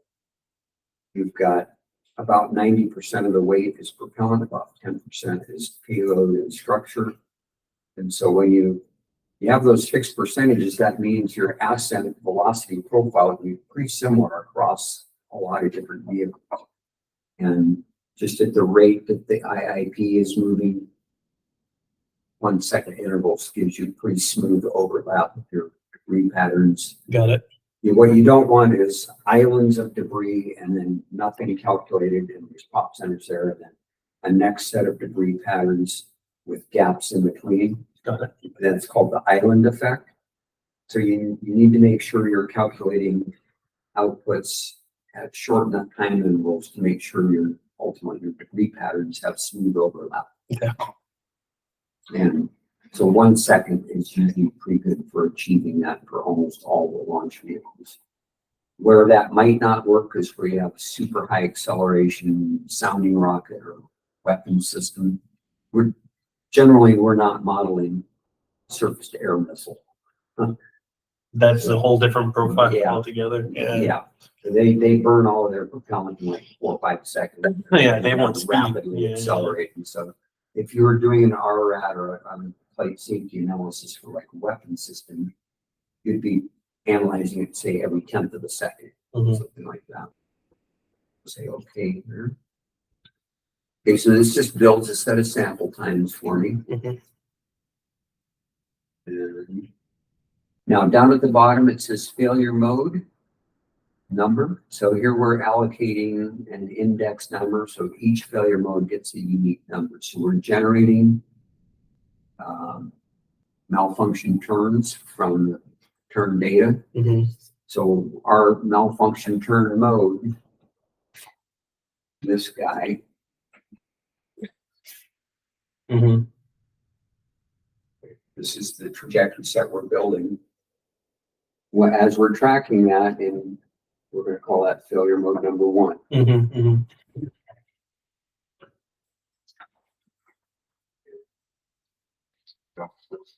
I hope it's hot enough, so check it out and make sure. If it's not, I can go No, you're good. deep it a couple times. It's pretty hot. Is it? You're right. Okay, thank you. Let me know if it's not hot. I think I. Okay, so we got our times, we got our turn tables from the vendor. We're assigned to failure mode, we're sampling off of the nominal. We're gonna do a bunch of Monte Carlos.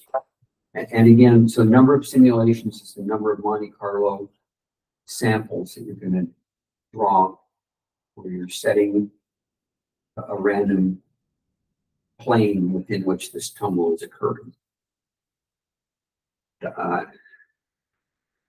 So turn curve tables should be generated by the vendor Mhm. with no gravity simulation and with aero forces. Why is that? Because in PTK, we're randomly picking an angle. So it's going to tell us whether the vehicle pitches up, pitches sideways, goes down. And so if it's like a yaw turn, then gravity is going to act pretty constantly within that plane that's horizontal to the ground. But if your turn is accelerating down toward the ground, then gravity is working with the turn force. If you pitch up, gravity is working against the turn force. So when the vendor is generating turn curves, He doesn't know a priori what plane the tumble is going to be applied to. So the rule is you're instructing your vendor, and they have to be told this. And it's in the regs. Do not apply gravity in your simulation, but do apply aero force. Then when we get into TTK and it picks the tumble plane, it's going to reapply gravity force and tweak the Got it. trajectory. Does this have anything to do with the building it in a vacuum? No, because gravity acts whether you're in a vacuum or not. Okay. Right? Gravity, the gravitational field, even like when you're in the International Space Station, right? And you're weightless. Gravity forces at the International Space Station are like 99% of what ground gravity force is in terms of the gravitational field. The only thing that's keeping you weightless, centrifugal force, is throwing you outward with the same force that gravity is pulling you inward. So you're not really in a zero, you're not in a zero gravity field. Gravity is what's keeping the moon orbiting around the Earth. Gravity is way out there, and so it's barely dropped off. But it's not like gravity has gone away. It's almost 100% where it is on the ground. It's just, So is the rotational force that's applying yeah, that's counterbalance? why that orbital velocity is pretty much fixed when you go up to a certain point. It's 25,400 and some feet per second. That's just enough to counterbalance the gravitational pull. Interesting. How far Which is is really, they'd say it's a microgravity environment. But if you Earth's try to gravity take, go? say, a space tether Yeah. and try to go straight up to the atmosphere without rotational velocity, your gravity would be 1 g, or 0.998 of what it is on the ground. So you know that company, You need that orbital velocity to be slinging you away to balance gravitation. you know that company that's talking about building a bridge from Earth to the moon? Okay. Yeah, I mean, I've seen the. You've seen the ads The for elevator or like. the elevator pitch for that, right? Yeah. So I'm thinking about them. Like, how are they? My buddy and I used to joke, say, oh, you got all this launch infrastructure and launch vehicles. All they need is a vacuum tube, like at the bank, right? You got this tube that runs up in the Like in the bank, yeah. You come down, you open the slot, you put your satellite in, you close it, you open the slot. Yeah. Sucks the satellite. You've seen it in so many Sucks it movies. right You've up seen the it in door. Aliens. You've seen it in like everything else. It works at the bank, right? All right. Put your Okay, stuff new in. business model. Okay. Yeah. let's erase this, Randy. Vacuum tubes to space. What's wrong with this picture? Okay, so now we're let's see if we can build some turn trajectories. Okay. Learn something new every day. Holy cow, I feel like my science teacher ripped me off. Of all the classes I've had in astro dynamics, and I've never heard that, but now it makes sense. Actually, it's used loading trajectories here. But at some point, Earth's gravity, like, has a threshold, right? Yeah, I mean, it's So the Ranger points probably, right? but like I said, literally, the moon is kept in orbit around the Earth because of the Earth's gravitation Right. field. So then they have the cislunar point, like where if you get a certain distance between the moon and the Earth, the gravitational attraction from the moon counterbalances the gravitational pull from the Earth, So you go further. and you have kind of a zero gravity condition at a particular point in space between two massive bodies. We call it what Ranger points, the L1. Yeah, something like that. Yeah, so that's where I'm gonna park my satellite, by the way. Because if you can like set up a toll road for the Ranger point, nobody can get past you until they pay the toll. Yeah, or one of the notions is that's like a minimum energy point to go somewhere else in the solar system. That's right. It's like a pivot point Yeah, because of because you're the, not fighting any gravitational Exactly. field. against so a your little solar- bit of thrust can actually get you a lot further. Okay, what's going on here? This guy is It's running. being slow. It's thinking about something here. Quite a few of these trajectories here. So this is what will create the dots on the map, right? Yeah. Okay. So everything that's in TTK is really focused on these trajectories. Okay. Either receiving trajectories and inputting them, being able to look at them, vet them, understand, make sure they look good. Got it. Great if we look always for the vendor to provide the nominal and the dispersed, and this is going to give us dispersed is going to The give us purple lines. our state vector uncertainty Mhm. by generating covariance data. And then the key one that's hard for us as safety analysts to generate are these malfunction trajectories. Mhm. Because we don't know the details of the guidance system and the control logic and stuff to do quote real trajectories.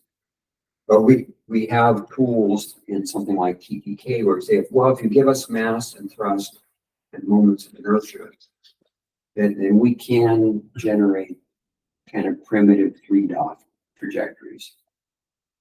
These are all basically 3-dot type trajectory simulations here.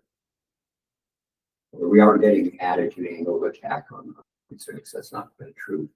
But step one is you have to get all your trajectories generated and or loaded, and then because eventually you're also going to have to make a probability of failure to each one of those nodes. So then once we get all this process of generating and loading trajectories in TTK, and this guy. Let's cancel this and then we'll go to a different one.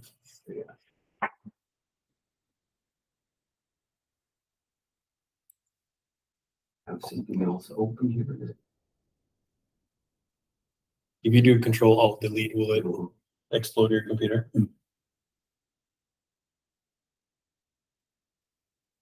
Yeah. And see if it's got another window behind this. Oh, maybe it's trying to read the first file that you have open on Excel. Yeah, it might not like that.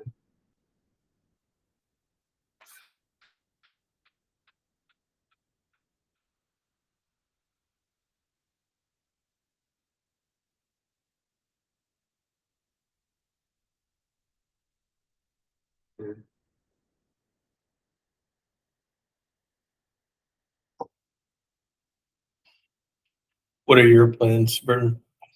Be on the road by 6. Okay. So. And get my car back. Traffic. You said that for 6 was when you gotta go. Yeah. And then Randy had to drive the Yeah, muscle car, which is Yeah. cool. And he gets to drive his muscle car back. Okay, it finally did something there.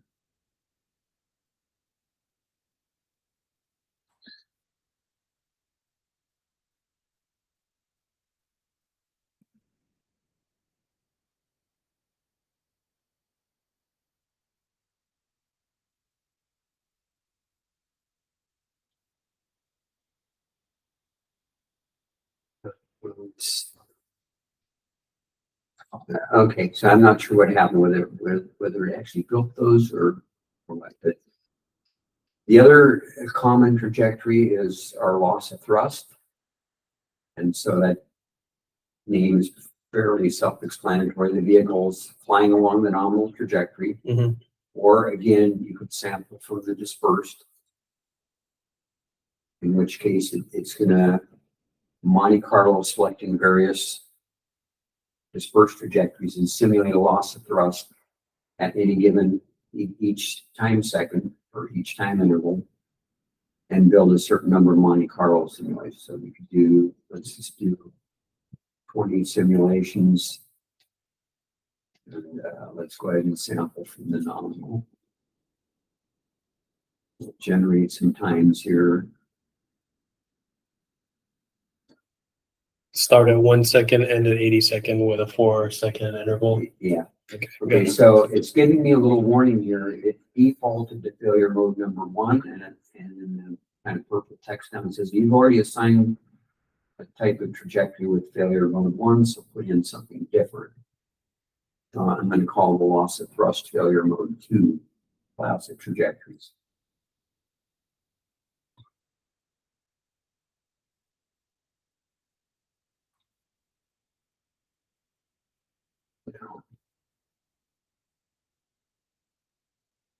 True, so that's something hung up in the background here. It might be stacking this into the queue now. Oh, you might need to close this. Close the, there you go. Yeah, so it's 0% on it. So it's got something going on with this that it's not generating those. Normally, if you've got a file open in Excel, then if Excel's not going to let another process put a file handle on it. Right. We usually complain about that. But, So Randy, let me ask you, so Astra owes us a lot of money right now.